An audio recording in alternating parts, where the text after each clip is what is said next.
Hi, welcome back guys. This is your friend, the Scion Fanfics. Back with amazing fanfiction.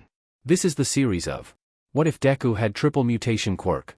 Now before starting, please give this video a like and subscribe to the channel if you want more videos like this. Now let's get into the fanfic. The day Izuku was discharged from the hospital felt like the first day he'd ever really been outside. Given hand-me-down jeans, shirt, and jacket from Aizawa's son Shinso. Most of the bandaging he was sporting earlier was thankfully gone.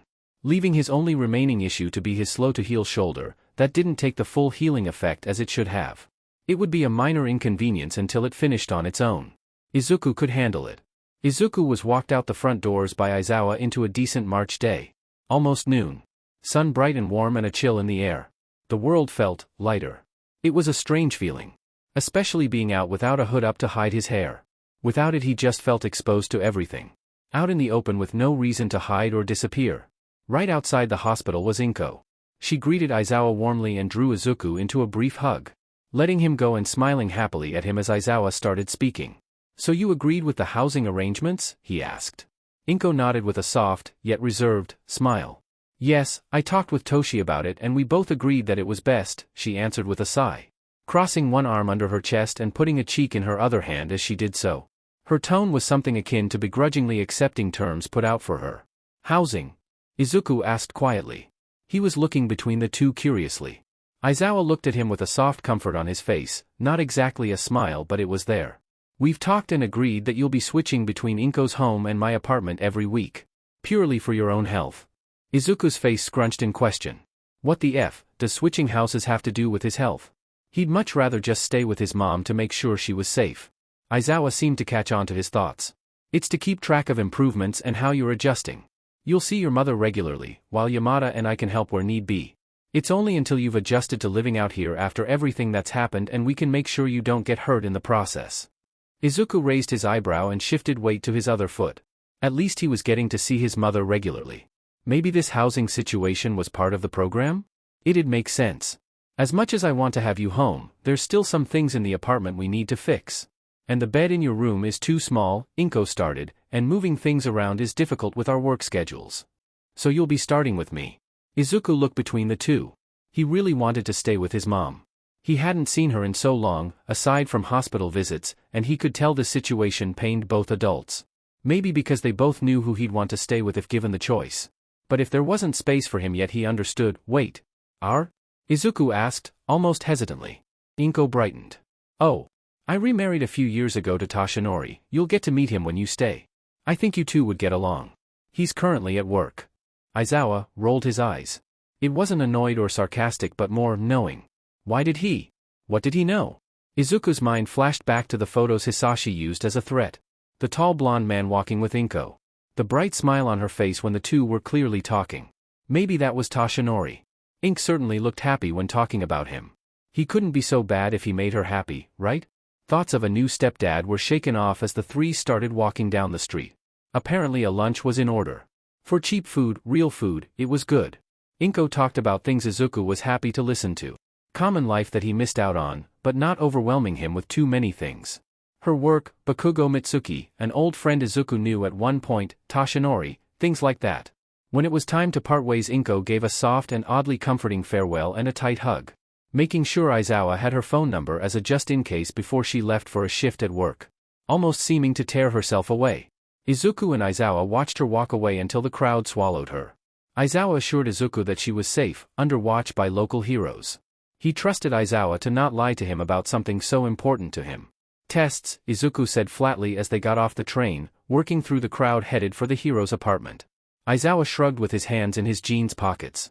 "They won't take long. New term starts in the middle of April. It's almost the middle of March. We have to make sure you're up to bat academically. Program or not, your grades are important and you have to keep up with your peers. Consider yourself lucky you only have to take the recommended student's evaluation." Aizawa watched Izuku look both annoyed and interested, mulling over the new information. Since he got off the painkillers his expressions got harder to read, but the interest was clear as day. "So what else am I required to do for this?" "Therapy, for one. We already talked to the doctor about the physical dash. Mental therapy." Izuku scrunched his nose at this. "There's a teacher on campus, Hound Dog, who's qualified and licensed to practice. He's a counselor for many students and he's agreed to be part of the program to help you. Izuku stuffed his hands in his jacket's pockets and glanced away. There was discomfort in his face, but there wasn't anything Aizawa could really do about it. Requirements were requirements. It's required, Izuku. No skipping. Fine. It didn't sound moody or resistant, but more hesitant about the idea of opening up to someone he didn't know. Aizawa had faith in his coworker to do his job and help the kid, and probably not be as loud as he normally would be any other time. The apartment was on the 5th floor in a decent complex. Residents were mostly families and it tended to be quiet on this floor. Aizawa led the way to his front door and found it unlocked. Opening it revealed the sound of running. Aizawa immediately stuck his foot and knee in the crack and made a TSK sound, causing Izuku to visibly jump at the reflex. Aizawa reached in and hooked his arm under the would-be escape artist, pushing the door open and pulling the cat closer to his chest. Izuku blinked. A cat? We have 3. Aizawa gestured for Izuku to walk inside first and he did, suddenly looking more than nervous. The other 2 cats weren't as social as the tan tabby, Marin, trying to climb to Aizawa's shoulder as he walked inside and shut the front door. Izuku was awkwardly standing as Aizawa slipped out of his shoes and dropped the cat on the ground. You have a pair there, Aizawa gestured to a pair of slippers on the step. Izuku knelt down and started to untie his shoes and put the slippers on. As he did, Aizawa pulled his keys from his pocket and dropped them in a catch bowl on the thin hall table. He found Hitoshi's house keys, stuck on an old Udata lanyard and paired with keychains, already there. Izuku was standing wordlessly as Marin wrapped around his legs and meowed for attention. That's Marin. Fluffball and Rio are probably in Shinsu's room. Fluffball? Izuku echoed with a quiet snort right after. Aizawa caught the tail end of amusement in his smile before the kid knelt down and let Marin sniff his hand. I didn't name him. Aizawa, with Izuku cautiously following along, gave Izuku the basic layout of the apartment. To the exact left once in the hall was the kitchen doorway. The hall made a right a few feet ahead that led to another hall. The guest room at the direct end, bathroom on the right, and Hitoshi's room on the left. Right after the kitchen the place opened up to the living room and the dining table. Farther left was the master bedroom and bathroom. The apartment wasn't small but it wasn't too big. It was meant to house a small family. Aizawa showed Izuku where he'd be staying. The guest room was converted from a temporary use and storage room to the kids' room. Cardboard boxes unable to be moved were stacked in the closet to take up less space. The room was small, but nothing small like that prison cell in the base. The walls were a normal tan, the window not small but not the biggest he'd ever seen. The sill white, framed by dark blue curtains, and the ceiling flat. The bed was a regular twin and pushed into the corner. The foot of the bed under the window. Dark blue blanket over it and a single gray pillow on top. An old desk placed to the immediate left with an old rolling chair pushed in. A tearaway calendar sitting on it showing the date. Something to help with the time passing. Pushed against the wall and facing the end of the bed was a tall plain dresser. A dress filled with some of Hitoshi's older clothes that they had been planning on donating a while ago and never got around to it. Newly washed and put away so Izuku had something to wear until time could be spared for properly getting clothes.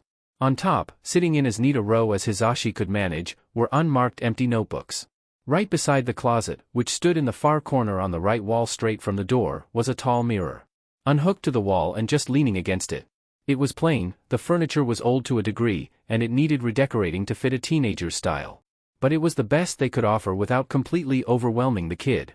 Izuku had walked into the room and looked it over while Aizawa waited in the doorway, leaning on the frame with his arms crossed to gauge the kid's reaction. Hitoshi's door, right beside him, was closed. He was probably studying for his exam next week with his headphones in. Izuku was looking at the notebooks and now took to staring out the window, which was cracked slightly to air it out after cleaning it the other day. You good, kid? Izuku turned to face him, eyes staying on the window a second longer as he moved. His head tilted and wearing an expression Aizawa couldn't read too well. Yeah. Aizawa made a humming sound and went to say something when he heard mumbling and footsteps in Hitoshi's room. The door cracked open and Aizawa made eye contact with a sleepy-eyed Shinso. Headphones sitting around his neck playing soft music. The 2 cats that were stuck in his room darted out. Rio, now a white blur, raced down the hallway into the living room. The gray fluffball ran into Izuku's room and leapt onto the bed, curling in the patch of sunlight hitting the end of it. Hey Dad, Hitoshi greeted while opening the door wider. Then the teen's eyes targeted the open guest door. The open guest door really only meant one thing. That Izuku kid was finally here. They had spent a whole day moving things around to accommodate someone for more than just a weekend and no one else had business being in there afterwards. Shoyuta and Hisashi had sat his down just 3 days ago and proposed the idea of housing Izuku every other week. Adjustment, they said, only until he properly adjusts to everything. It's safe. That's the thing they pushed the most. Izuku, the rabbit as the media had titled him, wasn't a threat. It was laughable, but there wasn't much in the way of arguing against it. Shoyuta was clearly attached. It was in his eyes. And Hitoshi could honestly relate to Izuku in that one way. So a chance was in order if Shoyuta was willing to temporarily house a villain. Former or not. That didn't mean he couldn't be somewhat reluctant about it. Was the only thing Hitoshi could say. It didn't sound distasteful to him. But the downward pull of Shuta's lips was a telltale that the hero could tell Hitoshi's opinion without him having to say it. Izuku, Shoyuta said with a glance in the room. A quick, come here, gesture with his head later and Hitoshi got a look at the rabbit without his mask. It was a kid his age, shorter and thinner. Dwarfed in the old jacket.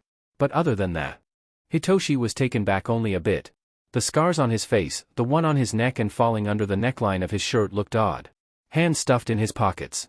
And a mess of dark green curly hair falling in his face over tired green eyes and a mess of freckles. This is Hitoshi. My son. Izuku glanced from Shoyuta to Hitoshi with a flat expression. Scanning Hitoshi up and down like he had done to Izuku a second before. He gave a wordless nod as a greeting. Hitoshi put his hands in his pockets and nodded back. A phone rang, startling the short silence. Shoyuta pulled his phone, sighed, and said something about Nedzu before turning and walking farther into the apartment to talk. Leaving Izuku and Hitoshi on their own. The meeting was, by far, very awkward. But Hisashi asked for him to at least try and find common ground. So he'd honor that simple request and talk to someone who clearly shared his discomfort. So, Hitoshi started, rehab, huh? Izuku nodded. That's what they're calling it. Izuku glanced down at Hitoshi's shirt. An old UA one he stole from Shoyuta. Are you a student dash? I'm studying for the entrance exam. Izuku's eyes seemed to brighten at this. Something akin to astonishment? Something like that. His demeanor relaxed slightly. What's your quirk? Izuku asked. His voice a slightly higher level than before. Hitoshi raised an eyebrow. Mind control. Hitoshi was expecting a negative reaction, much like the ones he's gotten before his dad's ever found him, and the ones he still got in school. Instead Izuku's eyes only brightened even more. That's so cool, was what really threw Hitoshi off. It's practical in the field. You could defuse hostage situations or make someone turn themselves in or even help interrogations if your quirk allows it. This boy devolved into muttering as thoughts swam over his face. His hands out of his pockets and wringing themselves as if he was itching to do something. Right, maybe? He didn't miss the lines over his hands. Hitoshi only stared at his face, screwed up in thought. Izuku must have caught onto this because he stopped talking immediately and any sort of excitement faded just as quick. Looking nervous again. Mumbling an apology. You don't think it's like, villainous? Of all people Hitoshi somehow thought the villain would think of it that way. Not immediately fire off good uses for it. Though it was definitely an appreciated rant. Izuku's head tilted and his voice was now soft again. I don't think quirks can be bad unless you make them. There was something else implied with make them that Hitoshi wasn't catching. But there was some sort of guilt in his eyes. That was one thing he could read easily.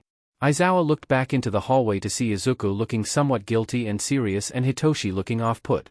Izuku staring like he just said something somewhat intense and waiting for a response. The other boy not really knowing how. I'm gonna go study, Hitoshi said after a few quiet moments. The boy's door closed and Izuku looked puzzled. Aizawa watched Izuku glanced around, catch Aizawa nod at him, and closed the door to settle in. Then he got back to his conversation with Nedzu. Coordinating test dates. Izuku closed the door softly and turned to face the rest of his room. Left alone, aside from the cat sleeping on the end of the bed, and not really knowing what to do now. He stared at the cat as his thoughts went over everything. Hitoshi. Shinso Hitoshi. He didn't seem like a bad kid. He was taller and probably on the quiet side. He didn't really seem to like Izuku's reaction to his quirk. Or, was he uncomfortable? He looked really tired though. It looked so much like Aizawa that it was surprising. Was Hitoshi his biological child? No, the hair and eyes were wrong. Either way Aizawa wasn't lying about having a family. This was already proven true because Yamada and Tensei both talked about a Shinso before. And Yamada was married. Though his purpose of being in the dyer was a lie. Thankfully a lie, he thought. Was it bad to say that it made his final decision feel right? Someone was bound to be angry with him if he said it out loud but... Izuku shook his head and looked around again. He spotted the mirror and decided that, with the bandages off, he could assess the damage. He took hesitant steps towards it until he stood before the glass. He looked exhausted. Hair a mess. A few new scars compared to the last time he looked in a mirror.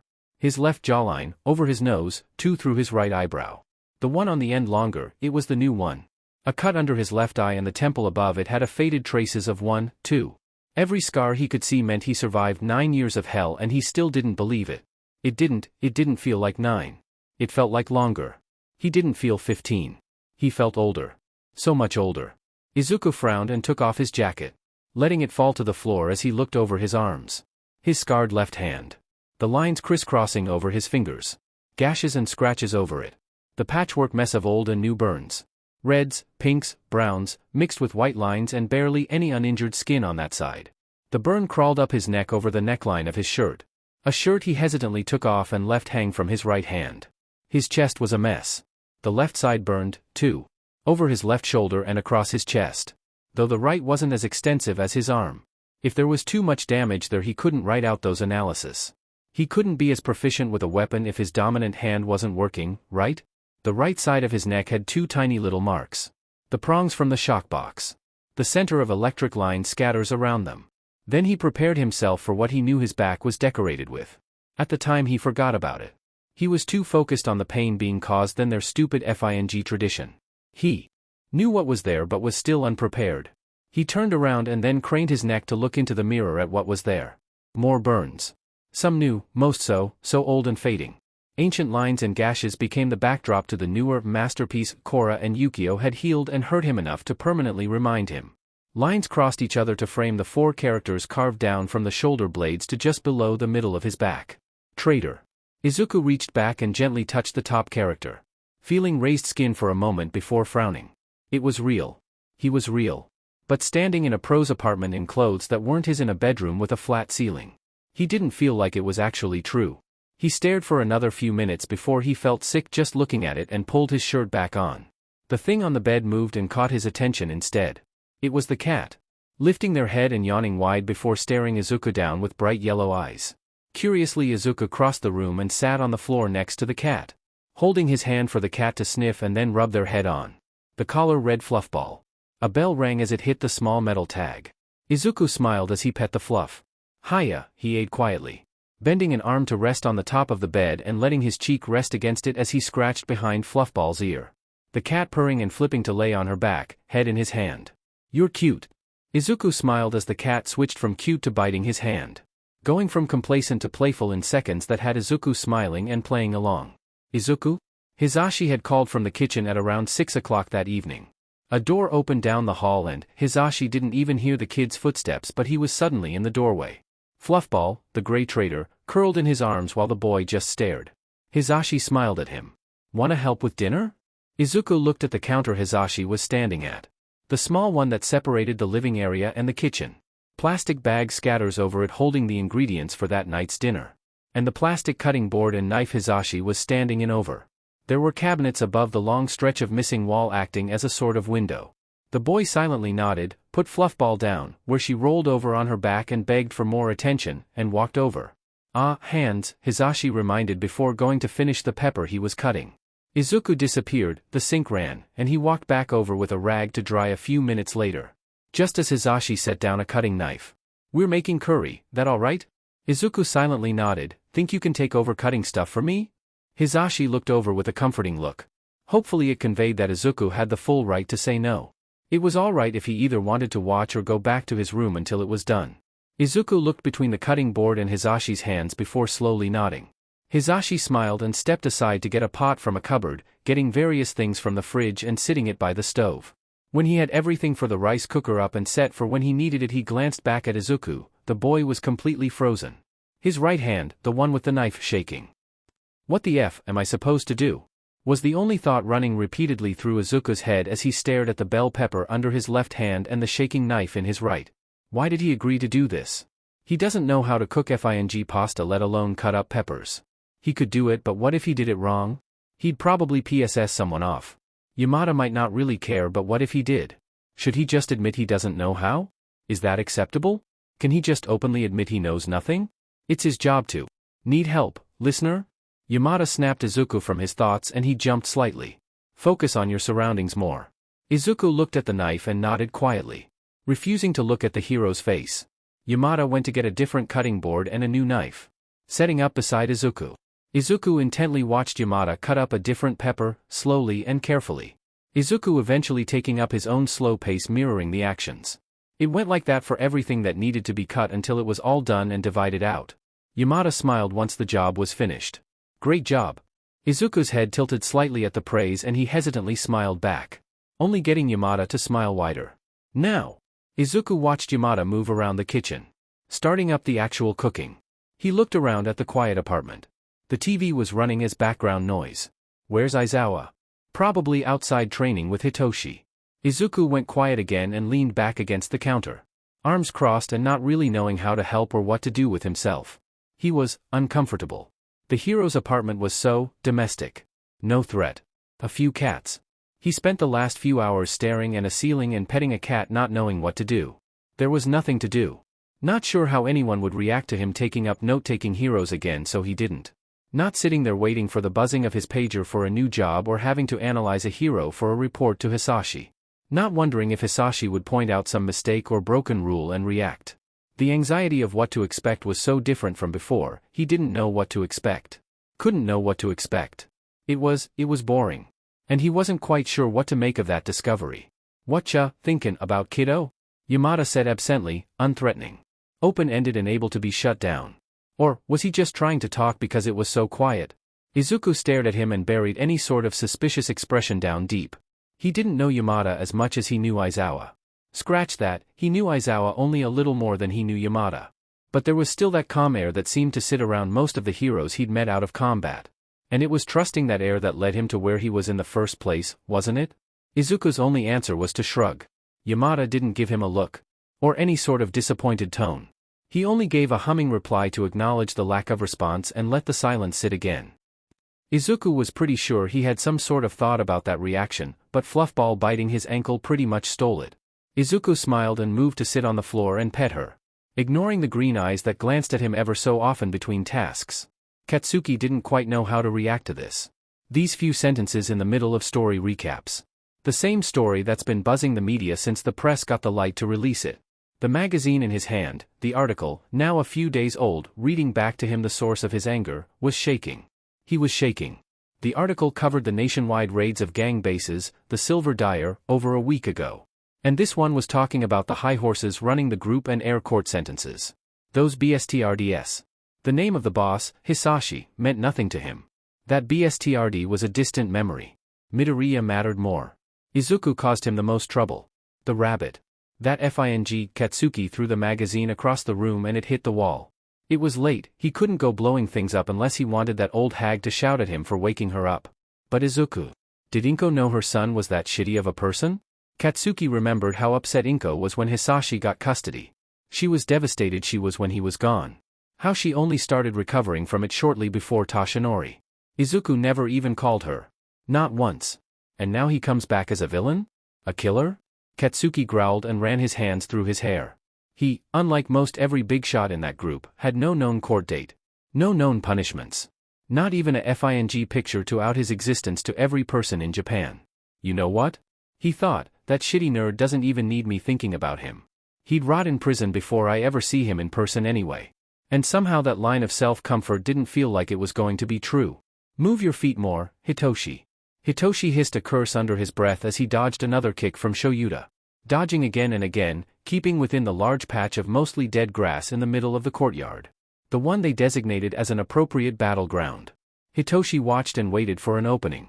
He found one, drove his elbow forward and... The dirt didn't taste any better today. Shoyuta had a hand on his hip as he sighed. Not a disappointed one, but a tired one. Hitoshi sat you and ruffled his already chaotic hair to make sure any dirt didn't settle. You've improved. Hitoshi smirked, Pops is pretty good at helping too. Shoyuta shrugged, part of his mouth pulling upwards, and glanced around. His eyes landing on something about them on the walkways. Hitoshi turned and followed his eyes up to spot Izuku. He was sitting outside the apartment with his legs crossed and a notebook in his lap. Currently writing before pausing and looking down. Catching the two staring up.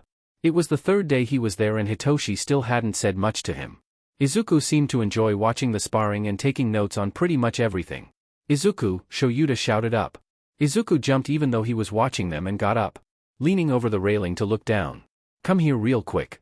After a moment of looking around, Izuku swept his pencil and notebook into his hands and disappeared around a corner, showing up minutes later from the stairwell and crossing the courtyard. The notebook, this one blue, pressed to his chest with crossed arms and the pencil gone. Maybe in his pocket. You're note-taking Hitoshi, right? Hitoshi's head whipped from looking at Izuku, to his dad, then back to Izuku. The boy rubbed the back of his neck, nodded silently, and held the notebook out with one hand. First pages.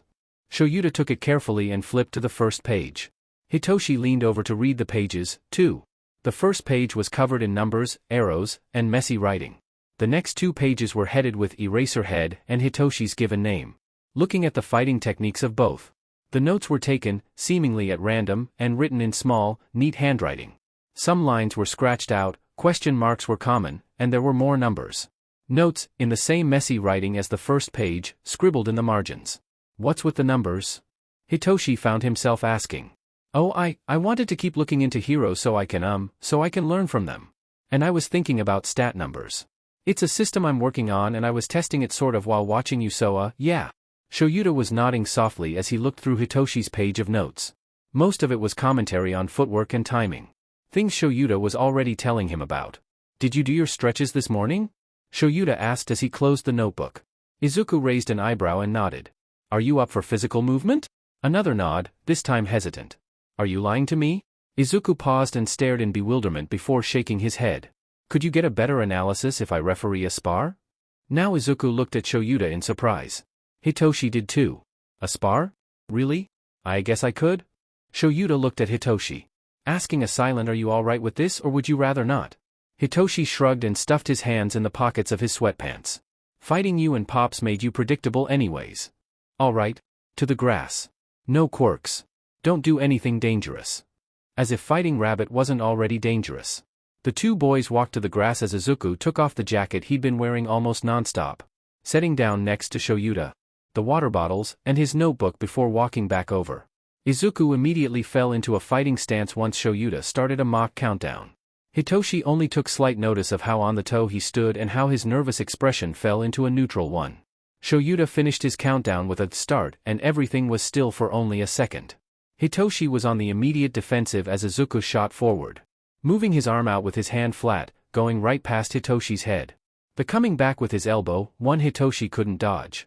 Izuku spun as Hitoshi stumbled forward and turned on his heel to face Izuku. The F was that? Izuku's eyes didn't rest on any one thing for too long. Scanning for an opening. Hitoshi kept his arms in and stance steady. Izuku still stood on his toes. Hitoshi spotted the opening at his leg and went for it, sweeping a wide kick to knock Izuku's legs out. It barely worked and Hitoshi managed a solid hit to the chest. Izuku stumbled back, stunned for all but a second. Then the greenette darted forward to land hits on Hitoshi's sides. The 2 threw blows back and forth. Hitoshi saw Izuku slow and thought he had the upper hand. He went in for a left hook, he was caught in a lock and, oh wow, the sky looked nice today. Did this kid just throw him? Hitoshi felt his hand being let go and dropping to the ground and saw another one entering his view, offering to help him up. Help Hitoshi stared at but didn't accept. Izuku took a step back and let Hitoshi stand on his own, swiping the dirt off his pants as he did so. Shoyuta had his arms crossed as he looked between the 2, still sitting on the ground not far away. Good fight. Izuku? Izuku turned to Hitoshi and paused for a moment, clearly thinking over what to say. Your stance it's too tight. You're standing on your full foot even when you're trying offense and it makes you slower, I guess? Your left hook is too wide. It was telegraphed too early and left your chest open. Made it easy to dodge and throw you. Hitoshi's eyebrows went up and Izuku went over to pick up his notebook, pulling his pencil from his pocket and writing quickly. Probably everything he just said. Shoyuta was just watching the exchange. So, how do I fix any of that? Hitoshi asked, putting a hand on his hip. He didn't know what tone he was using but it was somewhere between flat and frustrated. He didn't know why. Well, you can work on stances? Another hour was taken where Izuku was showing Hitoshi various other stances. The ones he found the most useful in the field. And how to do better on punches. Things Shoyuta and Hisashi certainly weren't teaching him. Hitoshi watched over that course of time, somewhat understanding what exactly this kid was saying, and watching him open up just a little bit. Should he be calling Izuku a kid? They were the same age. Maybe it was the height that threw him off. Dinner was called and Hitoshi, as tired as he was, walked away satisfied with the training. Shoyuta was walking ahead of the two and Hitoshi trailed back to walk beside Izuku. "Think you can teach me that throw you used?" he asked. Izuku blinked at him and then tilted his head. A sort of ghost smile on his face. "Yeah, I think I could." Hisashi was the only soft thing Izuku said the next day. Somewhere around noon. Hisashi, who had just walked out of his room after returning from a morning of patrols, immediately looked up from his phone. Izuku was sitting at the dining table. He had been note-taking heroes from the news while Hitoshi was scrolling through his phone from the couch. Taking a study break. The news had switched from a hero story to the court trials. More specifically the outcome of those trials. The ones Izuku weren't attending for his own safety. The public didn't know his face yet. They wanted to keep it that way for as long as possible, at least until he was settled into a somewhat normal school routine. Then if the media got hold, they got hold. But right now the kid didn't need paparazzi in his face causing chaos when he still wasn't used to a calm setting. Thanks to the report, Hisashi was on the screen. Being walked out of the courthouse by a few heroes and police to a cruiser. Formally sentenced to multiple life sentences in high security. No parole. No bail. Much like the other executives had. But Hisashi walked in chains with his head high and a smug look on his face. Like he had bested every single person watching. Hisashi carefully watched Izuku's expression. Conflict ion, relief, a bit of surprise, but he was sitting straight as a board.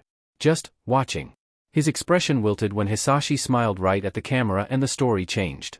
Hisashi didn't know what to say. Hitoshi looked like he was trying to not stare and gauge the reaction himself. So neither of them said anything. Hisashi's face disappeared from the screen and a story about animal shelters replaced it. Inko, Toshinori sighed, watching Inko go from sitting at the edge of an armchair to walking around adjusting minor things to sitting again. A constant loop to handle her anxiety. It was Sunday. Izuku's first week under their watch started today. Though once Udata classes started he'd be arriving after school on Mondays. Now sitting, Inko was tapping her slipper-covered foot lightly as some reality show played softly in the background. Toshinori was wiping down the kitchen counters, looking over the half-wall into the living room. "Yeah? It'll be fine." Toshinori's attempt at comfort didn't work for either of them. Both of them were nervous, Inko sitting more between excited than nervous, about having Izuku in the house. Toshinori only really nervous because he'd never met the kid, only heard about him through Tsukachi and the many news reports in the last few years on Rabbit. Inko nervous because, well, 9 years could certainly change some things. And neither of them really knew how handling Izuku would be. What the kid was actually like. Toshinori found himself leaning on the counters and staring at the TV from where he stood. Fiddling with his wedding ring, which hung from a long chain around his neck.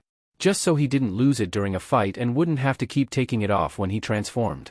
That and it would probably cut circulation off on his finger if he dared transform in it. There was a knock and Inko rushed to open it. Toshinori couldn't see the door from where he stood. He heard Aizawa and Inko exchange a few words, the door close, and Inko talking brightly as Izuku took off his shoes. Telling him about his room mostly. Toshinori stole his nerves.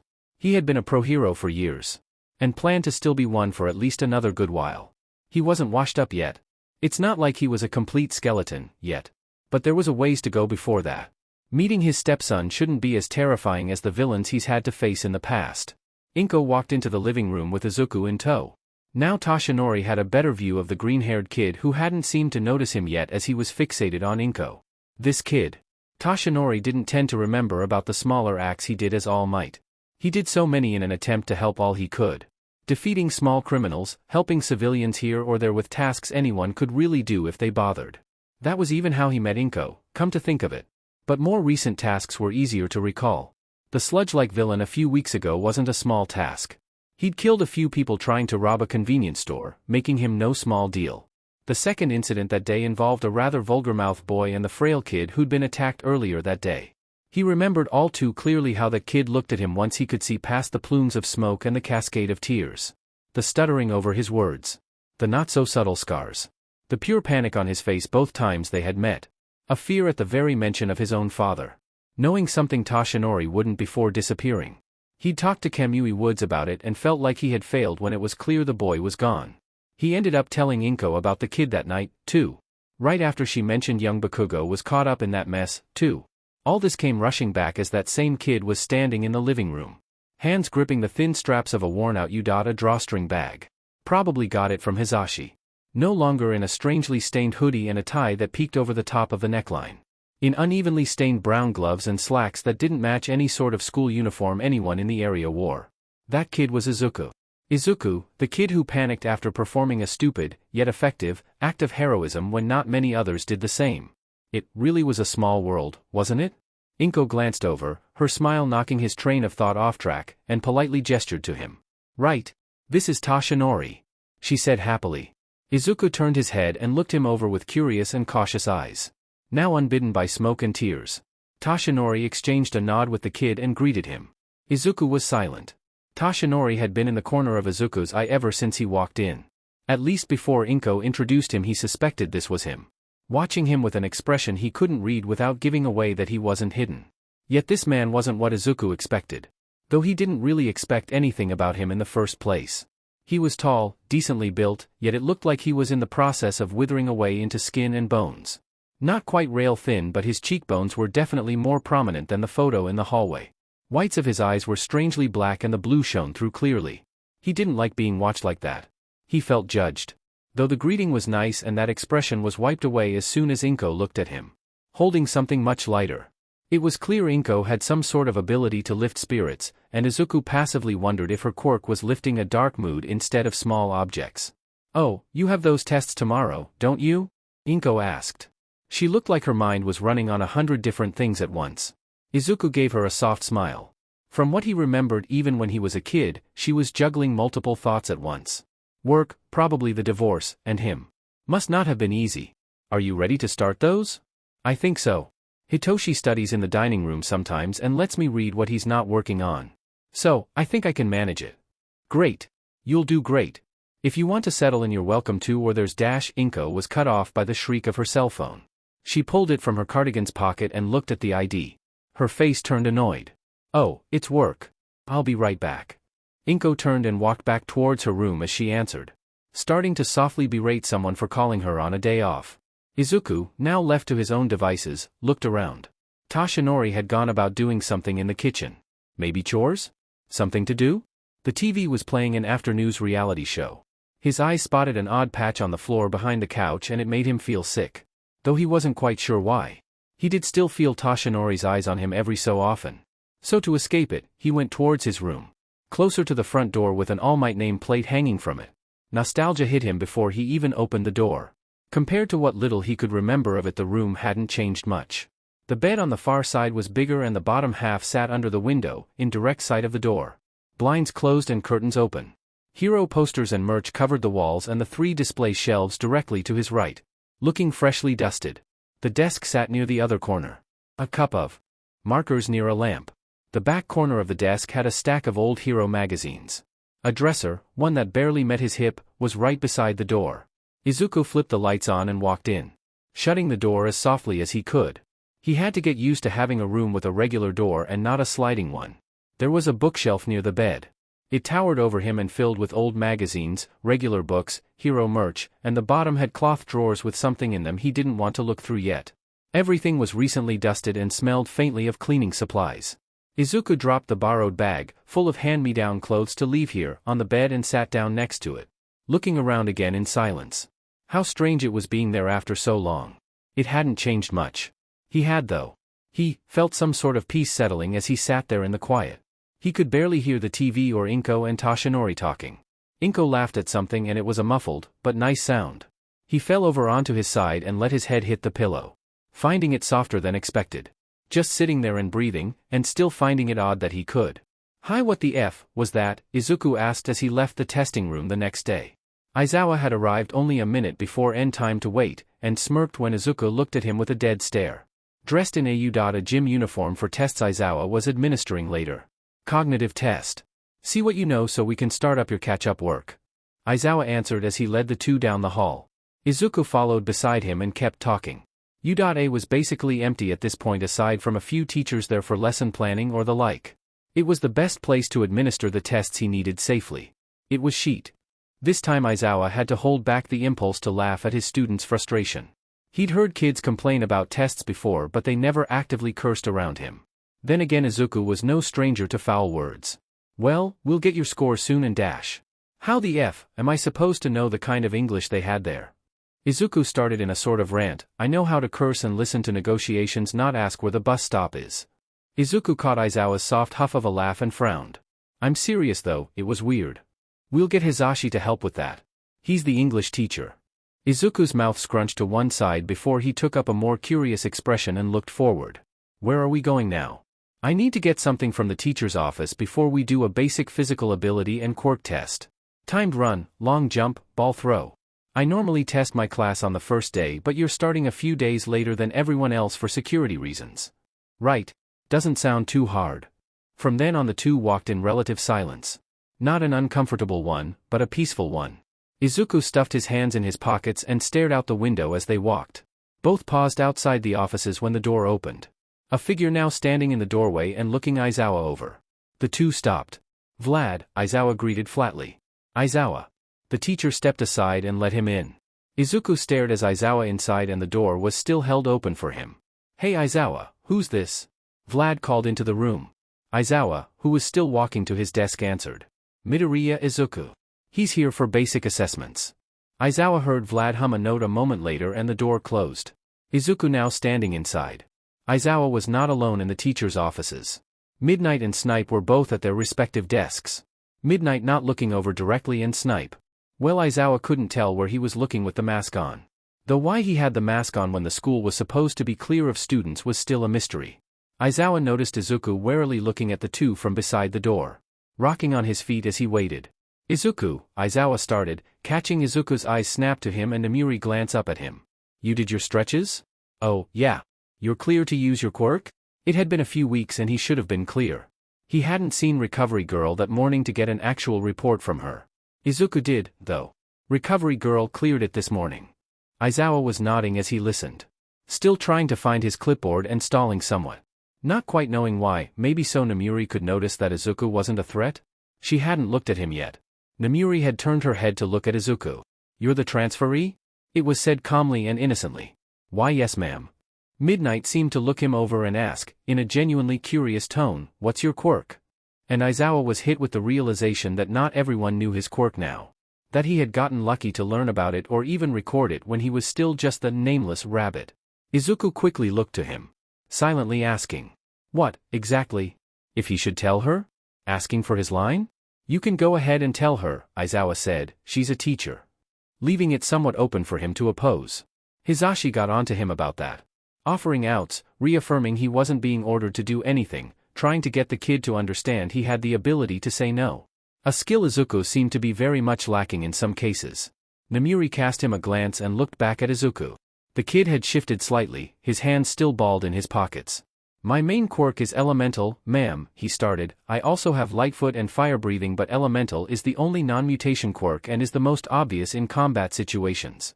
Namiri nodded slowly. She most likely didn't expect the answer. Snipe was as unreadable as usual. Aizawa found his clipboard and the papers he needed and tucked them under his arm. Slipping a pen and a stopwatch into his pocket. We're all set. Aizawa started crossing the room again towards him and Izuku watched him. Near. Aizawa opened the door and stepped out, hearing Izuku speak before being followed out and closing the door. It was nice to meet you. That was dash. Odd. Snipe finished for Namiri. Namiri sighed and turned to sit correctly in her seat. She was really just here to finalize teaching plans for the future Gen Ed students before the exam started. She hadn't expected an early meeting with Midoriya. And the kid wasn't exactly what she had expected. It's not like the media was running images of him with his name. Either from lack thereof or because they weren't allowed. Most likely the former. Namiri frowned at the papers she was working on. When Nedzu announced the rehabilitation program and its only enrollee, none other than the rabbit, she had felt strange about it. Aizawa had told her about his reasons for being gone so long. His reasons for his anxiety before the raids. His connections to the young, now former, villain. And she still somehow wasn't sure how she should be handling it. It was a lot of information and the rabbit was a complicated figure, even without the enrollment. Out of all the types of people, of kids, she'd seen in her years of hero work and teaching, she didn't expect the rabbit to be a baby-faced teenager talking about multiple quirks like it was normal. Of course, a double quirk was naturally occurring in rare circumstances. Triple was nothing short of strange and unheard of. It was going to be an odd year. Izuku stopped past the line and his tennis shoes skid in the dirt. He almost fell over if it wasn't for years of balance practice. He stood up straight and shook his hands out. his arms feeling exposed in the short-sleeved gym uniform. Aizawa was standing off to the side with a stopwatch, his thumb lifting from the clicker and staring at the face. His lack of expression wasn't all too comforting. "Head to the long jump," Aizawa said after a moment of writing something down. Izuku walked over. It was nice to move around this much, especially under the sunlight. He couldn't remember the last time he could just exist, let alone do much of anything outside for longer than he had to. Even then his interactions under the sun never lasted that long. It was slightly chilly, but Izuku never really needed to care much about cold. It took a lot to make him cold for more than a few seconds. "Ready?" Aizawa asked, and Izuku knelt at the start line. A few running strides and a jump. A burst of air in the right moment would propel him farther, air right before his hit the ground would soften the landing. A button clicked and Izuku was off. Jump, propel, land. A decent jump. He didn't go all out on that one. Aizawa was writing. "How's Hitoshi doing?" Izuku asked once Aizawa finished writing. The teacher looked at him. "He's doing fine. The entrance exam is tomorrow." "He must be nervous." "He is." "Think he'll make the hero course?" Aizawa gave Izuku a look. Izuku gave a genuinely curious look back. It was an innocent enough question. "It all depends on his actions and how he does. I know he'll get into UA. Which department he lands is up to his skill." Izuku hummed and nodded. "Ball throw. It's nice to meet you, Izuku." Izuku had nodded and balled the hem of his shirt in both hands. Standing outside of the Heroes on Campus office the day after his physical assessment. He was somewhat tired from it. Something told him his was a little more in-depth than if he was a regular student. He didn't mind it though. Right now, however, his nerves were kicking in. Hound Dog stood in the office doorway in casual clothes. An open short-sleeve flannel, white t-shirt, and jeans. Izuku had never seen him in casual clothes before. And he didn't know if it was even more or less intimidating than if he was in his hero gear. Maybe the outfit was because classes hadn't started yet? Was he not patrolling later and just came to conduct this first ever session in comfy clothes? Maybe he was comfortable and didn't see him as a threat? Who knew? Hound Dog smiled, his eyes patient. Izuku didn't see any sort of wariness in his body language or even his tone. Did he not care that Izuku was probably dangerous? It seemed only Hitoshi really seemed to carry that air about him, with good reason, and sometimes he'd catch the look in Toshinori's eyes when he thought Izuku wasn't paying attention. "I'm Inui, good to see you're on time. Come on in." Hound Dog stepped to the side and gestured for Izuku to enter. And he did as asked. The room wasn't really big or small. A window let in a lot of light. There was a love seat against a wall, a regular padded chair with its back to the door, and a coffee table. Squared under the window was a desk and a rolling chair. Kept clean. A closed laptop on the desk and a clock on the windowsill with various small plants. There was a potted tree by the door and art on the walls. The room had character and wasn't as bland as Izuku expected it to be. Hound Dog, or Inui, closed the door and gestured to the seats. "Sit anywhere." Izuku took a spot on the love seat closer to the door and farther from the desk. Inui took his spot in the rolling chair and leaned back, letting silence settle. Izuku found this highly unnerving. I don't know what's supposed to happen," Izuku admitted after a solid minute of quiet. "Well," Inui crossed his arms casually, "what do you mean? Like, therapy?" He started wringing his hands together again. "I don't know how that works." "You talk," Inui said. And when Izuku blinked at him the hero tried again. "You talk out what's bothering you. And it can be anything at all. Home, school, a weird dream you had, or even something that set you off on the way here. I'm here to advise you on how to handle it. Offer suggestions and the like. And as time goes on we build up ways for you to handle what you're going through. And, you tell Aizawa what I say?" At this Inui immediately shook his head. No, I won't tell him." Izuku looked at him as if every word was a lie, suspicion clear. Inui tried again. "I don't tell anyone about anything you say. Except, of course, if you tell me you want to hurt yourself or others. Then I'm legally obligated to get you help. And I coordinate with your doctor about diagnosis and the medical side of things. No exact words or details leave this room. Not even Nedzu can know. It's patient confidentiality." Izuku nodded slowly. Not quite convinced that was a real thing. The idea that no one was going to tell the higher-ups if he said something even the tiniest bit out of line, and that everything he said in secret would stay a secret? He took a huge risk with Aizawa, and even then it was recorded. For reasons he could understand, and even appreciate towards the end of the fiasco. Patient confidentiality sounded fake, but alright. He wasn't sure if Hound Dog was the type to lie to him. But he'd be willing to 50-50 his chances on it for now. "So is there anything you'd like to talk about? It is the first session and you don't have to if you're not comfortable yet." Izuku held his hands together tightly. He did agree to do this. And if Inui had to keep this secret, could he talk a little? Hound Dog had that hero air, this one more supportive if Izuku had that word right. Alright. He'd give it a try. I don't know. That's not giving it a try, Izuku. Inui nodded in understanding. Izuku took a deep breath and tried again. I met my stepdad the other day. Inui nodded again and moved his hand, asking him to continue. He's nice. Kinda like, awkward? I don't think he trusts me. He has a hero vibe and I'm not sure what that means. What do you mean by hero vibe? I dunno. He just has one, I guess. You're living with your mother now, right? How's that going?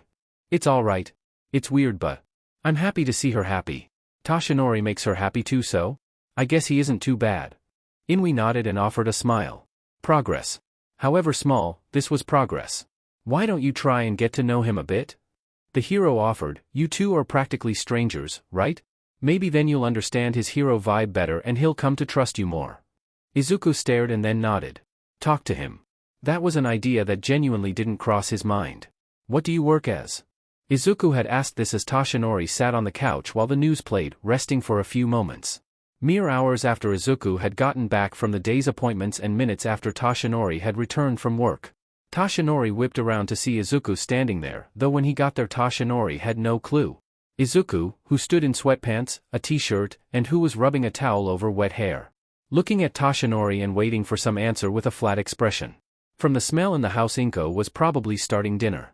She hadn't heard him ask the question, his voice was so low. Oh. Right, my work. Inko's soft humming from the kitchen stopped when Toshinori echoed the question. From the corner of his eye he spotted Inko worriedly watching the two. Izuku raised an eyebrow at all of this but did nothing more. Toshinori sighed and put his hands on his knees, pushing himself to stand up.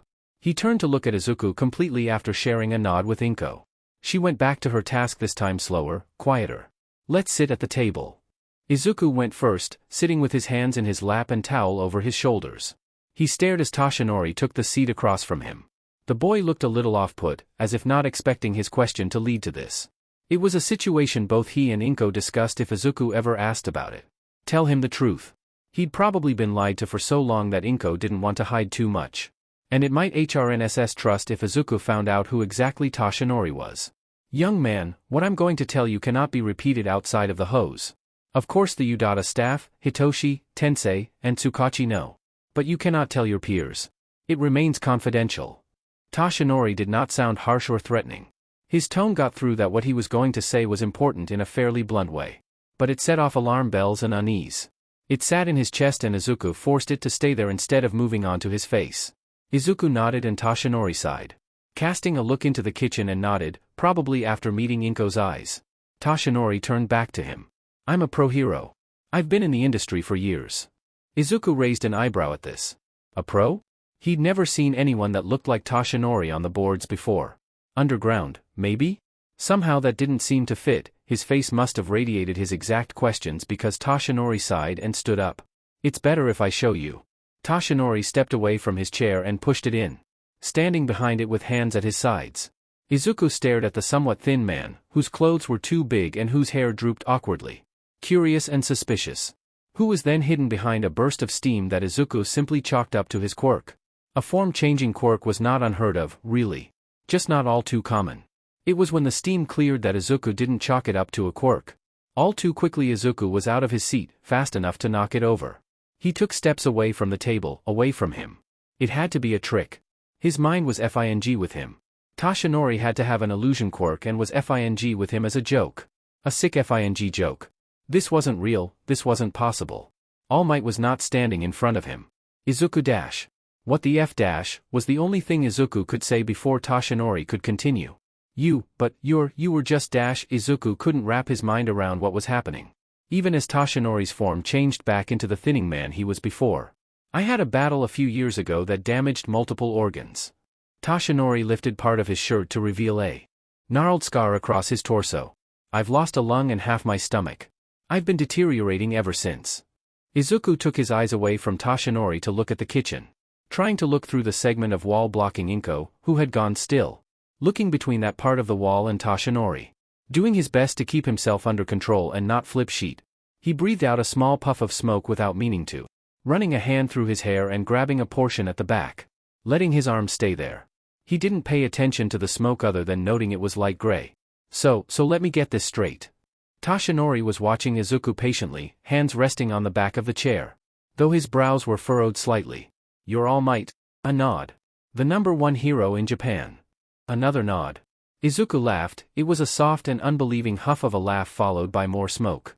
His other hand found itself mirroring the other, holding on tight to his hair as he stared. And you're married to my mom? Yes, for 3 years. Almost 4. Izuku breathed out again, longer this time. Stressed, shaking, and smoking. He did the math mentally. He was 15 right now. Rabbit was reported a villain 4 years ago. He would have been 11. Hisashi made that deal when he was 10. Inko had known Tashinori before the marriage, though he didn't know how long they could have been dating, or even friends for that matter. That mean Inko was protected this entire time? Did Hisashi know about Tashinori? That Inko had connections to heroes and the police through him? Had Hisashi conned Izuku this entire FING time? Inko was safe while Hisashi was busy playing Izuku like a goddamn fool. No wait, Hisashi was beyond said when he couldn't get Inko. So did he know? Inko was put under hero custody immediately after Izuku gave everything up. It had to be different. Why would Hisashi try and grab her if he knew she was protected? Or was he that confident in his ability to get what he wanted? Izuku's mind was running. Too many what-ifs circled him. He looked back at Tashinori. Worry was much more present in the adult's face. He could barely see Inko in the corner of his eye. His hands dropped and before he could say anything, before he could show any anger he had, he bowed his head and walked to his room. Quick strides. Ignoring Inko and Tashinori saying his name. He slipped inside the room and shut the door louder than normal. Considering his normal was as quiet as possible, it was equal to slamming it. He crossed the room, pulled the window open, and sat on the bed right under it. Back against the sill and chilly air hitting his neck. He pulled his legs up and set his elbows on his knees. Hands tangled in his hair as he stared at nothing. His eyes were wet and he couldn't see all that well. Was all he went through, all he did, to protect his mom for nothing? All the people he hurt, he ruined, he murdered. And she was safe the entire time. He wasn't mad at Inko. He wasn't mad at Tashinori. When he got down to it, he was glad Tashinori was there. He seemed like a good person even before the All Might reveal. He cared for Inko, she cared for him, it was obvious enough even he would be blind to not see that. He was mad at Hisashi. He was mad at himself. All of this, and what was the point? He'd been made a fool of, made into a bloody tool controlled by lie after lie after lie, not all of them Hisashi's. It wasn't a new discovery. He'd always known Hisashi was almost always lying to some degree. Everyone lied to him to some degree, and no one was an exception to that, no matter their reason. But this was possibly another one of Hisashi's, and it hurt worse. It stabbed his chest and twisted itself until it couldn't move. Maybe it was because he was lied to about something that changed his life completely for the worse, or maybe it was because knowing she had been safe dragged back into the spotlight the guilt that plagued him. Another breeze blew onto the room and sent a chill around him. The cold drew his attention to the heat in his chest. He breathed out, still shaking, and felt smoke slip past. His face was wet, his hands shook, he gripped his hair tighter and rested his forehead on his knees. What a fool. Inko softly knocked on the door. There wasn't an answer. Tashinori was sitting at the dining table, head in his hands. It was obvious something was on his mind. But he had asked her to make sure Izuku was alright. The boy might not want to see me, he had said. Inko knocked again when there wasn't an answer. After more silence she gently opened the door and stepped inside the dark room. It was chilly. It was the end of winter but it wasn't too bad. The window was open, letting in light from both the just rising moon and part of the street lamp down the street and levels below the small apartment. The light was cold, bluish, and the ceiling streaked in orange. The curtains did nothing to block it. On the bed, leaning on part of the wall right under the window, was Izuku, curled up with his hands in his hair. There was smoke around him. Aizawa had mentioned Izuku exhaled smoke when he was stressed. Inko crossed the room. Izuku didn't take any notice of her presence. It was only when she stood by the bed did she hear any indication that he was crying. It was practically inaudible. Uneven breathing and the occasional hiccup. Inko sat herself on the bed next to him. Izuku's head snapped up and he looked at her. Scarred fingers still tangled. Something flashed across his face, something unfamiliar that she couldn't name. He wasn't really looking at her when it was there. It faded after only a second before it turned to recognition and tears flowed more freely from his eyes. Inko carefully pulled Izuku closer, arms wrapped around him. He let his hair go and held her back, tighter than she was holding him. His crying didn't get louder, but it slowed. After minutes of her gently petting his hair, She didn't know what set him off. If it was Toshinori being All Might or something else. Whatever it was, Inko would wait to know until Izuku told her. As much as she wanted to figure it out and fix it. Yamada said over the phone that they projected this healing process to be slow. When she told her therapist vaguely of her kidnapped son's return, he said that she shouldn't force anything to happen too soon. So for now Inko would sit here, hold Izuku, and silently assure him that he was not alone. Izuku couldn't keep up with what he was seeing. It flashed by too quickly to get good looks at. Loud voices screamed at him the same time soft whispers hissed and cursed. There was cold, such a bitter and bone-wrapping cold, that surrounded him, echoed by a searing and disgusting heat. The sharp smell of ice mingled with the stomach-churning smell of burning skin. He couldn't tell which was which. Bright lights blinded him the same way darkness did, neither letting him stay long enough to understand which he was visiting, if it even changed at all. They blurred in sightlessness to the point they existed together and separately. And in that blindness flashed color. Of white. Of green shirts, red, purple, yellow, blue, orange, silver, gold. Of white coats and silver ties and the red-brown edges. Tails and static and writhing black and popping wires. Blooms of hot orange followed by red. Such a disgusting red. There were noises. Heels clicking on tile floors. Indecipherable roars of mumbled chatter. Gunshots. Things shattering to the floor, uncaring of how much noise they made. Rasping gasps in sliced throats. Glassy eyes, screams, sirens. Booming laughter equal to the screeching of tires. Cold steel on his arms, his back, against his neck. Contrasting the heat soaked into his arm, his chest, his back, his neck. In the mixture of his world around him, which was which? What was he? Forced to stay still in that chair but run, to escape it. Neither moving or staying still. Pain in his chest and here in his bones seared but didn't. Therein absent. Throwing him around all these things, these noises and sights and feelings, that they mixed and melted and welded themselves into a towering and inky monster. A glowing shadowy creature that screamed and whispered and seared and froze. Sporting toothy grins and deep wrinkled frowns on a mouth so small but so expansive. Towering and swelling and swirling in the impossibilities it existed within. And gripping him tight enough that air was becoming a fast enough friend and distant memory. Izuku woke up gasping for air. Scanning the ceiling. It looked solid. Domed and pure white and seen only in the thin lines of light from the door beside the bed. The terror that seized him nearly made his breath stop. He realized he was breathing out smoke as the view shifted. He could see the poster right above the bed on the flat ceiling, and there was a window beside his bed. Not a door. The room was brighter with it and its street lamp. It was his ceiling, not the base's. Izuku sat up and blindly grabbed for the window. Pulling it open and leaning out of it a bit to catch his breath. Forcing himself to calm down before he set off the smoke detector. He didn't need to worry anyone else or make a big scene because he had a nightmare. A nightmare that wasn't fading from his mind the longer his eyes were open. Instead it dulled itself the more he stared out the window and focused on evening out his air intake and settling down the rapid-fire EDM beat that was his heart rate. When he was calmed he leaned back into the room and sighed. A smokeless breath. He looked around the room. It was smoky, like someone lit an incense stick and shut all vents. It would clear soon enough with the window open. The clock next to the bed read 2:10 a.m. It was still much too early to be awake today. Inko had left a small USB fan on his desk after his minor freak-out the day before as a just-in-case for smoke.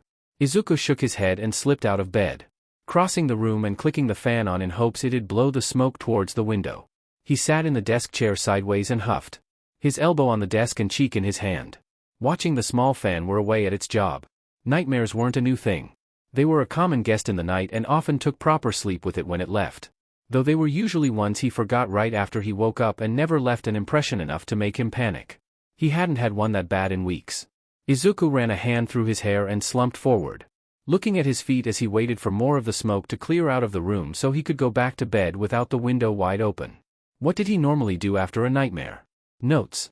He'd note-take or get ahead of work. Maybe work out or do something while listening to the news. But he had no way of watching the news or getting any insight without waking anyone up. And the last time he did it was because the news was already on. If he woke everyone up this early he'd be asked questions. He'd just make someone needlessly worry over him over a simple nightmare. The last thing he wanted to do right now was talk to Toshinori. Izuku noticed the man didn't sleep much and often wandered for water in the middle of the night. He didn't want to see how Toshinori felt about him after he ran off. Did he, as All Might, remember how absolutely pathetic Izuku was with that sludge villain? After Izuku's reaction, he couldn't be blamed for thinking badly about Izuku. Izuku would even think badly of himself if he were in Toshinori's shoes. With another sigh, Izuku stood up and went back to his bed even though the room wasn't fully cleared. 2:30 a.m., had he really just sat there for 20 minutes? Either way, he closed the window partway and laid back down, hoping to at least try and sleep some more before his alarm went off. He had to take the recommended student exam that day, after all. The school was towering. He'd been there before with Aizawa a few days beforehand for those paper tests. He was even there yesterday to know the ground route from Inko's apartment to U.A and to turn in the last round of assignments to check his progress. But now he was standing there after getting there on his own. He held tighter to the drawstring straps of the bag with gym clothes that fit him for the physical portion of the test. People walked closer to the building in a scattered crowd around him. Various other potential first-years who looked more dead serious than anything he'd seen on a teen's face. Then again, he didn't know many teens outside Hitoshi. And his interaction with that one very angry kid during a crisis didn't count. Not one of the people around him turned their heads to stare, only gave him glances when he sighed and light gray smoke puffed from his mouth. He followed the crowd into the auditorium and found his name on a digital registrar when he reached it in line. It logged him in as present, printed him a card, and then found his seat with the card in his hands and bag between his feet, waiting for everyone to be seated so booklets and answer sheets could be passed around. Present Mike was there in costume, as enthusiastic as ever. If Izuku was right, the regular entrance exam was the day before. He must have been running on continuing energy from that group, or the goal of all this being over was keeping him hyped. Or, in a new third option, he was excited at all times. Which Izuku knew to be only partially true. Once everyone had taken their seats and test materials were settled before everyone, he wished them good luck and sat on a chair to the side of the stage. A proctor for the test. The test itself was hard. Izuku found only some trouble with it, but it wasn't as bad as his first test was. He at least was more confident in his answers and knew more English than how to say F.U. So that was a plus at least. It took 2 whole hours for it to be over and everything collected. And once given the all-clear, present Mike stood behind a podium. Now even more fired up than when he was greeting and encouraging the students before the tests. All right, listeners, the hero trilled as a screen turned on behind him, we're moving on to the next part of the test. Izuku stared at the screen. Wide-eyed and sort of excited, if he was really honest. A race. Some kind of maze, an obstacle course maybe. All about the application of quirks and quick thinking skills. In other words, it was a challenge. Izuku leaned against the back of his seat and watched the presentation with interest, taking in the rules. Easy to remember things like minimal damage to environments and getting to the end before the timer ran out. 10 minutes felt like a very short amount of time to complete a maze. And by the end of the presentation, Izuku was nervous he'd somehow F this whole thing up. He stood when dismissed and went to go change in one of the locker rooms. He changed as quick as he could in a curtain stall. Gray cargo shorts over leggings, a workout turtleneck under a t-shirt, and red tennis shoes. As covering as he could get in the cooler spring day. And when he went out to the front of the testing ground, he noticed about half the people from the auditorium there. There weren't a whole lot of people, if he was honest. Not as many as he'd expect to try a U.A entrance exam. But then again, this was for recommended students. Not just anyone who wanted to try. Remembering that made his anxiety spike. The gate to the testing area was tall. Way too tall. Izuku found himself staring at it with the card in his hands. It had a number and the location of the test site. No name or any other defining thing on it. Izuku frowned at it and stuffed it in one of the pockets on his leg before kneeling down and making sure his shoes were tied properly. His hands were shaking. Was he nervous? Yes. Hell yes. But all he had to do was get through this without causing a lot of damage to the maze itself. Quick thinking. He could do this. He spent the passing time waiting for others to finish changing by doing stretches, much like a few other people were doing. His shoulder hurt somewhat, but it was manageable. The few minutes after was him standing idle, looking other people over as casually as he could without staring dead on. He spotted a kid close to the front, like he was with dual-colored hair. It looked kinda cool. Izuku wondered about his quirk and why he was practically glaring at the gates. Izuku was still staring as a buzzer echoed over the group. Though Izuku was among the few who had instantly leapt into action once the gates started to open. He waited until he was inside to gauge the first obstacle to challenge. Buildings, a cityscape, before him in standard city blocks. Regular-sized office buildings and skyscrapers alike. And there, in the far distance straight ahead, were the gates to the exit. It looked way too simple, but he ran on anyways. He heard the entrance gate slam closed when he was halfway down the first block. People using their quirks to propel themselves down the roads after. Izuku skid to a halt when he spotted metal under one of the buildings and heard another buzzer, this one less like the signal to start and more like a signal to haul butt. And it was right then the ground shook and the city started moving. Instinct kicked in and Izuku ran and jumped, pulling at the air to leap higher and end up on top of a 4-story office. Others had the similar idea to use their quirks and get on higher ground. Those who couldn't just leap onto buildings ran into side streets for fire escapes or to handle their situations on the ground. Izuku's building was starting to the left of the entrance. And looking at the rest of the hellscape of moving bullshit, he spotted the exit. This maze was pure chaos, but he had his bearings at the very least. With a vague direction to go in as the building started moving backwards to the gates, Izuku took off. Hopping from rooftop to rooftop wasn't an unfamiliar situation for him. And, oddly enough, neither was being unexpectedly punted off the side of a tall building. Izuku twisted in midair to hit the side of a building and jumped to land on the roof of one nearby. Dazed and caught completely off guard. What hit him? It wasn't an object? The answer came in a human-sized robot that landed on the same rooftop as Izuku. Green metal, the eyes a blazing electronic red. Some sort of security-looking emblem on its arm. There wasn't much time between the robot landing and Izuku finding his feet for more observation. The thing flew towards Izuku and nailed him in the stomach, throwing him across more rooftops. Izuku rolled when he hit concrete and got to his feet in a run. Glancing back to see the thing rocketing towards him, he didn't see any other robots in the sight. The timer was going down and he didn't remember mention of enemies to battle in this test. Just a hellscape of moving buildings to get through. He did manage to jump, pushing enough air under his feet to get higher and vault over the robot. He wasn't being given enough time to think this whole situation through. No idea how to handle this battle or why it was even happening. Then again, they didn't tell them about the moving buildings either. It was fine though. He just had to handle his completely controlled robot and get to the exit before that timer ran out. He was certain he'd done harder tasks before this. His plan was to get behind it and shoot it with his air gun. But it kept coming at him. Izuku was positive his shoulder was going to bruise from one too many impacts with the ground. But he was trying his best to avoid wall landings. His minimal damage were slight dents in the bricks and a broken window or two. At one point it rocketed towards him as he jumped off a wall he'd been thrown into. He managed to springboard off it and leap farther than he was planning, only to get tackled the second he started running. The robot grabbed his arms and started flying upwards almost too quickly to not leave the testing ground. Izuku, panicking, formed his gun and aimed upwards best he could with the drone holding both arms, targeting the chin of the humanoid figure, firing as much air as he could grab before it got any higher.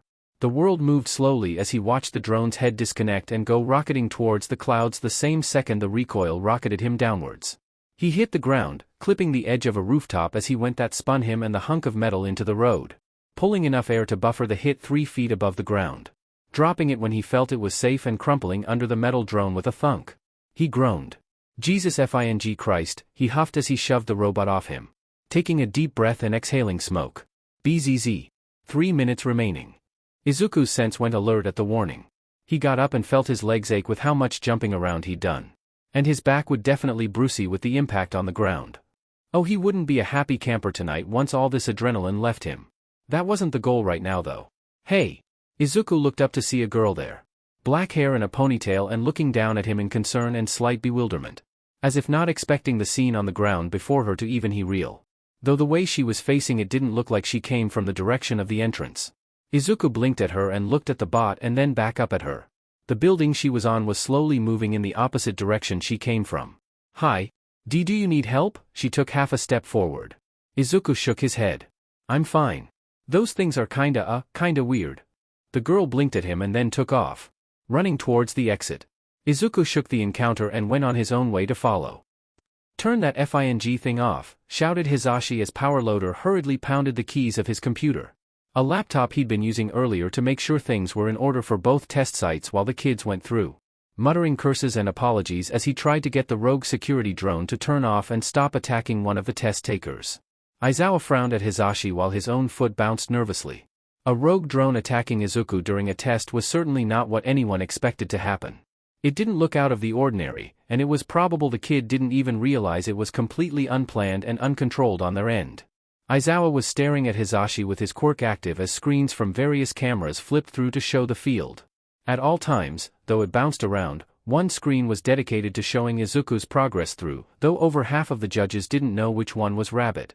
Nedzu was ultimately silent as he sat in the back of the room with Aizawa, eyes darting between the screens. Some teachers were in a mid because of this obvious danger. Even Aizawa was irritated that it was even happening. But it was an evaluation test, they weren't supposed to go down and help until it became apparent someone might die. Which Aizawa felt was a bullshit rule. Mike, Aizawa snapped. Hisashi turned his head, the anger in his eyes flashed and died when he realized Aizawa had him under his quirk erasure and he closed his mouth. Pressed into a thin line as he chewed his bottom lip. It was like this during Hitoshi's test. To the point Nedzu almost told Hisashi to leave the judge room, even if he wasn't allowed to judge Hitoshi's test site anyways due to bias. They weren't allowed to judge here either, but observed to make the connections less obvious than it would have been. Hisashi's plain worry of this kid was not helping that either. I have no clue what's even the matter with this thing, Power Loader hissed through his teeth. It shouldn't even be active during open days. Aizawa switched his attention from Power Loader to the screen with Izuku. The kid was jumping around like he had spring shoes to avoid the drone going after him. Throwing the kid this way and that. Dented walls from his air pressure but nothing too damaging. When the rules said keep to minimal damage they meant not using quirks recklessly to preserve infrastructure. An exercise in control rather than strength, not robot battles. This wasn't the regular entrance exam, which valued the use of a quirk and creative thinking, not controlled usage. So at the very least Izuku was trying to follow those rules in his situation. But the anxiety was still there. This drone was either to detain non-violent intruders or take down violent ones. So as long as Izuku didn't land a hit on it, it would attack him with intent to kill. That is, until the kid FING springboarded it. It U-turned so DMN fast that tackled him and started dragging him upward. With no weapons on it, it was probably going to drop him to exterminate threats. Aizawa nearly bolted from his chair as Power Loader cursed. Hisashi was put back under the quirk as he almost flipped sheet. Screeching something akin to the F is it doing. Izuku fired air at the thing with a gun gesture and dropped like a stone. Aizawa held his breath as the kid buffered his fall and fell to the ground in a heap. Only letting himself breathe when the kid sat up. Bruised and with a minor cut on his cheek, but alive and unbroken. Inko would have killed Aizawa, Hisashi, and probably Power Loader himself if she found out her son broke a limb during a FING maze run. Though his side would have one hell of a bruise from clipping a rooftop on his way down. The kid was up in second after the 3-minute warning went out and was back to roof jumping like that was his original calling. Seamlessly going from a battle to his original task like it was nothing. Aizawa could breathe just a bit better than he was during that fight, and Hisashi took a seat beside him and Nedzu seething. Aizawa pat his shoulder and glanced at the principal. The unreadable face of the mouse was unnerving as he watched the screens. Not having said a single word during the ordeal. Something wrong, Nedzu? Aizawa asked after a short beat. Nedzu shook his head. No, there's not. Izuku crossed the line with a minute to spare. Taking a deep breath once he was past the goal and through the gates with the other finishers. Noting only a few less than earlier, so he wasn't the last to reach the end. He rubbed his side and winced. Yeah, ouch. Something was most definitely not in its right place. Maybe he broke a rib landing. His mom would not be a friend of that idea. He glanced at the crowd around him. Spotting that ponytail girl leaning against the site wall and taking deep breaths. Calming down most likely. Izuku was about to go and talk to her, compelled by, what exactly? Maybe to pass the time until they were all across the lines and dismissed. He stopped himself when he spotted the site name on the wall high above her and suddenly remembered exactly where he was. Why he was there. And, more importantly, who he was. The exercise and the goal eliminated his name and history from those around him, and that battle distracted him from the real reason he stood there. He doubted any of these other kids even realized he was going to be going U.A, let alone stood in the same testing grounds. He felt the weight of everything come back to him as this realization hit him. What would he say as an introduction? Hi, I'm Midoriya Izuku. You know, the same Midoriya who's in the news right now and is totally a FING assassin. Izuku slumped his shoulders and stuffed his hands in his shorts pockets. Tensing when he glanced around again and spotted that dual-haired guy staring him down from across the waiting area. He nearly jumped out of his skin when a cold metal thing tapped his leg. And turned and saw Recovery Girl looking up at him. Now lowering her needle cane and frowning. She glanced him over and shook her head. A soft TSK clicked through her teeth. When you're dismissed, change clothes and see my office. We'll fix you up. Izuku nodded wordlessly as she left to go inspect another newcomer over the line. Izuku went back to looking at that guy and saw nothing. He'd either already left or found somewhere else to stare someone down from. Thank you, ma'am, Izuku said tiredly after Recovery Girl had kissed his cheek. Already feeling the small cut on his face healing with his bruises or whatever fed up his chest. Fatigue dragging at his already tired body. It's my job to make sure you kids don't get hurt, Recovery Girl huffed as she hopped into her seat at her desk. pulling out her phone when it buzzed. I better tell Yamada you're fine. Yamada did? Izuku actually yawned around his words and recovery girl chuckled to herself. Something in her face he couldn't read, but it looked like a vague fondness and worry. She shook her head and spoke again. Get some rest. I'm sure the trains will still be running when you wake up. Izuku didn't frown or argue. Instead he took off his drawstring bag and carried it over to one of the open beds. Sitting on it and almost immediately passing out. Exhausted from using his quirk so much and being thrown around. A phone? Izuku stared at the box in his hands. 2 days after the exams Inko had sat him down and handed him this. It wasn't a new phone like the ones in the ads he'd seen on TV during the news, but it had a touch screen. Stuck in a present mic case that he was positive Yamada picked out as a joke, and a pair of earbuds unplugged but wrapped around it. 2 things he appreciated. It wasn't a flip phone turn-pager with access to nothing whatsoever. It was probably the most advanced phone Izuku had ever held in his DMN life. And Inko was giving it to him. He looked up at her. Ready to say he didn't deserve it, when she spoke first. We all thought it was a good idea for you to have one. A way to keep in better contact and to talk to any new friends you make. Right. He had to explain to Inko why he was late getting home after the exams. That probably worried her more than anything, and she was just as upset about the fight as Izuku expected her to be. This was the most logical step as a response, but it felt like it was too much just for him. All of our phone numbers are already in it. Mine, Toshinori's, Yamada's, and Aizawa's. We have the manual for how to work it, too, if you need it. It took a lot of restraint to not start tearing up. It was a very, very kind gift and he didn't know how to react to it. Nor did he have any idea of how to repay Inko for even thinking he'd need it. Thank you. Inko smiled, it's no problem at all. At the end of the week Izuku pulled the drawstring bag on, this time not full of clothes to leave here or assignments, but various essentials. He did one last glance around the room, made sure he had stuffed a rather ancient All Might wallet into the bag. It had only a little bit of money Inko insisted he take after he'd helped her with the house cleaning. He had to get used to having a wallet anyway, so this was a step, he believed. And did a check to make sure he had his phone. He spent all night trying to figure out how it worked and getting various news apps downloaded onto it and finding some weird default background for the lock screen. When he left the bedroom he shut the door behind him. Feeling a lanyard with keys on it shift in his front left pocket.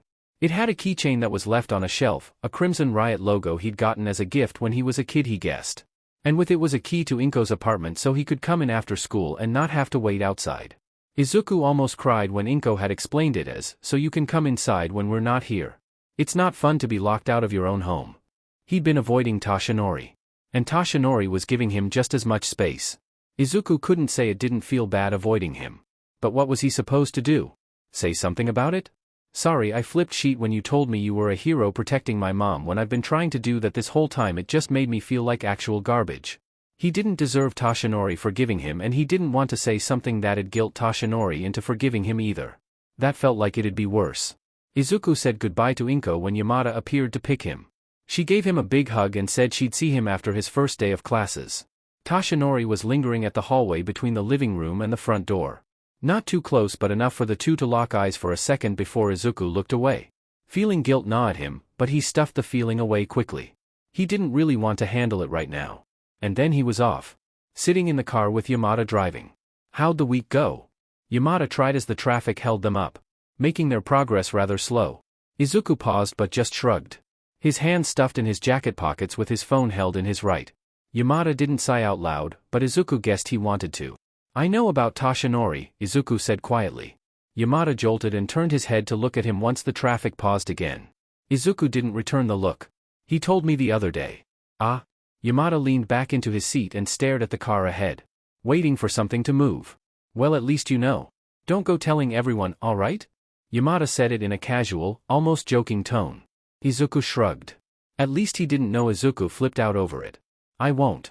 There was a beat of silence until Izuku started the conversation back up. How'd Hitoshi do? On his entrance exams? Yamada sighed, though he was smiling. He got into the hero course on rescue points alone.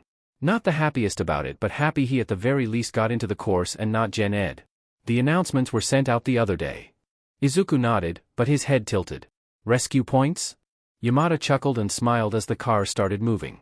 It's a secret system we don't tell students about. It's not all about battle talent but also about saving people when they need it. It's a hero course after all. Izuku nodded as he faced forward again. Right? I'm glad he got in. He'll be joining you in Class 1A this year. Izuku brightened at this.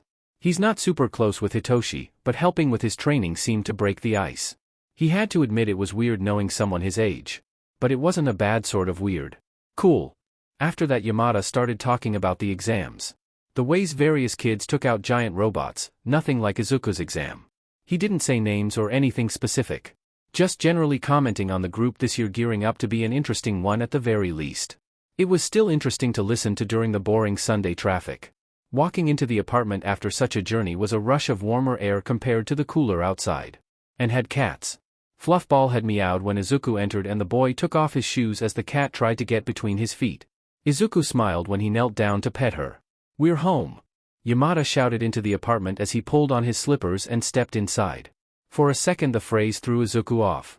He'd been saying it when he got home to Inko's place. Which took some getting used to on his end, but hearing Yamada say "we're home" was a different feeling altogether. And Izuku would have to admit it wasn't unwelcome. The amount of wrong Izuku felt in that moment was rattling in a way he could not put into words. Nothing was wrong, of course. All was quiet in the apartment aside from the sound of Ryo wandering on a nightly patrol and his bell hitting his tags.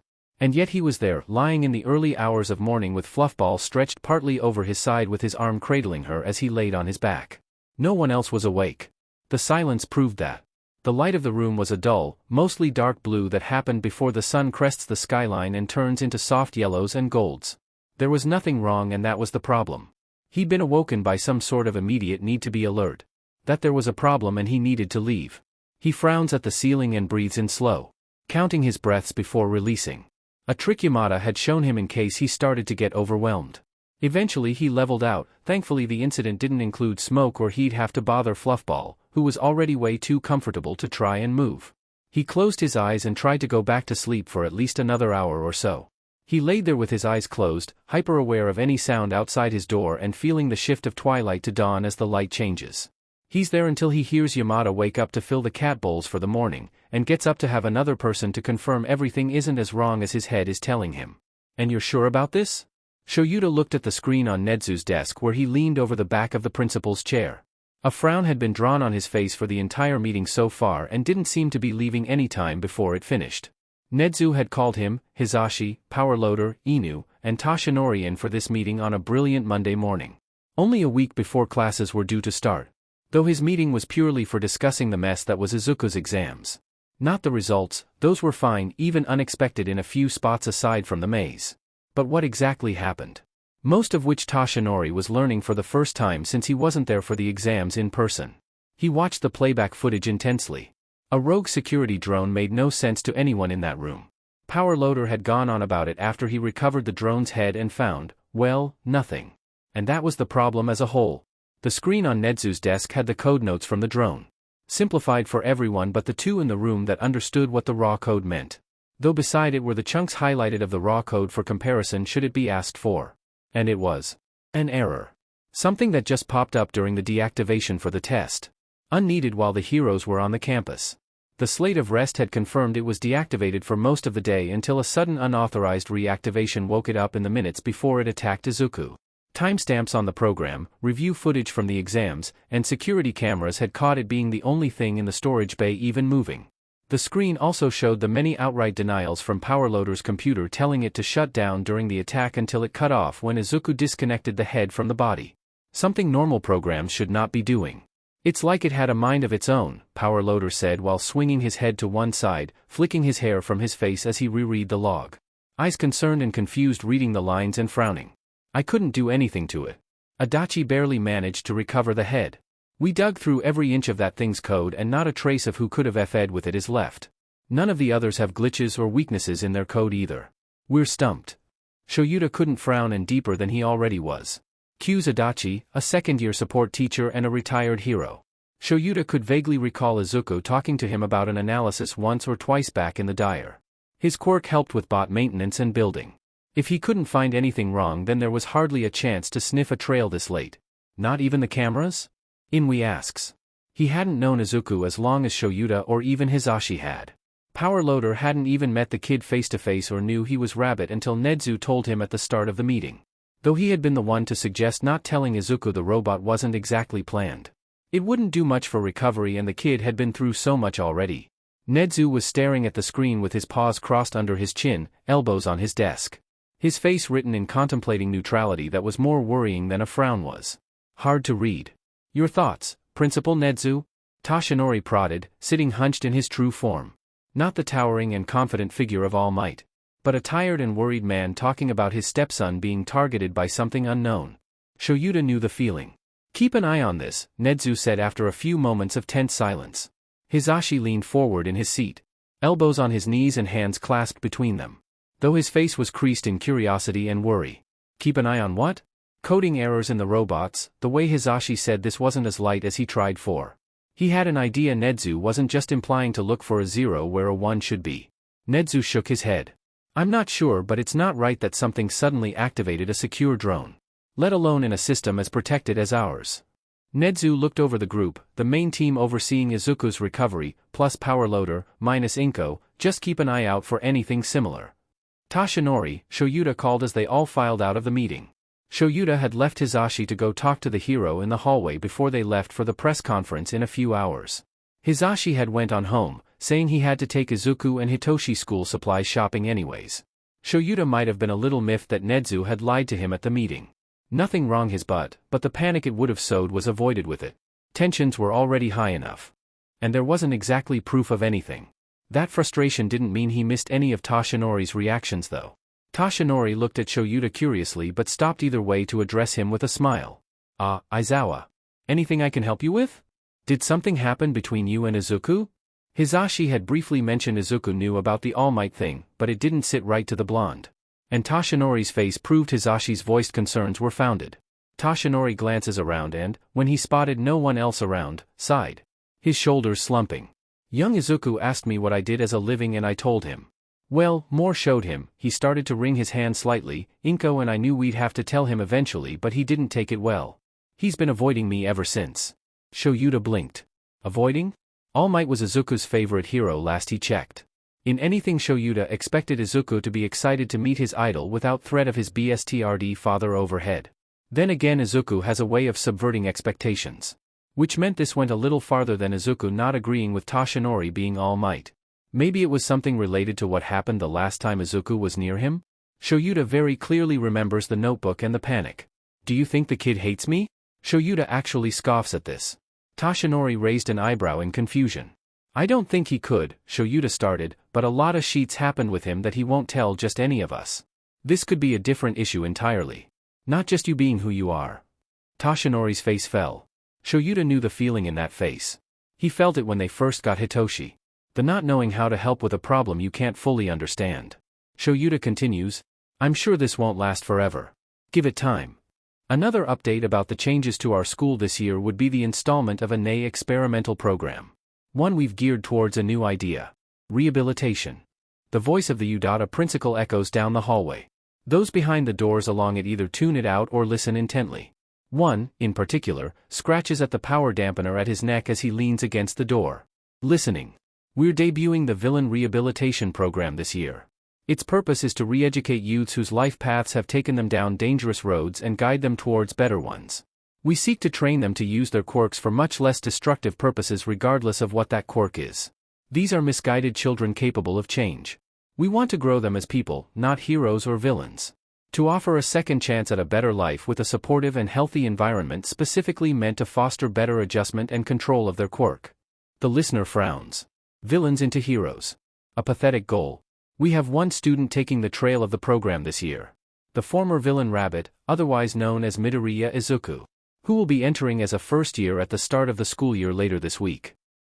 Oh, now that made this listener seethe. He frowns. Izuku, manipulated off his proper path. If it weren't for him, there'd be the Empire. The death of All Might. And he, the father, at his rightful place above it all. A beautiful future stolen away by a greasy-looking rat. Spouting rotten words of heroism to corrupt his youngest into betrayal. A child that had to die. By year's end Izuku, and Eraserhead, and Inko, and every single person they care for will be dead. He'd offer them the mercy of dying before he got his hands on them. And for last he'd save that wretched hero forced to watch. The price for ruining years of hard work.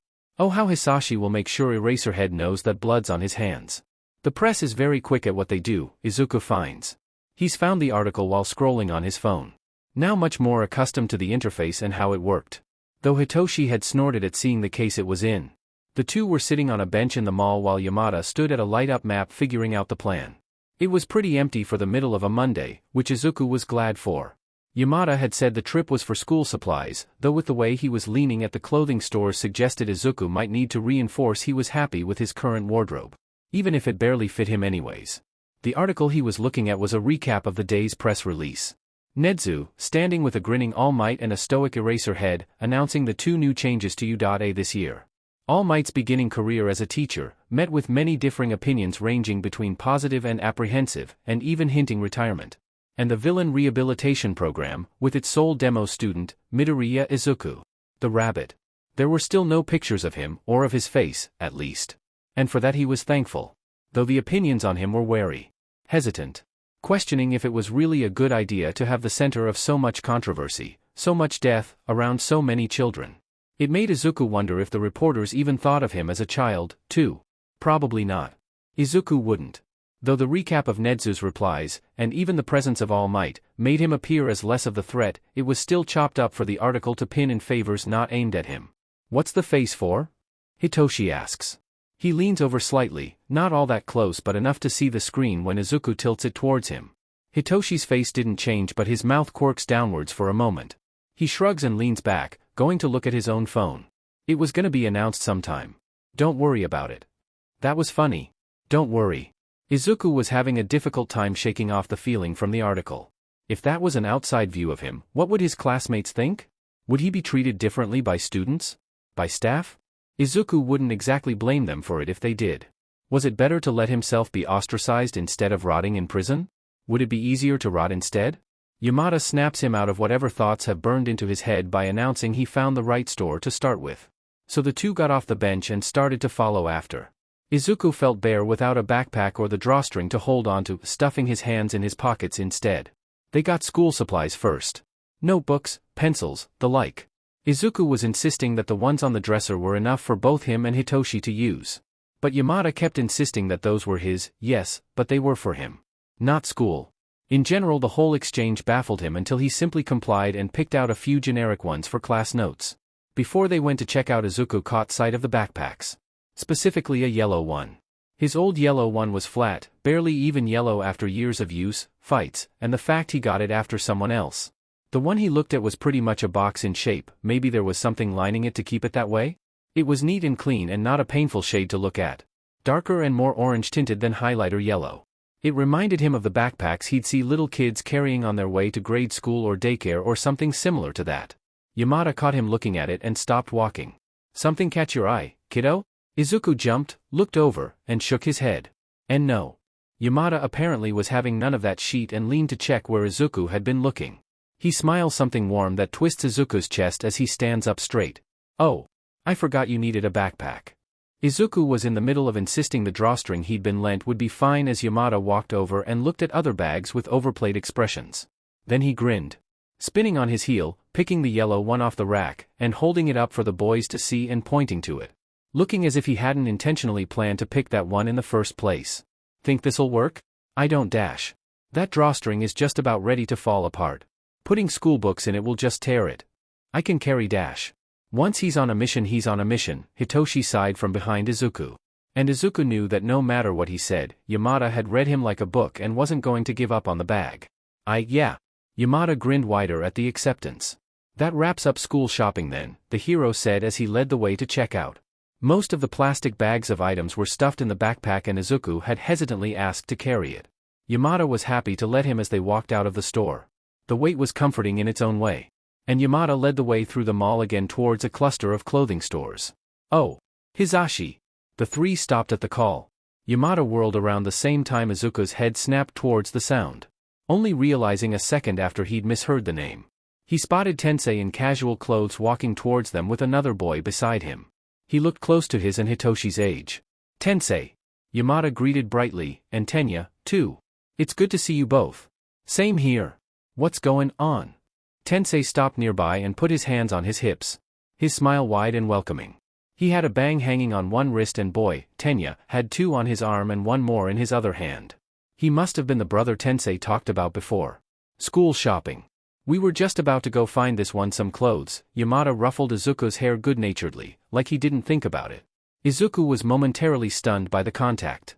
All of Hitoshi's stuff is too big. Hitoshi and Tenya had started an awkward conversation of their own while the Guardians talked.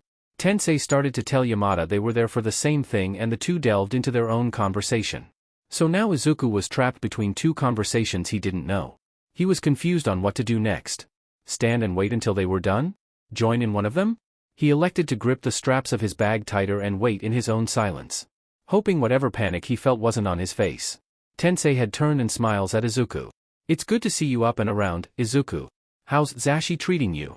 Izuku startled at the sudden attention. He pretended he didn't see the look that briefly crossed Tensei's face at it. Oh. He's nice. At his name Tenya had looked over, surprised. And Izuku caught the way his eyes watched him after. Looking at him like he wasn't expected, and that was a problem. Tensei moved on right past it. Awesome. Oh, this is Tenya, my younger brother. He'll be joining you in the hero course. Izuku officially turned to look at Tenya. Nodding his head in greeting, nice to meet you. Tenya offered a nod and a simple greeting back. Though it was obvious from both Yamada and Tensei that he wasn't being characteristic in some way. Izuku took that moment to take in his future classmate. Tenya was tall, taller than him, and broad-shouldered. Large arms and large calves. From the way his pants were misshapen, his quirk manifested on his calves. And if he was anything like Tensei, it was most likely a similar quirk. Though he didn't have the weird eyebrows Tensei had. Izuku didn't know if that was a good thing or a bad thing. Or if Tensei's eyebrows were just some sort of really weird fashion statement. Izuku got the feeling Tenya didn't like him. For that, Izuku couldn't blame him. Izuku hurt his older brother. And while Tensei had somehow forgiven him, Tenya was under no obligation to do the same. If Izuku had been faced with the BSTRD that hurt his family and he was told that person was allowed to walk free, that he'd have to be around them constantly after? Izuku wouldn't like the guy much either. Thankfully though, Hisashi was in prison. We better get going, see you around Hisashi, boys, Tensei said with a wave and a smile. Hisashi waves back as Tensei nudged Tenya and the two leave. Izuku doesn't turn when he feels brief eyes hit his back not long after. Clothes shopping was just weird. Hey, Aizawa? Izuku asked, walking into the living room. He was looking at something on his phone and frowning. It looked like he had tried to figure out some big mystery, couldn't, and was finally getting the resolve to ask for help. Which, Shoyuta guessed, was good. Tiny progress. Yeah? Shoyuta turned to look over the back of the couch. Izuku stood behind it and leaned forward, hanging over the back a bit to show Shoyuta the screen. It looked sort of silly the way he draped himself over the back, but Shoyuta dismissed it. So I got an email or whatever and I'm sort of confused. Shoyuta leaned and read the message over. It was the default for first-year students. Costume design. Most first years he overheard talking about them had said they always imagined their costumes. And if there were any outliers to this statement he never heard about it, Izuku might be the first for that. What's it for? Izuku asked. It's for your hero costume. You'll be needing it, Shoyuta started and Izuku's mouth screwed to one side.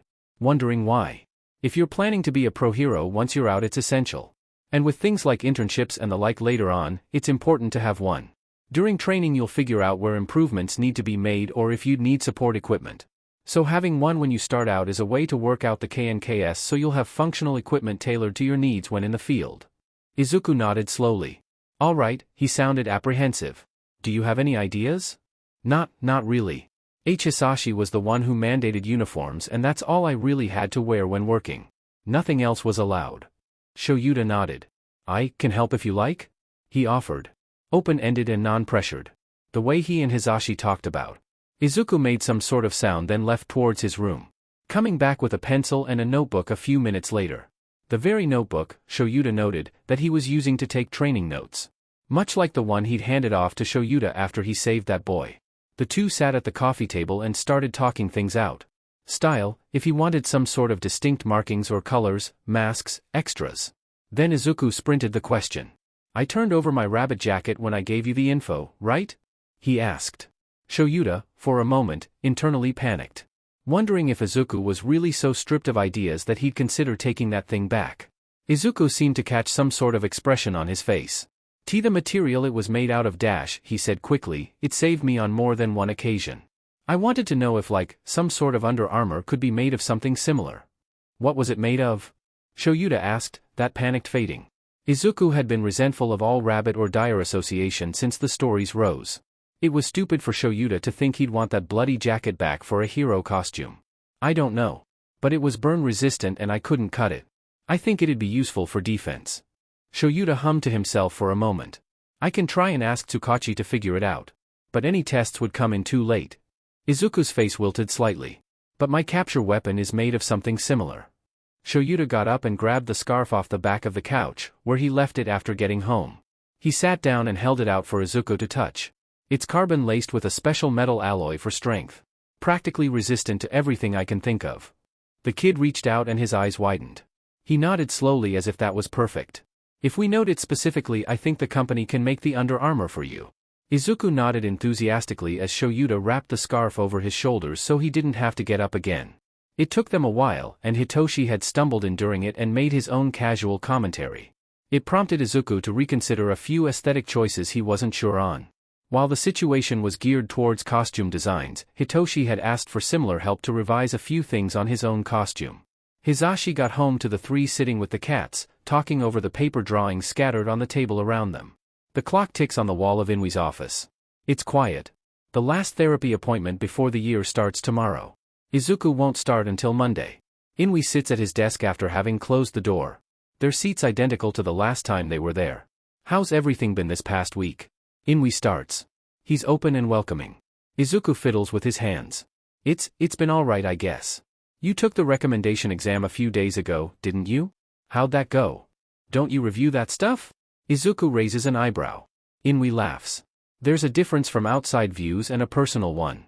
I'm asking how you thought of it, not what the papers say. Izuku nods after a long minute. I think I did good. The paper test was tough in places but I managed. Inwi nods through the answer and smiles warmly. Good, good. How's everything at home? Are you settling in? I got a phone, Izuku starts, pulling out the device to show it. Yamada picked out the case. Hitoshi thought it was funny. And did you talk with your stepdad? Izuku pauses and leans back on the couch. He stuffed the phone in the front pocket of the hoodie he'd gotten yesterday. It was blue with the word hoodie in katakana on the front. Izuku thought it was funny. He grips the phone still with both hands. I did, yeah. How'd it go? Izuku frowned slightly. It didn't go as I thought. Some stuff came to light and I didn't react well. At the risk of sounding cliché, how did that make you feel? The talk you had. Izuku huffs and shrugs, like that'd shove off the guilt he feels about it all. I don't know. I felt lied to, I guess? And not by Toshinori but, I dunno. It was all connected with old sheet and all this stupid stuff and I overreacted. Overreacted, Inwi echoed. Somehow not believing this was truth. Yeah, Izuku says like Inwi's not getting the point, like I overreacted. How did you overreact, Izuku? Izuku blinked and stared for a moment. He's not quite getting why Inwi, who's supposed to understand, doesn't. I don't know, I just did. It takes a moment for Inwi to nod. He doesn't frown or make any sort of face. Izuku doesn't know if Inwi actually understands what he means. He probably won't unless Izuku explains it to him. The silence is pressing him to speak more. It screams the floor is yours and I will listen. He knows what he says will not leave this room. And DMN if it wasn't tempting. I got lied to a lot, Izuku says after minutes of ticking clocks and silence. He doesn't know what he's doing anymore. And I guess learning about Toshinori just reminded me of all that? It was stupid of me to react that way, I know, and I feel bad about it but it just happened. Have you talked to Toshinori about how you're feeling? Izuku shook his head. Did that initial talk solve that hero vibe thing you mentioned last time? Izuku huffed, though to him it sounded more strained than a nonchalant huff. Yeah. It solved it completely. I think that was the problem. Do you have plans to talk to him about this? See if you can both work it out? Izuku shrugs again and focuses his eyes on the floor somewhere in the middle ground. He's frustrated. He doesn't want to think about Toshinori being All Might. It makes him think of Hisashi, of what Izuku had done for him. About those dead eyes and the blood and the nightmares that plague him. He'd seen an article call him a monster last night after he went digging. He's not sure why he even did it. A forum called him bloodthirsty. An animal with a soft name. He's read the words and insults and the monikers to death. He'd seen the articles connected to every single victim. He learned their names and that he was right to say they had people to miss them. That he ruined the lives of so many. He knows the words are true because he did them. He thinks about how he didn't have to do any of it if he'd only known. It was his job to know. He doesn't want to think about Toshinori being All Might because it means he has to address the idea that he, himself, is a monster. He knows he is, but the idea of being a hero shines only slightly brighter. Tries to blur out the image of blood. He didn't want to guilt anyone into feeling sorry for him by admitting it. He didn't think he deserved such sympathy. He doesn't want to talk to Toshinori because it means admitting he's F'd. Because he knows Toshinori is a good guy. He thinks Toshinori might blame himself. Toshinori needs to blame him for his actions. Or blame Hisashi. Maybe it's the way Inui wasn't going to judge him that makes him open his mouth. Inui won't pity him. He won't say all of it. But he'll start. I dunno, no? He probably hates me for overreacting. Inui watches for a second longer. Neutral. Unjudging. Izuku takes this as a green light as Inui asks. So, how did you overreact, Izuku? Izuku lets his frustration take over for a moment. Pushes down the slight guilt and giddiness of even having a place to vent anger about his father. I don't know? I walked away. Izuku lets his mouth speak before his brain catches up. The frustration made his chest feel warmer. I mean like, a hero was married to my mom this whole time. And like I'm just supposed to accept that? No issue. I'm not mad at Toshinori or anything. Not really. He doesn't need me mad at him, he didn't do anything. And it's not like I knew anything. Or that he even knew what was happening, which I don't think he does. Or did, or whatever. He loves mom and I know that. I'm not saying he's bad for her. He's great for her and even I can see that. I'm mad at Hisashi and his bullshit and making me think that mom could only be protected if I did what I was told. And I hurt people. I hurt a lot of people to keep my mom safe. Izuku can't see past blurs. He wipes at his face and his palms are wet. He's angry, not sad, he doesn't know why there's water. It makes it feel like everything I did just played right into his hand and that mom wasn't ever in danger. And that he knew. I'm just an idiot for believing him. Inui waits a few minutes before answering. So that Izuku can catch his breath. Izuku is offered tissues and he accepts them. When Izuku's tears have stopped, the clock on the wall ticks gently. Marching forward. Well, to start, you're not an idiot. Inui pauses like he's trying to think of the right words. Hindsight makes things much more complicated than need be. You learn more and apply it to what can't be changed. And sometimes finding things out can paint things in a new context. That will hurt. Izuku tenses his shoulders. Not looking at Inui but listening. Midoriya Hisashi was a manipulator of the highest sort. Izuku huffs. Inui continued unbothered. He tried, and failed, to twist stories in court despite the evidence against him to get a better sentence. And it did not work. But he still tried. I can guarantee you, you're not the only victim to his evil, Izuku. Inui takes a breath. Izuku can feel his eyes until Izuku takes his own breath and looks at him. He sees gentleness in a hero known for an animal persona. He thinks he knows why people trust a hero like that with an expression like this one. Though you have every right to feel the way you do about what Hisashi has done. I do. Izuku blinks. He knows Hisashi didn't like emotions like these. Ones that cloud judgment. Of course you do. He hurt you. He hurt you for a very, very long time. But, Inui shifts to hold both hands to his sides. Palm up like he's offering something. You can't let what he's done control you forever. It will take time to learn not to, but you cannot let him and what he's done keep hold on how you feel and why. Moving forward takes learning from former action. Our own and the actions of others.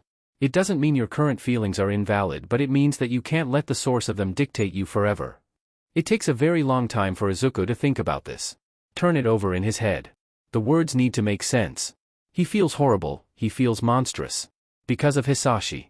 Hisashi, who is not here. Who will never be here. He's not sure he believes it entirely. So I can't let him make me feel bad for things I didn't know. Yeah. Should I apologize to Toshinori? Eventually. At your own pace, when you're ready, you could explain to him that you aren't mad and why you reacted the way you did. I'm sure he doesn't hate you like you think he does. If anything, if he's as good a person as you say, he might just be concerned. But what you do is entirely up to you. I just offer suggestions. Izuku was silent but nodded, thinking the new advice over. And it's not going to guilt anyone into feeling bad? Inui shook his head. No, Izuku. You explaining yourself is not going to guilt Toshinori into feeling bad. It might just bridge a misunderstanding. Note-taking was his original hobby.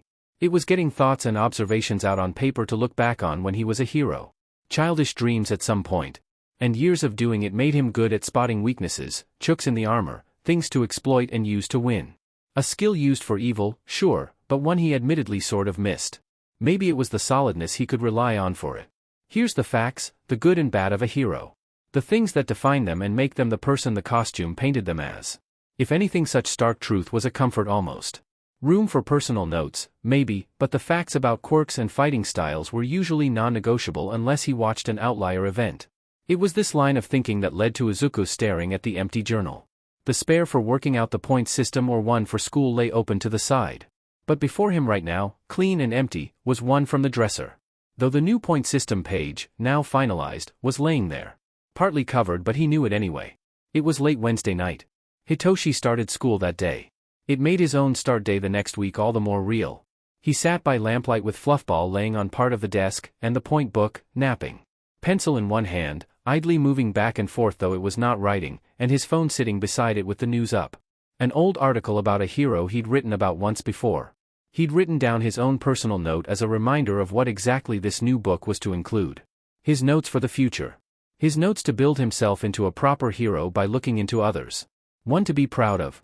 He pet Fluffball on the head, getting a small chirp from her as she woke up. Blinking sleepily at him before starting to purr and lean into the touch. A quiet encouragement for more attention. She was tangible proof that he wasn't in the base doing this as an assignment. This was a fresh notebook, a new pencil, a different light. With the sounds of a city outside the window and gentle purring of an animal content in his presence. His space and no one else's. Inui's advice of not letting Hisashi control him had been turning in his head ever since he left the session. Izuku wanted to think they had some merit. Hisashi had taken from him one of the small joys he had as a kid. Twisted it for his own needs. Made him nearly hated being exploited for evil. He was going to take this back and make it his again. That was enough to make him start the journal's first official entry. Hanging out in the same space after training became a sort of common thing between Izuku and Hitoshi. Of course, training dwindled after the exams, leaving it to the boys themselves with minimal instruction from Aizawa. He did supervise to make sure things stayed within acceptable bounds. Unfair advantage, he had said special attention before classes even start. Though that ignored the fact Aizawa and Yamada both trained Hitoshi for a while before the exams even happened. Izuku didn't mind just sitting in the same room as Hitoshi. Though normally the small TV in the corner, practically a computer monitor, would be playing a movie. The whole thing started with Hitoshi making some sort of reference during training that Aizawa caught quickly but flew completely over his own head. He'd seen the ad posters and the merch around, but he'd been with the dyer when it came out and couldn't watch anything that wasn't on a news channel. Hitoshi was downright offended at this, or at least surprised. It led to Hitoshi awkwardly showing him the movie in his room. The TV in the living room was commandeered by Yamada's own show's post-dinner. It led to Hitoshi showing Izuku a lot of movies. At one point pausing one and then going on a very long-winded lecture about something called meme history. Showing pictures on his phone as examples that included the very scene he'd paused on. Izuku liked the Vine section of the lecture but didn't quite get it yet. Hayachi said he'd catch on eventually. At the moment there was an idle film Izuku had little interest in playing as he wrote in his notebook. Enjoying the quiet as he sat on the floor, comfortably leaning his back on the bed frame, and refusing to intrude on actually sitting on the bed. While Hitoshi was at the desk looking his homework over for the final time. Izuku's classes started the next day and he was nervous. He'd had his homework done earlier with Hitoshi's notes, and was now working on his hero notebook. An article pulled up on his phone and his spare notebook to hash out details before putting them down officially. Completely focused as he worked on a file for the Rescue Hero 13. He missed when Hitoshi turned around and watched him work. "What's that?" Hitoshi asked after a minute of movie-filled silence. Izuku startled slightly and looked at the desk. Hitoshi looked curious with an arm propped on the back of his chair and eyes locked on the notebooks. Izuku fidgeted in for a second before answering. "They're analysis?" "Analysis." Izuku nods and looks at his notebooks, spinning his pen around his fingers slowly. "Well, it's on heroes. Like their quirks and fighting styles. Things like that." Hitoshi hummed and got up to sit on the floor beside him. Looking over the half-finished, proper, file sitting in his lap while the drafted one in his spare book sat on the floor in front of him. He looked curious about it, at the very least. Dawning fell on his face after looking at the page in the spare book. "You were writing in that the other day, too. Dad said you were note-taking." "I'm always note-taking," Izuku said softly. "It's dash. I like helping people see where they can grow. It's how I help you in training. Quirks, they can be anything that's at least partially logical. They can be any form or do anything and they're so cool and unique and can be expanded upon indefinitely with the right training and I dunno." Izuku tilts his head and pursed his lips in thought. Looking over the half-finished file of 13 in his lap. "There's words there, somewhere. He's not sure if he's found the right ones when he speaks. I want to be a hero, he hesitantly starts, thinking of a way to not lay out about 9 years of trauma about a simple journal to someone who might not really care about that. I know about heroes. I used to be a total fanboy, but I don't know much about being one. I think knowing more about the quirks of others and how they can be used to help others can help me find ways to be one too. Apply what I know about others and adapt it. Like learning by example? Izuku nods and gives a sort of nervous smile. Yeah. Like that. Hitoshi nods back with a determined look in his eye. That's? What do you have so far? Izuku lights up as Hitoshi asks, and internally notes the way the purple-haired teen leans back on his legs to listen to Izuku start explaining.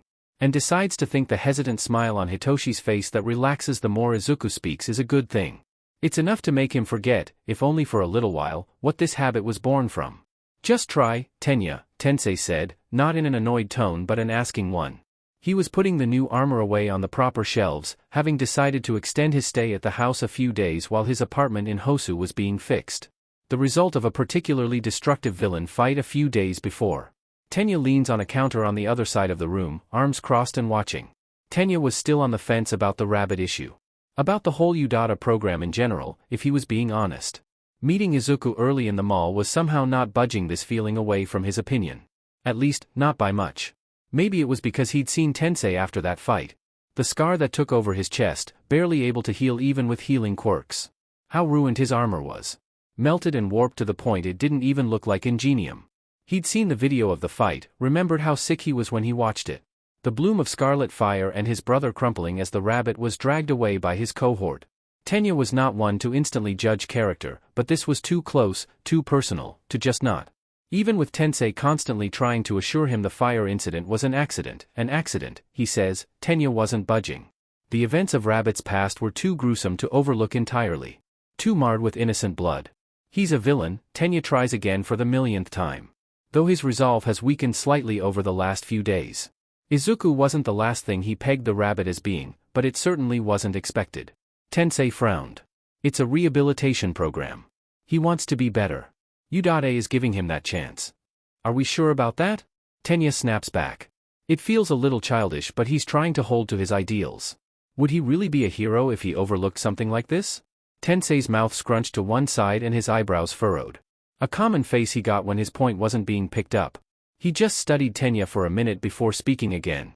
The situation is, it's complicated. Look, you don't have to like him, but don't ostracize him. He's a normal kid like you dash. Like me? How can you just forgive him for everything he did? Tenya stands straight and throws his arms up. He's hurt people. He hurt you. Izuku knows what he did. We've talked about it. I've forgiven him for it. And trust me when I say he doesn't forgive himself for his actions. Let him redeem himself. Tensei walks up and puts his hands on Tenya's shoulders. He's shown promise, just like you do. Give him a chance to prove he's not as bad as those bloodthirsty reporters are saying. All right? Tenya frowns and looks away. Tensei tilts his head to keep Tenya's eyes on him. All right? A defeated sigh followed by a reluctant, all right. Tensei smiles reassuringly and takes his hands away, clapping Tenya on the shoulder good-naturedly right as the two's mother called them for dinner. Katsuki was livid. They were letting that sheet into the school? Into the hero course? Without even testing him? Everyone else had to work for it and he's just waltzing through it. Even recommended students worked for those spots. Not that Katsuki struggled to get his own seat in the course. Rabbit didn't even get an announced trial. Sure, his name came up a few times in the televised trials, but rumors spread of a second trial for Midoriya Hisashi closed to the press. Rabbit got nothing but the release of his name, his status in the Silver Dyer, and eventually his age. Katsuki was positive that he'd go to prison on murder alone. Was Inko safe then? If Izuku was free, he'd probably either want nothing to do with her or to see her. And he wasn't so sure which was better considering Inko barely ever wanted to talk about Izuku after the custody thing.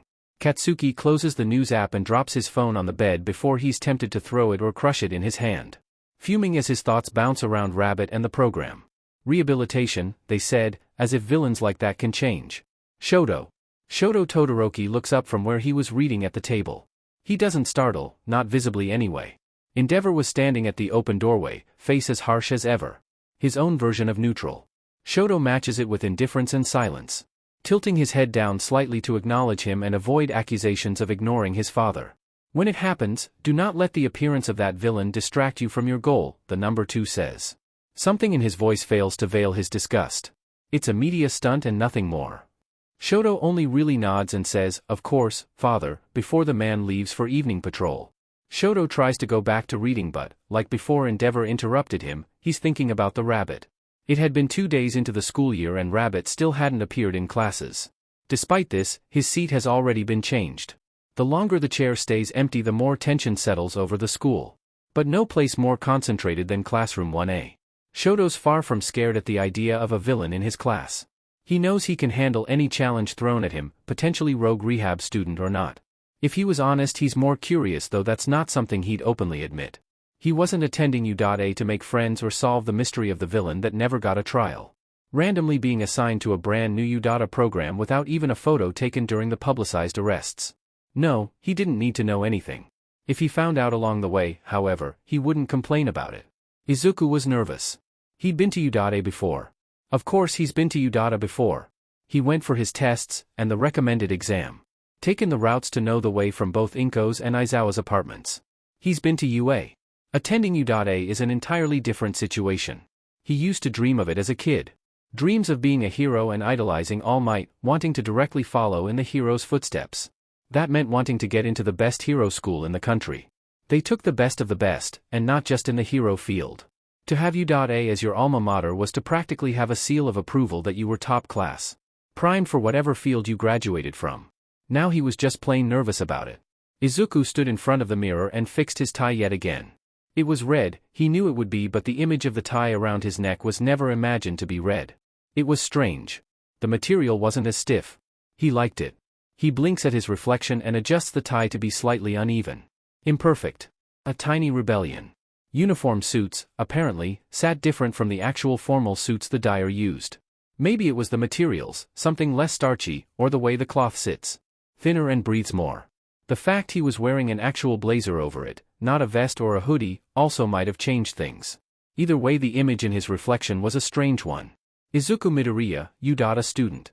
His arm was a little sore from the morning stretches. He'd have a doctor's appointment that Sunday to check progress on the healing. Otherwise he felt physically fine. Freshly showered, bag packed, nerves buzzing but not quite at the level where one word would send smoke from his mouth. He was ready to go. Before he could even get to his door, the sudden and rotten thought of "you don't deserve this" echoed in his mind. It sounded a lot like Hisashi. It couldn't take too much root before Fluffball was yowling her little heart out at the door to be released. A perfect distraction to let him continue his morning and try to push that thought away. Even if some part of him might have believed it. He walked to school with Hitoshi that morning. The rest of the week he'd be at Inko's and taking a different train. But he was glad his first day wasn't walking alone. Walking with someone he could at least call an acquaintance, if not a hesitant friend, kept him moving. The closer they got to U.A, the more anxious he felt. The more the gate appeared, looming up ahead with the outlines of the buildings, the more he thought about Hisashi. His words clawing at a space in his chest that feels too warm. Drumming over and over like a dull roar in his ears. Broken records and static repeating. Heroes don't think murderers can become heroes. And they can't be. You have to see Recovery Girl real quick, right? Hitoshi asks. He's walking on Izuku's left side. Closer to the road. Izuku's knocked from his own head to notice more uniforms around them. People talking excitedly with new friends or on their own with headphones. None of them giving either of the two more than a cursory glance. He takes the reprieve of his own anxiety and focuses on Hitoshi and the sound of his footsteps on the sidewalk. "Yeah," Izuku says, "she wanted to check my should, what are you doing?" Hitoshi had moved from Izuku's left to his right as he spoke. Putting an arm behind his backpack and rushing Izuku forward. They passed a large group of people crowding the gate and talking to the students trying to get through. Their voices a bundle of noise. Izuku didn't process why they were there until he saw the camera and microphones. The instinct that screamed hide was nearly enough to drown out the noise and freeze his feet. "Excuse me, young man," said one reporter as they stepped past him, shoving a microphone in Izuku's face when he had turned to look at the very loud man in his ear. "What's your take on the villain program that went up this year?" Izuku just froze at the sheer rudeness of this man. Aizawa and Yamada had warned them not to talk to the press. They'd been swarming the gate since day one to get comments on All Might's teaching, of which they got plenty, and opinions on the rehabilitation program. They'd gotten even more. Izuku spotted students who'd managed to get past the horde shoot them both sympathetic looks from beyond the gate. "Do you think having the rabbit on campus is safe for students? Are you afraid of having a volatile killer in the halls of your school?"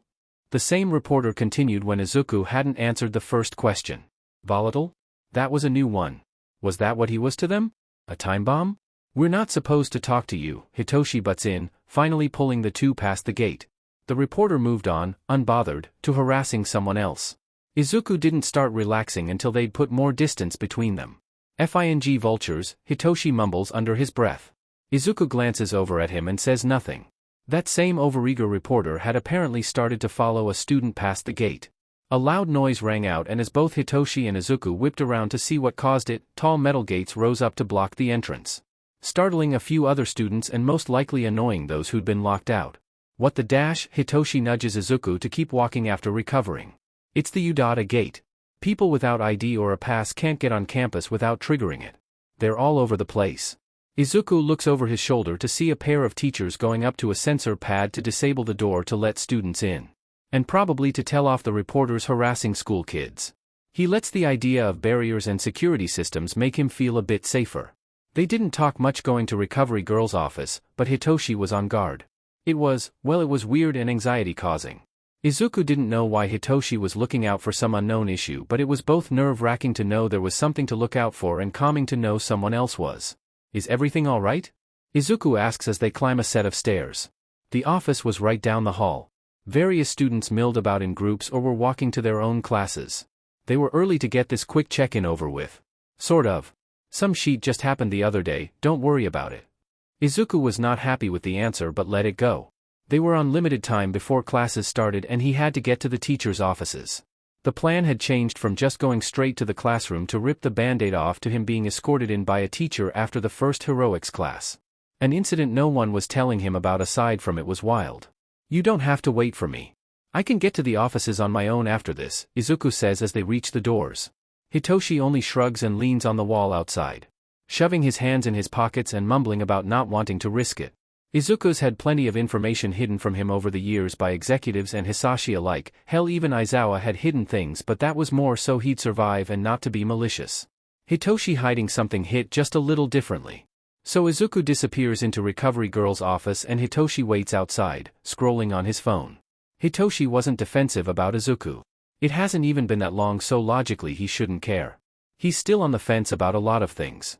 The rabbit is now an ex-villain, a prolific ex-villain with the big fights happening so soon before the dire raids making headlines. But he wasn't against Izuku. It was hard to not see things should his way after a while of being exposed to him. With what little Hisashi was able to share there were reasons for a lot of things Izuku did. A lot of them regrets. And Hitoshi would be stupid to pretend he didn't hear Izuku after a nightmare or smelled the smoke outside the window late into the night. Izuku was still a kid, like him. They had things in common. Hitoshi had time to see the human behind the name. Izuku doesn't like to be called Midoriya. He liked talking about quirks and heroes, and talked with his hands once he really got going. He didn't know much about memes or movies but listened when Hitoshi talked about them. He hung around Hisashi when he cooked and tried to help around the house. There was one time he heard Izuku baby talking fluffball early into the morning.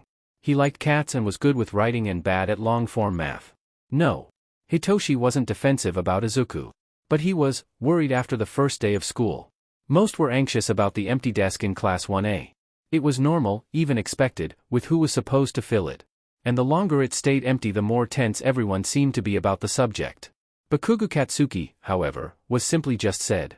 Any sort of rumors just stirred the pot. Too much for some discomfort at having an ex-assassin in the classroom. It looked far more like a personal grudge. And after a rather, explosive exercise on day 2 Izuku and Hitoshi's seats were switched. He was right behind Bakugo and Izuku was behind him.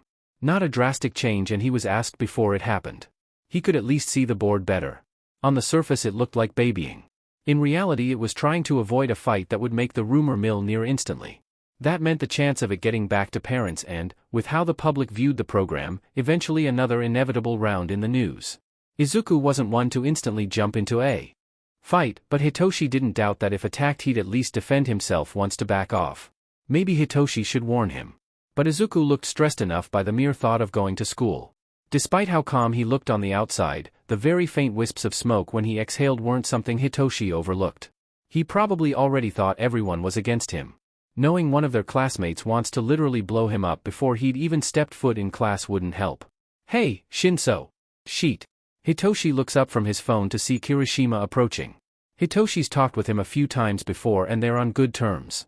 The redhead grins, teeth sharp but unthreatening. "Morning," he says, putting his phone back in his pocket and adjusting the bag on his back. He glances quickly at the office door and Kirishima tilts his head curiously. "What are you waiting out here for?"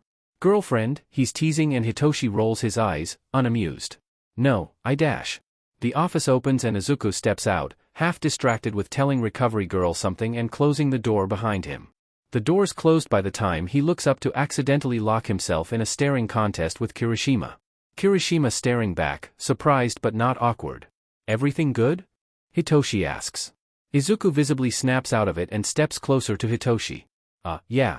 "Cleared, cross the board," Izuku says, wringing his hands together to hold his left hand. Either the movement or Hitoshi speaking knocked Kirishima from whatever also locked him in the contest. "Wicked scar dude," Kirishima says, pointing to his own eyebrow. "Looks hella manly." Izuku idly rubs a hand on his cheek with the scar, bewilderment very clear on his face. "Thank you," he looks to Hitoshi, the purest form of confusion on his face, wordlessly asking for help. Of which Hitoshi offers none. "I'm Kirishima Ejiru," the redhead offers instead. Izuku very clearly hesitates before he says, "I'm Izuku Midoriya." He adds his last name like an afterthought. Hitoshi would like to think if Izuku wasn't so good at hiding certain emotions he would have cringed at the very word. To his credit, Kirishima doesn't visibly react aside from briefly shifting his weight and something tightening in his smile. It blows over quickly and he says, "We're in the same class then." "Nice to meet you." "Nice to meet you too," Izuku offers back. Kirishima then looks to the nurse's office and tilts his head to gesture to it. "Gotta get my injury from last class cleared. See you both later," he says before he's through the door and gone. Hitoshi starts the way to the teachers' offices. "Things are tense in class," Hitoshi says as the office is in sight. "It'll calm down in a few days." Izuku says nothing as an answer. He instead focuses on Izuku's face as the greenette opens the door. Watching the boy visibly blue screen right then and there. Hitoshi leans over his shoulder and sees Shoyuta in his yellow sleeping bag. Only his face visible, eyes closed, framed by his hair. Izuku snorts and covers his mouth with his hand, audibly holding back some sort of laugh at the sight. Hitoshi was used to this. Shoyuta hasn't been doing the sleeping bag thing too much at home since Izuku started staying with them. It makes him wonder if Izuku even knew this was a thing. Hitoshi then remembered he forgot to warn him. Oops. Shoyuta opens his eyes and looks over boredly. He looks like a neon yellow caterpillar and Izuku struggles to exhale air and not laugh. The smoke he releases is nearly white. The reaction is funnier than the source. "Did you see Recovery Girl?" Shoyuta asks as Hitoshi nudges Izuku into the office so he can follow inside. Hitoshi glances at Hisashi to see him watching the scene, clearly amused. Shoyuta carries on like nothing's happening. "Yes, she cleared everything." Izuku trails off as Shoyuta sits up, still in the sleeping bag. Izuku presses his lips together trying to hide the smile. A very long exhale as he's desperate not to laugh in the hero's face. "Good. Then you're cleared for the heroics field trip tomorrow." Hitoshi glances at the clock on the wall. "I'm gonna head out so I'm not late," he says. "See you later." He gets to the classroom not long before the bell rings. It's chaotic as usual. He notes Kirishima is whispering with Mina and Kaminari at his desk. The two make brief eye contact, nod, and then look away. Hitoshi pauses by Uraraka's desk where Tenya's talking to her. "Shinso, you're late," Tenya says with an arching hand gesture. It's important for a hero to be on time. Despite having known each other for actual years, Tenya insisted on last names while at school. Something about formality. Hitoshi was rolling with it. "I had an errand to run for Aizawa-sensei," Hitoshi answers. Tenya's brow furrows just a bit and he opens his mouth to ask a question. The warning bell goes off before he can and Hitoshi is crossing the room to his desk. Izuku was on his own in the teacher's office surrounded by heroes, only two of whom he actually knew aside from a name and a file. Too many were busy with their own tasks gathering materials for classes to notice him. Or take any sort of actual note aside from a glance. "Are you prepared?" Aizawa asks as he peels himself out of the sleeping bag and rolls it up. Izuku forces down the comedy of the visual he'd walked in on. He's always had this image of a perpetually tired, but ultimately badass hero. The very immediate 180 of seeing him cocooned on the floor of an office was not on his list of things to expect at UA. "As ready as I can be," Izuku admits. Aizawa tucks the sleeping bag under his arm and goes to his desk. Izuku makes note Toshinori isn't here. Aizawa pats Yamada on the shoulder as he leans to the desk and picks up the attendance book for 1A. Other teachers were starting to get up as Aizawa walks over to him. "Then let's go." Aizawa steps out first. Izuku glances at Yamada and gets a reassuring thumbs up, returned with Izuku's own hesitant smile and mirrored gesture before he follows out. The warning bell rings on the way there. They reach the door not long after. The door is towering like all the others. Accommodation for various quirks. There were mutterings inside. "Hey!" Aizawa's voice says quietly, "You're going to be fine." Izuku saw the look in his eye as reassuring despite the obvious fact he was in teacher mode. He lets out a deep breath and nods. Aizawa took this as a cue to get the ball rolling and opened the door as the final bell rang. Izuku hesitates before following. Sliding the door closed and following to stand at the side of the podium. He's facing the class, holding tight to the straps of his bag, and feeling so horribly seen. He spots Hitoshi behind a blonde kid in the far row. Said blonde was staring, stock still. An odd mix of confused rage on his face. Izuku recognizes him from the sludge incident. The guy's hands are visibly shaking where they're clenched on top of the desk. Hayachi looks bored behind him. Other students are making their attempts at playing neutral, but eyes are cast to both him and the blonde guy. "We have a student joining us," Aizawa announces as he sets the roll book on the podium. He scans the room for a second before looking to Izuku to introduce himself. I am Midoriya Izuku," he says quickly, "nice to meet everyone." When he makes no other attempts at an introduction, Aizawa says, "Take your seat there." He tilts his chin up to gesture and Izuku is quick to take the empty seat behind Hitoshi. He notices that sitting behind him is the girl with the ponytail from the recommended exam, and beside her in the other row is the dual-haired guy who stared. There's a very brief moment before he sits where he sees both staring. The girl with surprise and the boy with flat curiosity. As soon as he's facing forward, Aizawa is speaking. "Now for homeroom business. Because over the last week not everyone was present, I've neglected to have you vote for class representatives. You'll be doing that today." Izuku blinks. A class representative? What was that for? He doesn't have a chance to ask as some students immediately start volunteering for the spot. Izuku leans back and just watches the shift in the room go from awkward tension to a sort of controlled chaos. He's thankful for it. Izuku's half distracted watching Aizawa lay out the sleeping bag again when Ida Tenya stands and calls for silence. Drawing eyes to him and the fact his hand is raised the highest. As he speaks, his hands and arms move in wide, almost robotic gestures. This is a job with the heavy responsibility of leading others. It's not for anyone who just wants it. It requires the trust of those around you. If we want a true leader, we should find one democratically and vote. A girl with long green hair half turns in her seat to look at him and speaks next. "We haven't known each other for that long. How do we base it on trust? People might vote for themselves with that logic," Kirishima adds, tilting his hand to the side in some vague gesture. "Exactly. So wouldn't the person with multiple votes seem like the right choice?" Tenya looks up to Aizawa, who has gotten back into the sleeping bag. "What do you think, Aizawa-sensei? Just pick someone before homeroom is over." The adult falls over and closes his eyes. Pretending to nap as Ida thanks him and starts to organize the voting in a way to keep it private. Izuku just watches, wordless, at how the guy takes a sort of charge. He may not know what's going on, or even a whole lot about Tenya aside from their awkward meeting in the mall, but it feels like it clicks. Hitoshi won with 3. Izuku wasn't sure how. It's not like he knows how the class had functioned when he wasn't there. But it had to be on some sort of merit. Yaoyorozu Momo, the girl with the ponytail that sat behind him, was the vice president. Ida got 1 vote, Izuku's, and Izuku expectedly got none. Ida seemed more surprised that he even got a vote than the fact he lost. Admitting to the green-haired girl, Azui Tsuyu, that he voted for someone else when she asked why he was surprised. Hitoshi was, honestly, genuinely surprised he'd won.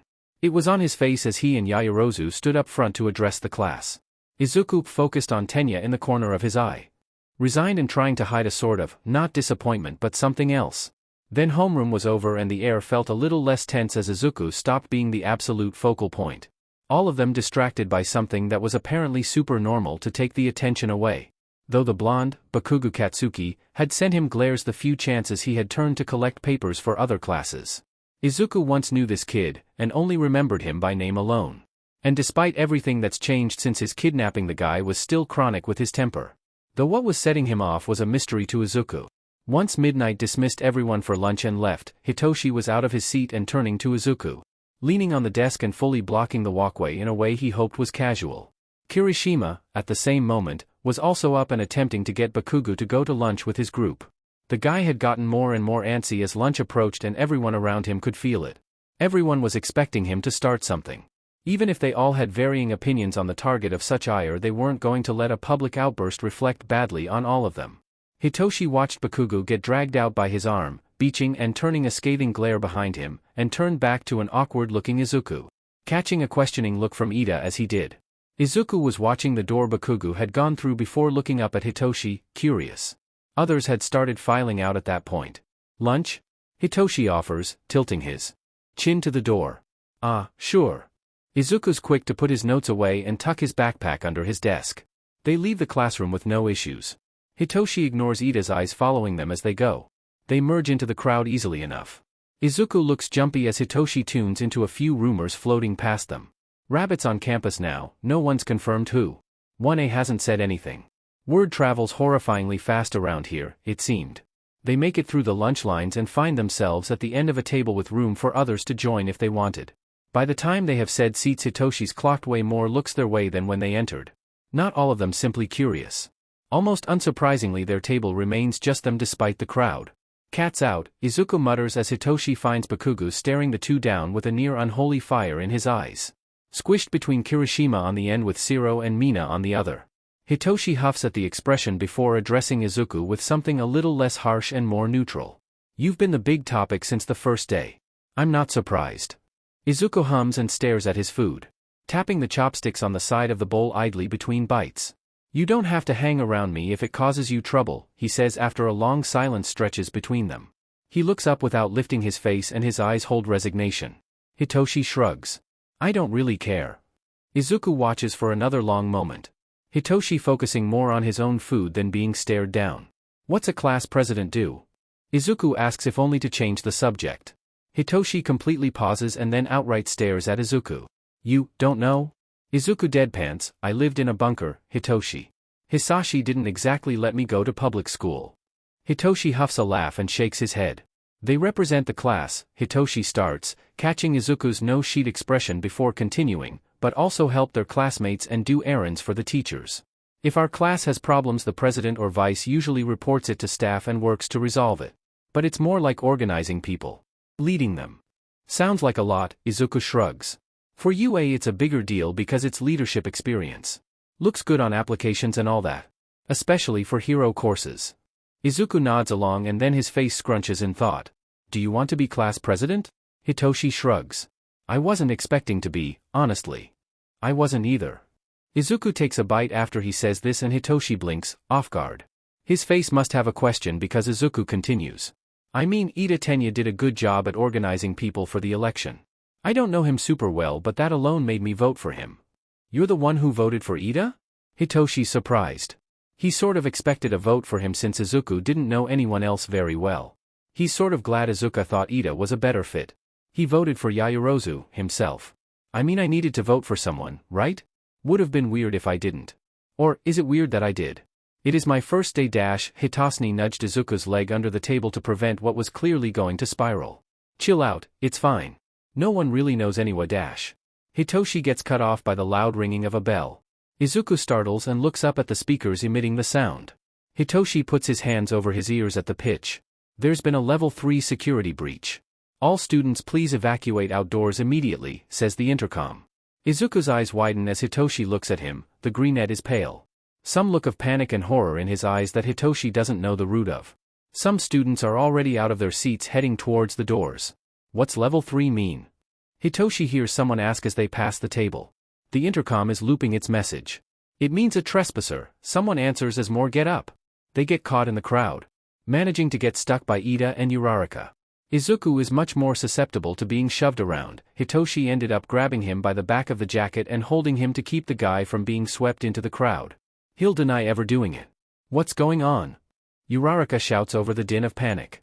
She's crushed between Ida's shoulder and another student. As expected of the top students. Everyone reacts quickly, Ida says. Hitoshi uses his free arm to tug at Ida's sleeve. Drawing Izuku and himself closer. They make eye contact. Who's trespassing? Hitoshi has to shout over the people surging forward somewhat. Hitoshi finds it hard to hold his ground and releases Ida to keep him and Izuku upright. He hears that someone has fallen, a danger in a crush like this. He sees Ida makes his way to the window and watch the body language shift before yet another surge pushes him to the glass. Kaminari and Kirishima are attempting to get people to calm down and end up swept up again. Hitoshi watches him spot Uraraka and then loses him from there as Izuku trips. Hitoshi hauls him back to his feet. So much for good balance, Hitoshi tries to joke. Izuku exhales a nervous laugh. Only works if I can stand upright. Izuku's eyes look past Hitoshi and up. His face morphs into what could be a mixture of awe and surprise. Look, he says, arm jutting out and pointing. Hitoshi turns his head to see Ida floating above the crowd and using his quirk to propel him to the exit sign in. Well, it looked kinda like a bunch of cartwheels.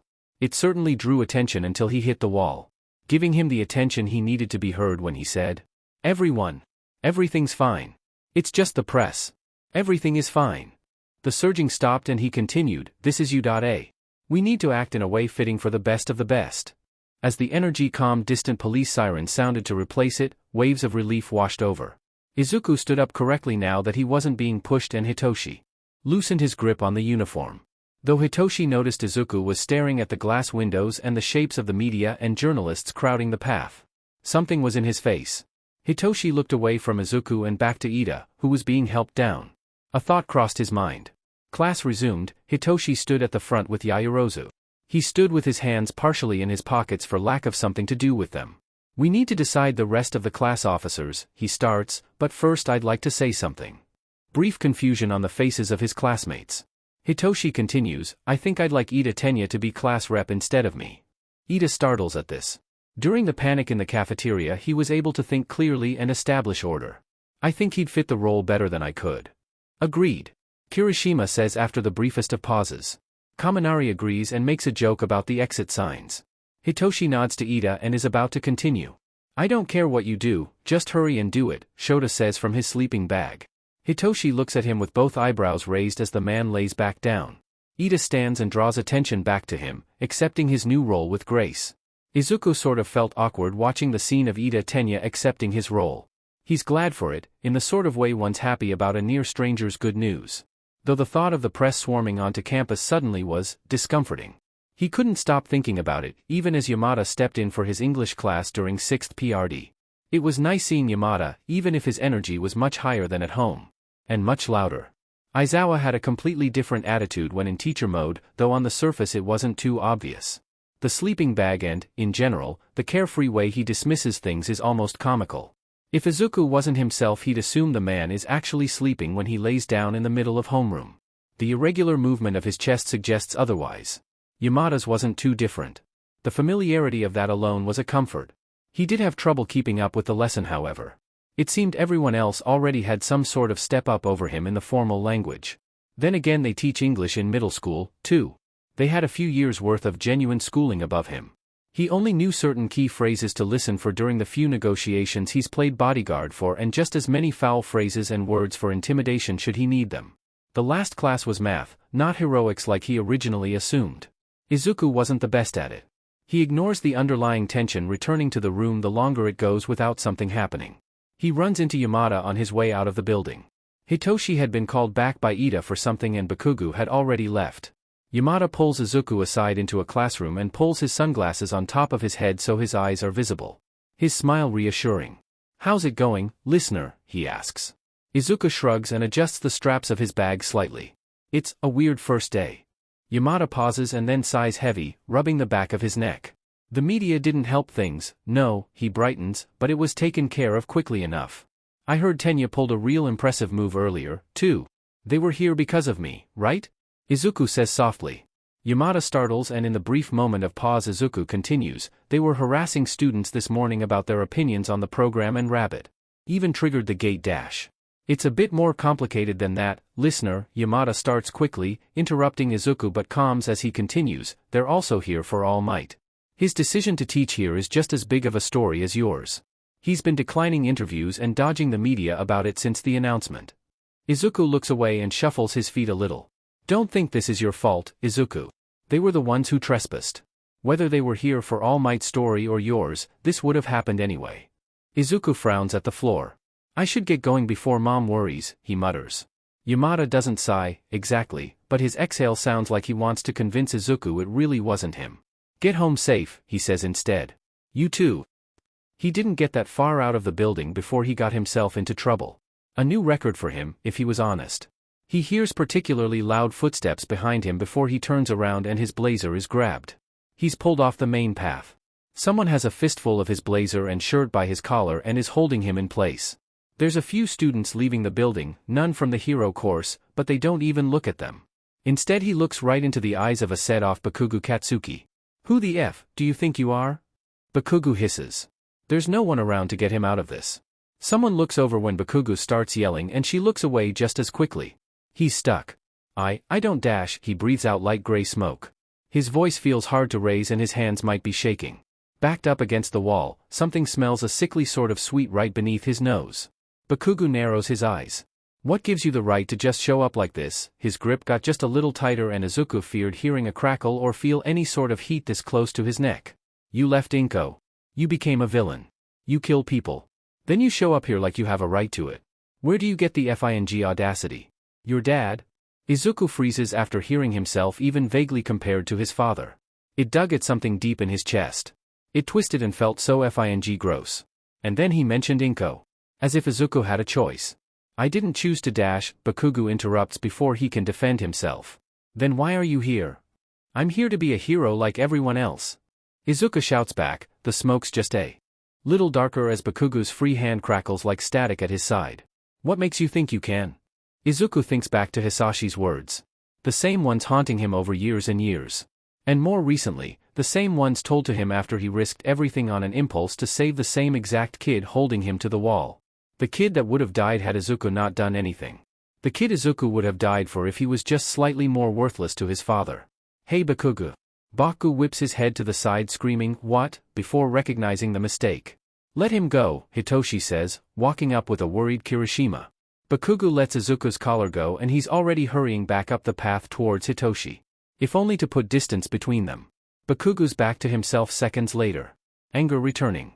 Come on man, I know you don't like the guy but you can't do stuff like this. Kirishima is walking towards Bakugo and seems to be planning to guide him to the gate.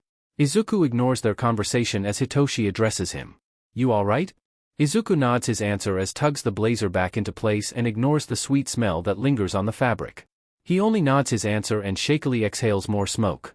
He watches Kirishima manage to get Bakugo moving and they loiter behind to put more distance between them. Hitoshi sighs, it's heavy and almost burdened. Izuku feels terrible for how Hitoshi's acting like a buffer between him and Bakugo. He didn't miss the block earlier in the day before lunch.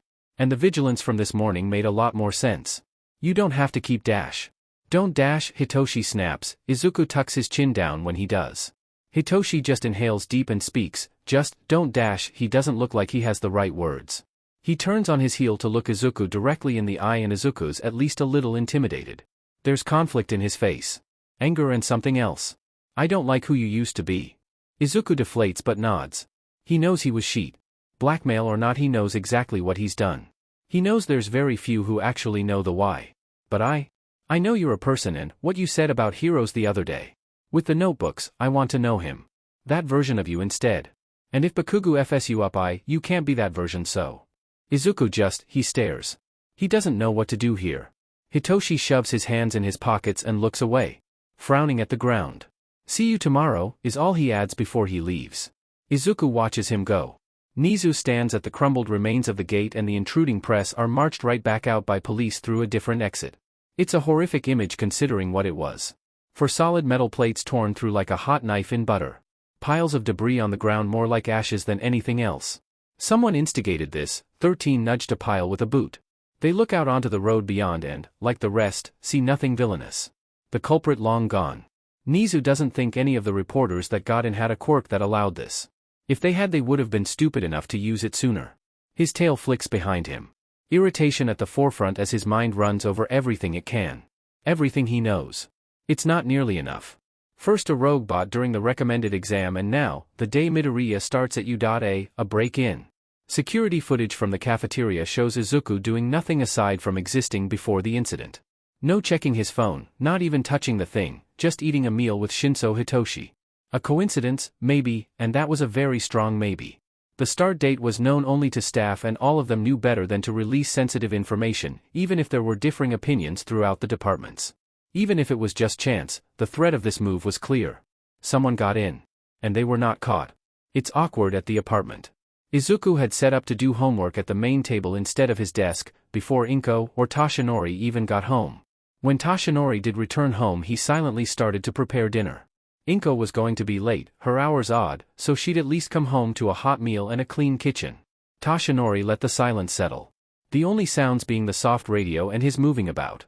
His cooking wasn't the best, but it wouldn't kill anyone, all anyone could really ask for in his opinion. After a bit there was the soft clicking noise of someone tapping the end of their pencil on the table. It quickly became white noise. Toshinori didn't know what about his reveal set Izuku off. Inko didn't know either, and it worried her greatly. Izuku wasn't exactly one to wear his heart on his sleeve if he could help it. Aizawa's advice helped only a little and did little to curb the idea Izuku actually hated him. He found that a lot of villains hated him. Toshinori wanted this to work out, for Inko's sake. Izuku was a villain, a prolific one at that.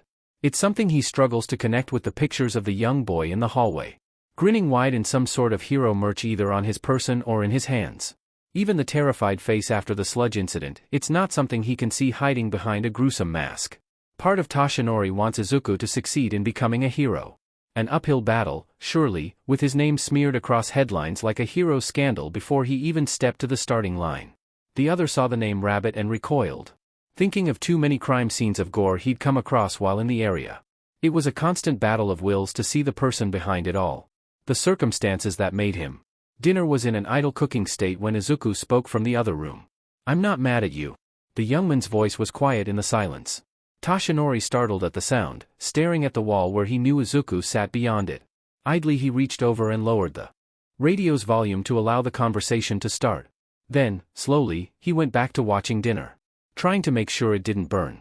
"I didn't think you were." The lie is small and heavy. Izuku stating the opposite honestly settled something in his chest. Almost like relief. Izuku was quiet for a bit longer. Toshinori cut the heat off the pan and set it aside. I'm happy you're with Mom. You make her happy and she deserves to be happy." Izuku huffs. The pencil tapping stops. "I wasn't expecting you to be a hero. To be All Might." There's a pause. The boy's voice is heavy with conflict. Toshinori crosses to the doorway. They make eye contact, and the way Izuku sits hunched over his paperwork, one hand in his hair, he looks the image of regretful. "You kept her safe," Izuku says. Toshinori has no idea where this is going. Izuku takes his hand from his hair and sits back in his chair. Hands fiddling, right over left, a habit he's picked up or maybe always had. Always right over left. "You kept her safe and I reacted badly to that. I'm sorry if I made you think I was angry or hated you. I don't." Toshinori crosses the room and sits at the table across from him, setting his hands on the table in clear view. Palm down but loose and open. "Izuku," he starts, "I've forgiven you already, but thank you. Please keep her safe," Izuku says. He watches Toshinori with something in his eyes. "As long as I breathe I'll keep her safe," is the promise he says back. It's not an unfamiliar one. The weight of the words settled differently in his chest. It's not Inko he's promising to, but someone just as valuable, who cares for her just as much as he does. The tension seeps from the air, leaving behind something more raw. Toshinori doesn't know exactly what Izuku thinks of him. It would probably be a long time until he does. He knows very little of the boy before him, but he knows Izuku loves his mother. He wouldn't have done even a quarter of the things he had if he didn't. And it's that love Toshinori knows they share for her that drives them forward. Toshinori glances at the homework Izuku had been tapping at and catches sight of English. "If you're having trouble with English, I spent some time in the States," he offers. "I could help after dinner." Izuku looks at the worksheet and then nods. Grateful the subject has changed. The lock on the door rattles as Inko comes home and Toshinori stands to put the last touches on dinner.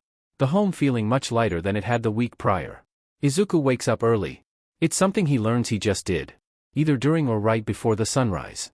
He has moments to see the pinks and golds painting the far edges of the sky, creeping over the shapes of houses just before his alarm goes off. The early morning with its blue light welcoming dawn brought a sort of comfort. An assurance he's far from the underground and its oppressive white lights. Getting ready is a new routine at Inko's, but one he falls into.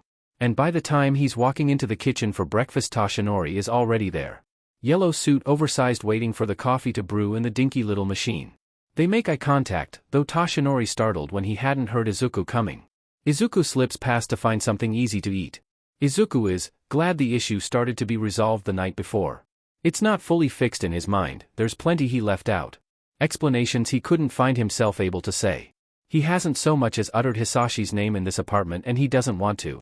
Maybe he'll admit everything about Hisashi when his name doesn't stir up dread. When it hurts less. It's only been a month. However, the lingering awkwardness isn't stifling or oppressive. It wasn't bad. Inko looks relieved about it all too, which was nice.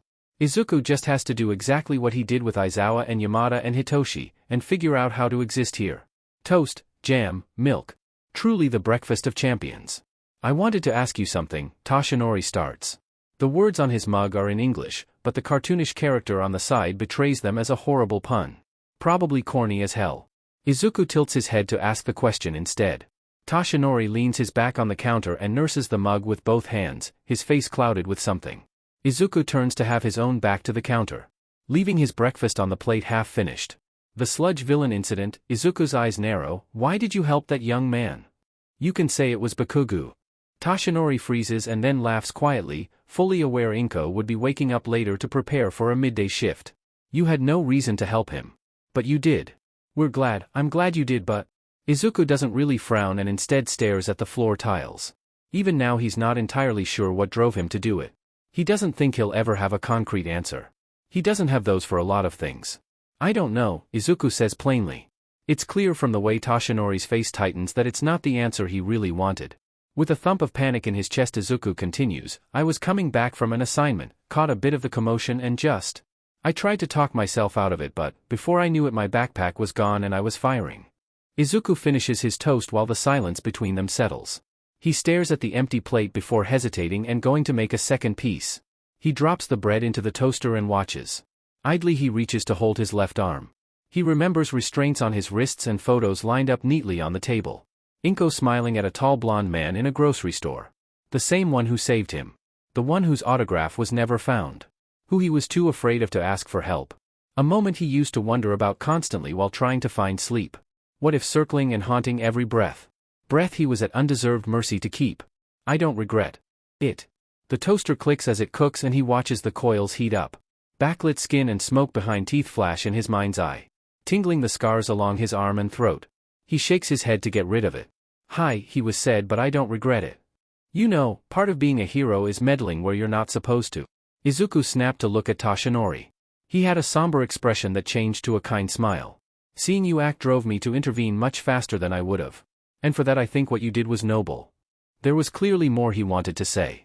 The apartment was filled with words unsaid from the moment Izuku first arrived. Toshinori's watch beeped and the man double-checked the time with the clock on the oven. We should leave soon. Izuku's quick to grab the plain toast, his bag and shoes, and leave with Toshinori. Hoping for some kind of non-dramatic day compared to yesterday. Izuku discovered Toshinori was actually a bit of a workaholic. Beginning with someone snatching a purse on the way to the train. And then little tasks as All Might. Then a stronger villain and then a robbery and then helping a shop owner with moving the last few boxes of stock off the sidewalk. The pattern kept holding until he asked if Izuku was alright getting to the school on his own. Izuku said yes and watched All Might race off to a much larger villain sighting. All Might had a good reputation for a reason. The symbol of peace title wasn't an easy one to garner and an even harder one to maintain, at least from an outsider's point of view. The presence of All Might was still conflicting standing so close. Though Izuku wouldn't openly admit that watching All Might take a villain down was really cool. As the hero disappeared over a building, Izuku was left wondering if he should have reminded Toshinori of the heroics field trip later that day. Then again, he's a teacher, he's probably already planned for it. On the train, Izuku had seen a headline about All Might stopping 3 villains within an hour. In a bit of odd how fast the media picked that up. Izuku wanted to bury himself somewhere out of sight. Preferably for the rest of eternity. The moment he was on campus he felt eyes on him from all sides. He wasn't ignorant to how fast the rumors spread yesterday, but they certainly had time to fester since then. Probably online somewhere. He wonders if the incident with Bakugo has made it down the vine. It's not something he'd be told directly, no one in their right mind would be that bold to just ask him about it. At least the media wasn't crowded outside. Izuku wonders if Hitoshi was there yet. A social crutch and a buffer from Bakugo, especially after yesterday. After Hitoshi repeatedly stuck his neck out for Izuku, it was social suicide. Something Hitoshi was going to do regardless of whether Izuku wanted him to or not. It felt awful to even need a buffer when he spent nearly his entire life dealing with his own consequences by himself. Bakugo was apparently one of those consequences.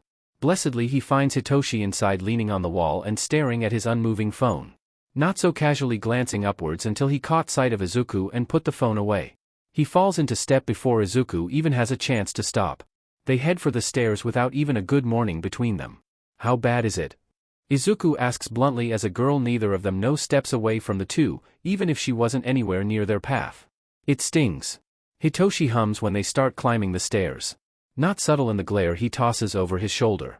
If you're asking about the Bakugo thing yesterday then nothing, he starts, he's clearly considering his words carefully, there are rumors that you were behind the press getting onto campus. They're pretty stupid. The rumors and the press, I mean. Izuku stays quiet and grips the straps of his bag tighter. He knew something like this was going to come from it.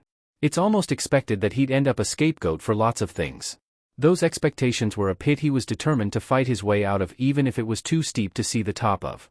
He internally sighs instead of frowning or making any sort of face about it.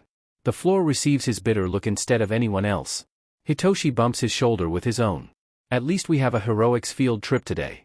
And I may have overheard from Pops there's a guest hero joining. It's a clear diversion and it works as intended. Izuku's interest is immediately piqued, shedding the bitter look for one of curiosity as they turn towards their classroom. Who is it? Hitoshi is much more relaxed, even smug, he answers. Who knows, I don't even know what we're doing. I just know it's a pro. You can't just say there's gonna be a guest and not figure out who it is. Izuku argues though there's no bite. Hitoshi's only answer is a smug smirk. Izuku hides a laugh behind his hand but at least his sour mood had faded. Hitoshi and Kirishima seem to be a team unit, keeping Bakugo as far from Izuku as possible.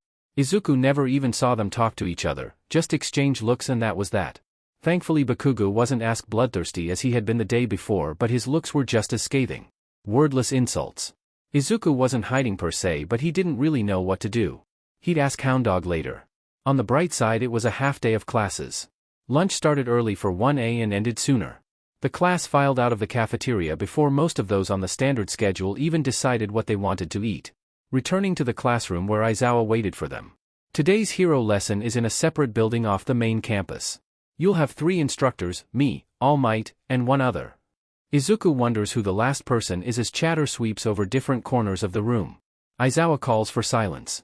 Another student, Izuku thinks his name is Siro, asks what the class is. We'll be doing rescue training. Shipwrecks, landslides, fires, it's your decision to wear your hero costumes. Bear in mind some might not be suitable for the task at hand. Aizawa clicks a button on the remote and shelves from the back of the room extend outwards. Cases with numbers on them displayed proudly. Izuku spots his number and feels excitement bubble in his chest. Sitting down and planning his costume with Hitoshi and Aizawa had been fun even if asking was terrifying. The advice was nice, too. And the conversation had quickly turned from fabrics and maneuverability to brand recognition and practicality once Yamada came home and joined in. It was nice. They all get dismissed to go change. Izuku's sort of excited to actually have a costume that wasn't just a 3-piece suit and a tactical belt. The only part of the rabbit costume that did anything was his jacket for protection and his mask to hide his identity. He hides in a curtained-off stall to change quickly and ends up one of the last few out. In the end it's not a fancy suit at all, maybe even plain. It's a jumpsuit, much like Aizawa's with shorter sleeves. It's a teal green with black sleeves and lines down the sides. There's a compression turtleneck underneath made of the same fireproof and blade-resistant material as the jumpsuit and Aizawa's capture weapon. Tall red boots with ankle support. Tan and white knee pads and gloves, blue plastic on the back of his knuckles. And red visor-like goggles over his eyes. He's got a red tactical belt. A pocket for rocks, a pocket for a lighter and smoke bombs, and a pouch in the back for on-the-go water. Not to mention he got to hide 2 other lighters in pockets on the insides of his boots. It's simple and works for him. Reclaiming that cherry red he actually rather liked from his rabbit days. He sees Hitoshi in something he dares call similar. It's his own jumpsuit, the collar wide like a sweater in a dusty dark purple. White wraps his arms to highlight black elbow pads and the same sort of wraps around his shins tuck into black boots that probably support his ankles. A black shirt underneath that doubles as a face mask when pulled up like it was now. With a stiffer fabric between the front and his mouth to keep a shape. He's also wearing black gloves with the plastic on the knuckles in gray. He looks like a ninja, Izuku finds it funny. They walk together towards the bus and Izuku is in awe of his peers' costumes. They're sort of flashy and full of distinct personalities that fit with what their quirks might be. Ida's even got Ingenium-styled armor on, albeit without the helmet and a few unique embellishments. Beside them he feels, maybe a little plain. Somewhat unimaginative. Then again he's never really been able to advertise his quirk. He'd have no idea where to start. Once everyone had gathered by the roadside Ida starts blowing a whistle. The shriek draws eyes to where he's moving his arms in wide gestures. talking about student numbers and neat lines. Hitoshi sighs but doesn't sound annoyed. He's taking the class rep thing seriously, is all he says before they all start boarding. Only the open layout dissolves Ida's plans instantly. Izuku finds himself on one of the side benches away from Hitoshi but somewhat close to Kirishima. He's quiet as Ida gripes to himself about his idea falling apart. A girl with pink skin, roll call announced her as a Shido, tells Ida to relax. Aizawa is leaning on a pole by the door. Arms crossed and eyes closed. Izuku feels much safer with him nearby. It's not long after the bus starts rolling that the girl directly beside him, Azui Tsuyu, turns to him. "I'm blunt," she says, bluntly, as Izuku stares owlishly back at her, "so I tend to say what's on my mind." Her head tilts to one side. "What exactly is your quirk, Midoriya-san?" The conversations around them don't exactly stop as they do soften. Izuku forgets that his quirk was widely theorized when he was Rabbit. Limited amounts of footage made it seem like he just controlled fire. While the fight in Hosu unveiled a possible ground manipulation quirk or even a smoke and mirrors-like quirk, many also chalked it up to equipment. The only ones really in the know were a few teachers involved with the program, and it would be wise not to be so blasé about having multiple. Izuku startles and messes idly with his gloves. "Oh, it's called elemental? I can control only the 4 base elements at a limited range." He pulls a rock from his pouch and presses it in between his hands. The organic rock shape shifts with a little push and pull into an awkward square. The edges aren't perfect and it isn't flat, but it was still an effort. He never bothered with refining shapes. He wordlessly presents it to Azui and she watches curiously, taking the rock in her hand and turning it over. Kirishima leans forward, eyes trained on the stone. "That's quite a flashy quirk," he says, "it can do a lot." He leans back and holds up an arm. It quickly hardens into jagged, rock-like textures. Briefly, Izuku's scared of it. He personally hasn't met anyone who uses quirks like that for good. The bus stumbles over a rock and jolts the seats and he thinks of a number of pro heroes who've had the same thing. He ignores the way Bakugo glares at him. "I have a simple hardening quirk. It doesn't really look like much." Kirishima shrugs and turns his arm this way and that to look at the textures. Izuku shakes his head. "It's a cool quirk. Versatile and reliable. It could easily pass as a pros." "A pros, huh?" Kirishima gives his arm one last look over before shift it back. Flexing his hand open and closed a few times as he speaks, "You gotta think of popularity as a hero, too. Flashy quirks are a quick way to that." "My naval laser is pro-level in flashiness and strength," says a blonde in armor across from Izuku.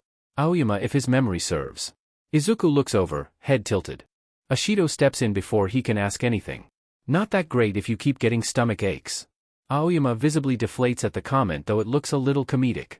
There's a few diffusing chuckles at the reaction. There's something resting in the air being actively ignored. Izuku is just happy to be a part of a smooth-flowing conversation. "Now if you want to talk flashiness and strength, it's Todoroki and Bakugo all the way." Kirishima grins as Bakugo quickly looks away from where he was trying to glare a hole in Izuku's head. Izuku thinks the dual-haired boy trying to take a nap is Todoroki, the student from the recommended exam that stared him down. The name itself is vaguely familiar. Maybe from a report or something he's had to do. Bakugo's constantly angry though. Azui points out matter-of-factly, it doesn't seem like he'll be popular with an attitude like that. Bakugo glares and stands, gripping the railing in front of him for balance on a moving bus. Nearly leaning over it and baring his teeth. "Wanna say that again? Wanna fight?" Azui looks at Izuku with a shrug. "See?" Another blonde, Kaminari, gets into a back and forth with Bakugo about his personality. The language devolves into vulgarities that Izuku's heard worse of. It's almost comical to watch the rage shift focus from him to someone else. Though he's on edge about the yelling. And the interaction in general. Hitoshi watches, amused, from his seat in the back. Eventually Aizawa shifts and tells everyone to knock it off. A glance out the window and there's the shape of a domed roof peeking up from trees and a privacy wall. They get off the bus, Izuku standing at Hayachi's side to stare up at the building. It's huge. Izuku hadn't been near anything quite like it above ground. He'd been in skyscrapers briefly, but never anything so expansive. He imagines fitting a whole neighborhood easily inside it. He's even more in awe when he spots the hero waiting out front. 13 greets them all cheerily. Izuku feels starstruck, a weird feeling considering he lives with Eraserhead and Present Mic and All Might is his stepfather. But 13 was a specialized rescue hero. Their whole thing was saving and in that specialty they were among the best. Not to mention Izuku's most recent analysis was on 13. A chance for in-person notes would do wonders and... Hitoshi lightly sways to one side and bumps his shoulder. Izuku's muttering stops. Hitoshi's expression doesn't portray any sort of negativity with his mask up, but the way his eyes crinkle is smug. Izuku fakes a cough into his hand and looks away. The hero directs everyone inside and they file along behind. It's impressive. Carefully constructed landscapes sectioned off for different disasters with a plaza and fountain in the middle. Even a few domed-off areas with fire-painted or storm patterns. He feels so tiny just standing at the archway before the stairway downwards. Excitement bubbles. Elements, rocks and fire and wind. He can do something with that. It's like Universal Studios Japan, says someone. He thinks it's Kaminari. Izuku leans to Hitoshi and asks softly, "What's Universal Studios Japan?" Hitoshi only looks back at him with a tragic, almost pitying expression despite his face being covered. "I forget your childhood was a tragedy. Something about it is trying to be funny." Izuku bumps his shoulder in retaliation. "Bunker, remember?" Hitoshi exhales a laugh in response. They tune back into 13 naming the different disasters simulated in the building. "I made this training ground with different accidents and disasters so students can learn how to navigate these situations safely. And to prepare them for how to handle them in the future as heroes. I call it the Unforeseen Simulation Joint. USJ for short." Hitoshi makes a snorting sort of laugh under his breath and waves off Izuku's odd look. He can hear a few others mutter about how it was Universal Studios. Aizawa approaches 13 and the two duck heads to have a quiet conversation between each other. The students start talking amongst the group and Izuku watches the teachers. Hitoshi glances around. "All Might's not here," he says. Izuku also looks around, shrugs, and leans closer. "We left at the same time," he says quietly, fully aware there are others around them. "He just started doing hero stuff before we caught the train. Said he'd catch up later." Aizawa looks over at Izuku with his eyebrow quirked. Izuku looks back at him and shrugs again. Aizawa doesn't have too much of a visible response but his annoyance is evident in his sigh. He steps to the side as 13 takes control again. "Before we begin let me say one thing, or a few," they chuckle awkwardly before standing straight. Tone and body language shifting into that teacher mode Aizawa would sometimes snap into as Hirayama. In a superhuman society, personal quirks have been certified and strongly regulated, so it doesn't seem like a problem at first glance. However, please do not forget that there are many quirks that can kill with one wrong step. Izuku's hands clench and he can feel eyes hit the back of his head, however briefly. With Aizawa's physical fitness test you found out about the possibilities hidden in your powers. With All Might's person-to-person combat training you experience the danger of using those powers against others. This class is a fresh start. Izuku feels like Aizawa is staring at him but doesn't take his eyes off 13. "You shall learn how to use your quirks to save people's lives. You do not have powers so you can harm others. I hope you leave here with the understanding you have powers to help them instead. That is all, thank you for listening." Almost as if to punctuate the speech, the lights circling under screen-covered windows flicker. Once, twice, there's enough sunlight streaming through whatever is covering the windows that the power going out is signaled by a pure silence. No humming of power boxes or air systems. Maybe the distant whirring from the storm zone, a secondary grid probably. Students mutter while teachers drop into defensive stances. Izuku sees the fountain stutter and turn off. There's a crackle of something in the air that tastes wrong. A sinking feeling in Izuku's gut. Something is swirling near the fountain that shrinks in on itself and all at once expands wide. A curtain cutting through reality and opening into a purple-framed void. People step through. Dressed in rugged makeshift armor and an assortment of quirks shaping bodies into anything but uniform and neat. A low drone of cackling and rough threats rise once the students are spotted at the top of the stairs. And he swears, praying it's just a trick of his eyes, that some wear silver at their throats. Izuku, from his place near the front of the students, can see a hulking form step through with two others. One topped with powder blue and the other black. The void waits until they're both firm on the ground before shrinking down into a human shape. From this far he can't see them very well, but his sight makes him feel ill. Some sort of bell lined in cotton rings in his head and it only summons dread. Is this like the entrance exam or something? Kirishima asks, putting his hand over his eyes to block extra light. Like a lack of light will zoom in on the problem that's so far away. A few more lean forward but Aizawa snaps at them to get back. His scarf raises around his shoulders, a threat. Not to the kids. Looks like we found the issue with the trespassers yesterday, he adds as though he was supposed to speak only to 13. Izuku's eyes are locked on the people by that huge thing. Even from so far away it looks so effed up. Amongst mutterings about how a break-in should have been impossible Yaoyorozu asks about trespasser sensors. Todoroki is quick to suggest it's only a problem inside and that someone has a quirk to block the transmissions. It's a good theory and entirely possible. It just means the attack was planned. Aizawa's teacher mode switched off the moment someone unknown had stepped into the USJ. Before them stood Eraserhead, the hero. 13. Start evacuating the students and contact the school. With a radio wave blocking Quirk. Kaminari, see if you can get through. Kaminari makes an affirming sound and turns away with his hands over his headset, entirely focused on the new task. Izuku and Hitoshi can see Eraserhead is about to leap into the fray of far too many people. 13 and a majority of the class have started towards the exit. Someone pulling Kaminari alongside them. Hitoshi is tugging at Izuku to do the same. Aizawa-sensei, Izuku steps forward though Hitoshi doesn't let him go. Your quirk isn't for big fights like this, he says with absolute certainty. In a full frontal battle you won't last if it drags out. Not by yourself. Eraserhead just pulls his goggles down over his eyes and Izuku is internally said his warning isn't being acknowledged. The man stands, probably counting and planning his assault on the unwelcome guests. Izuku can almost see where he might start. He's had plenty of time to analyze the hero before him. You aren't licensed for hero work yet, Izuku. Besides, I have more than just one trick. Get going. Hitoshi's pull on his arm is stronger now and the two are quick to follow their classmates. Eraserhead is gone with a swirl of dust remaining. The sound of the fight is at the bottom of the stairwell. They manage to catch up with the group only because it has stopped. Before the exit is the void. Decorated with a metal neckpiece before it swirls. Towering above them. Yellow eyes scan the class and its voice speaks clearly and with an undeserved authority. Hello, it says, we are the League of Villains. It may be presumptuous to have invited ourselves into the House of Heroes. However, we come with the mission to kill All Might, the symbol of peace. And witness his last breath. Izuku's blood freezes. That name, it isn't the first time he's heard it. He can't figure out why. The void makes an exaggerated movement as if looking for someone in the crowd that is clearly not there. What Izuku assumes is its head bobs and pupilless eyes narrow. We were led to believe All Might was to be here. Has there been a change? It hums though it doesn't sound angered or even distressed. Simply, aware. It moves as if the void itself is a cape and its arms open wide. The issue is neither here nor there. I have my own part to play and I will do it. 13 tenses like they're gearing up for an attack, but Bakugo and Kirishima have already leapt forward. Attacks primed. In seconds there's an explosion that kicks up debris and dust.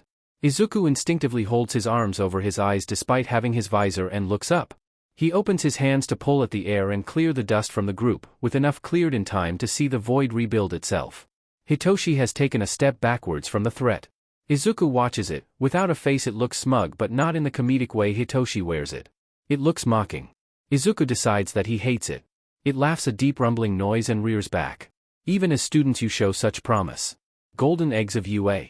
13 shouts a warning for Bakugo and Kirishima to clear the way. The void stretches and shoots tendrils forward before they can do anything. My job is to scatter you and torture you all to death. It's shifting forward like a storm overhead. Briefly Izuku can hear shouting and the ruckus of other students. His skin prickles in an unforgiving cold before he's weightless. Both nothing and everything at the same time for only seconds that move around like that same nothing and everything he is. And then he's falling. He looks up, down, to an expanse of quickly rushing blue water. His instincts react faster than his brain. When he's close enough he buffers the water with air to break the tension and hopefully not kill him. Gasping in as much air as he can before plummeting under. Dropping quickly as he reorients. Pulling up at the water under his feet to get himself surface side. His throat burns with smoke, the stress finally catching up with him. Not for the first time does he curse his malformed quirk. He's losing air to smoke and he'd lose it all if he dared open his mouth. Something shifts to his right and he turns his head to see someone with a shark quirk fast approaching. Jaw open. Teeth sharp. Izuku scrambles to move faster when something slams into the attacker. In a watery echo he hears Midoriya before seeing a blurred-out Azui as his savior. Her tongue shoots out, what the F, and wraps around his waist before hauling him upwards. She has Hitoshi tucked under her arm and is dragging him up with them. His cheeks puffed out under the mask and both hands pressed over where his mouth is. It won't hold long. They reach the surface and Izuku is launched over the side of a boat. He barely manages to land before Hitoshi is dropped beside him. Hitoshi gets to his knees and yanks his now soaked mask away from his mouth and hacks out water. Izuku is laid on the ground huffing out smoke. It's dark, suffocating on it only made him panic more. His throat burns and he's greedily skiing in as much clean air as he can. Azui climbs the side of the ship and drops beside them in a crouch. Izuku recovers with a cough and stands. Hitoshi is breathing normally and uses the railing to get his footing. All three watch the water warily.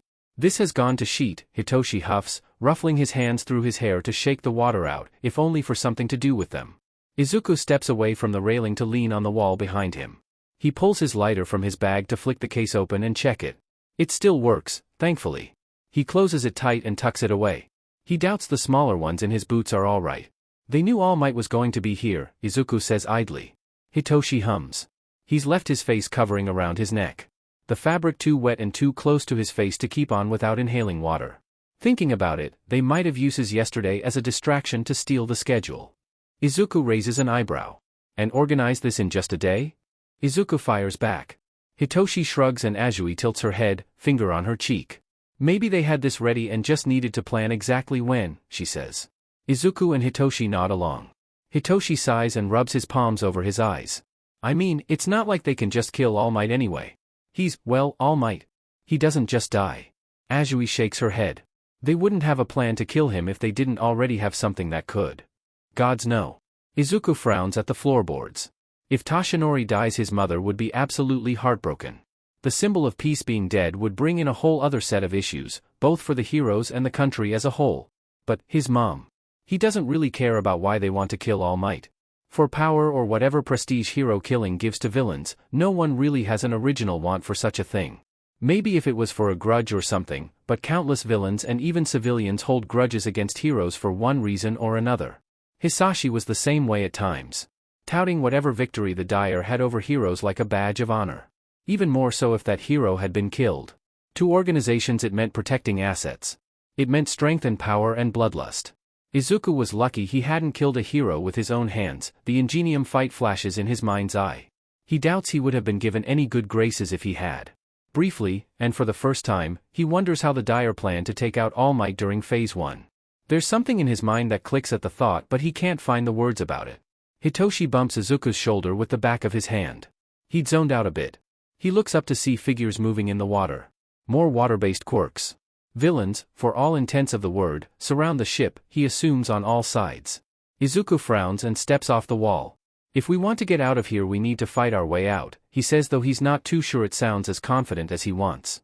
Hitoshi and Azui look back, determination in their eyes. Toshinori listens to the little robot voice tell him the line wasn't connecting. He's starting to feel frustrated, not being able to reach either Aizawa or 13. And feeling even more guilty over his behavior that morning. He knew, logically, that he'd have to cut down his hero hours. Inko had convinced him of it once he started properly deteriorating a few years ago. On track to being emaciated, not nearly as intimidating a figure, but not skeletal. Not yet anyway. Enough that transforming was extremely noticeable. Where his wedding ring was a little too loose. They resized it once or twice when his hands got slimmer in his true form. Now it was just safer to wear the chain. When his form had picked up a timer he took the teaching job. Even then he should not have spent hours getting swept into heroics like it was his only career. Logically he knew there was a field trip today, his internal clock hadn't. He sits in the lounge for a break and a recharge before going back out. Not wanting to stress his form out any more than needed unless he wanted another cut in how long he could hold it. Feeling worse every moment he neglected his class. Even worse, the first hero class with all students present. Maybe he could step in at the end? Say something about responsible use of power and helping people. Hero basics. He should be recovered enough by then for a short, eventless stint as All Might. He's going to feel it for the rest of the day if he pushes it, however. He rubs his hands over his face and sighs. The things he'll do for his students. The door opens and in walks Nizu. Toshinori buries his shame as a teacher deep into his chest and greets Nizu. The principal echoes the statement back chipperly. Your fur is well groomed today, he tries, if only to lessen what was clearly going to be a lecture.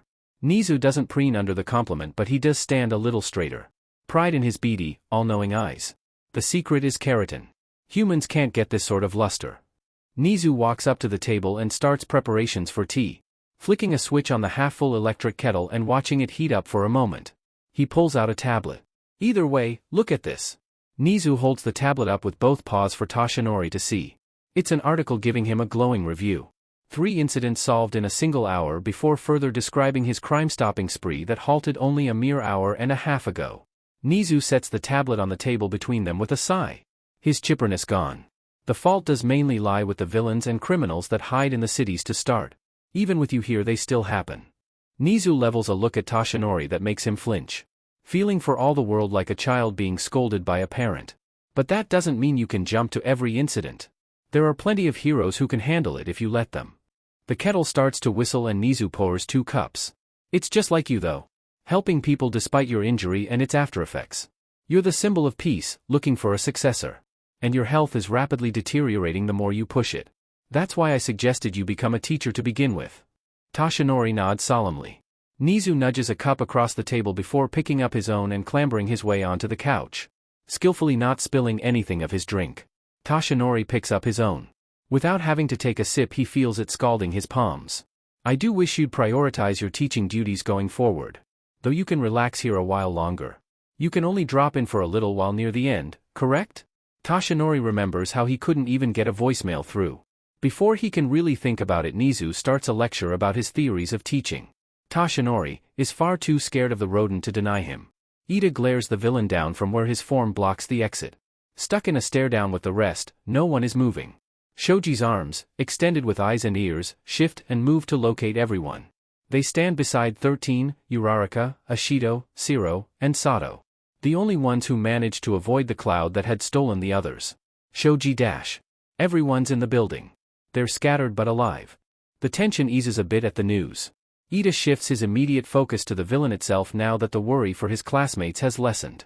They're all capable and strong. The villain had reformed from whatever it had been and took on the thinner shape it had when it first blocked their path. Shiro makes a tisk sound with his teen and holds up his arms. Physical attacks can't do shit, sorry teach. Shiro apologizes for his vulgar language. 13 doesn't even flinch. It's likely they've heard much worse as a rescue hero. Class rep, they say instead, I need you to run to the school and tell them the situation. Ida shakes his head immediately. It'd be disgraceful to leave everyone behind during an attack dash, he starts. 13 can't whirl around to look at him with a villain just ahead. But Ida doesn't doubt from the way their shoulders tense that they would have. The alarms aren't sounding and our phones have no signal. The person with an interference quirk must have hid when they arrived. It's far faster for you to make contact yourself than to find them. As class rep dash. Just do it, emergency exit, Sato interrupts. Ida watches his step on the other side of 13, arms also up to fight and a sugar packet in one hand ready to be downed. 13 readies alongside them, hands flexing and their sides. Use your quirk to help others, right? Ida feels the words settle in his chest, despite the strange nickname he's picked up. He has the ability to help here, and he will. He changes his stance from fighting to one that was optimal for a running start. Uraraka cheers him on. The void villain shifts and rises higher. There really are fools who talk about their plan so openly in front of the enemy. He sounds annoyed as tendrils of his powers shoot outward towards what students remain. 13 raises their arm and supports it with a hand at their elbow, the cap at their finger flicking open to a swirling vortex. We did it because it won't matter, they shout. The void is stuck in the vortex. Ida is prepped to run. The void villain is stationary, resisting the effects of the black hole. Your skill in rescue is commendable, 13, he says, however your combat is lacking because of it. A void curves and tears open behind the hero, pulling the back of their suit wide in confetti scattering of fabric and blood, turning their own move against them in a disastrous display. It lasts for mere seconds before the hero turns off their quirk. The damage already done. Ida, go! Sato shouts as Ashido dives to grab 13. Ida hates to say he hesitates. If only for a moment. Then he's activating his quirk full power and runs. A void swirls into place not far before him. He's skidding to a halt to avoid it, not getting enough traction on the ground with such a pivot. Shoji leaps, arms outstretched, and surrounds the vortex. Rolling on the ground with the thing in his arms so Ida can keep moving. Without a word Ida does so. A shadow looms over him as he debates the nearing door. The void curtains over him. Cold and bitter. You're being impudent, Four Eyes, the villain taunts. And all at once the void retracts and he's still running. A glance over his shoulder to find Uraraka with her hands deep into the void. Something gets thrown into the sky, dragging the void along with it. Ida reaches the doors and starts attempting to pry them open. That void's looming shadow is at his back once more. There's yelling from his classmates before it's gone again. The doors give way. He's out. The fresh air hits his face and unbothered sunlight. He wastes no time before he's off down the roadway, full speed. Fight, funny, Hitoshi huffs. Izuku is staring out at the villains staring back at them from the water. Bobbing along in man-made waves unmoving from their spots. It's unnerving how quiet the standoff is. It's something Izuku had done countless times. Lying in wait to strike at the best chance. This doesn't feel that way though. Izuku glances back at Azui then the water. All the villains have water-based quirks. So there's a chance they knew what was in the USJ before they even got here. And? Hitoshi walks over to peer over the railing. Curious where Izuku's going with this. Izuku looks at Azui. From how you swam, I'm guessing you also have a water-based quirk. So why send you to the shipwreck zone? Azui's face lights up, connecting the dots Izuku laid out. The villains don't know what our quirks are. Izuku nods and Hitoshi hums. They would have sent me to the fire zone if they knew my quirk was frog. Hitoshi adjusts his gloves so they sit better on his wrists. So they separated us to overwhelm us with numbers. The only real trump card is that they know nothing about us. What do we do about that?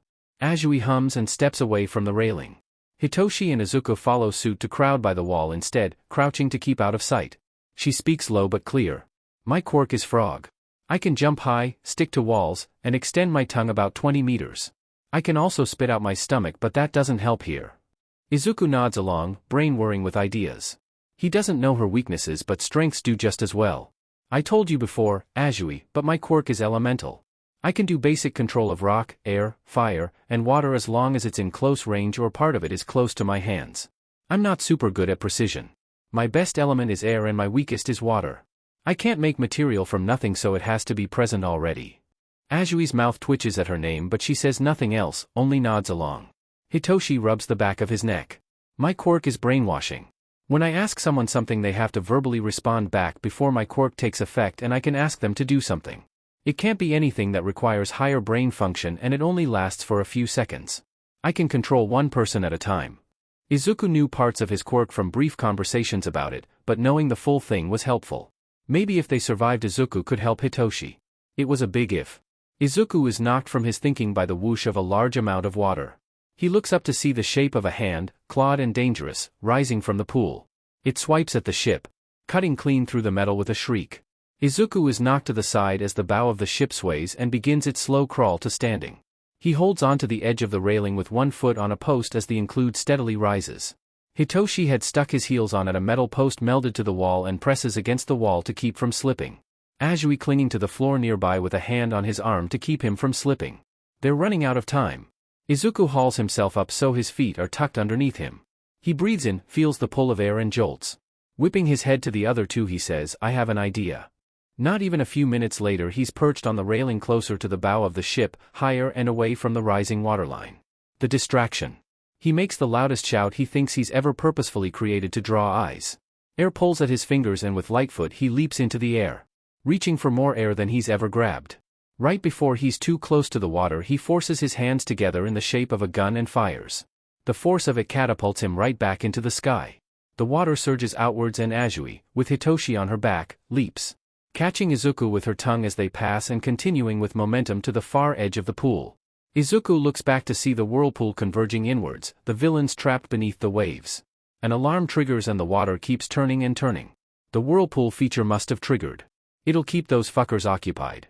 He can't relax. They make it to the shoreline and fall into the water below. If there were any villains left in the water, they were dragged into the whirlpool.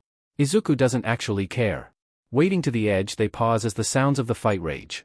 The plaza, the centerpiece of the USJ, is crowded with villains fighting Eraserhead. Izuku frowns. There's the temptation to join in, to lessen the load and help. The water shifts as Hitoshi moves beside Izuku. He decided protecting the two with him was more important. Eraserhead is a pro, after all. We should avoid the plaza, stick to the edges and get to the exit. Hitoshi points towards the stairway on the other side of the plaza. Azui tilts her head when another explosion rings out. It sounds close. He's drawn a lot of villains that way. It should mostly be clear. Maybe go behind those trees, she suggests, nodding to the trees planted as decoration on either side of the stairway and trailing to the edge of a pathway near the pool.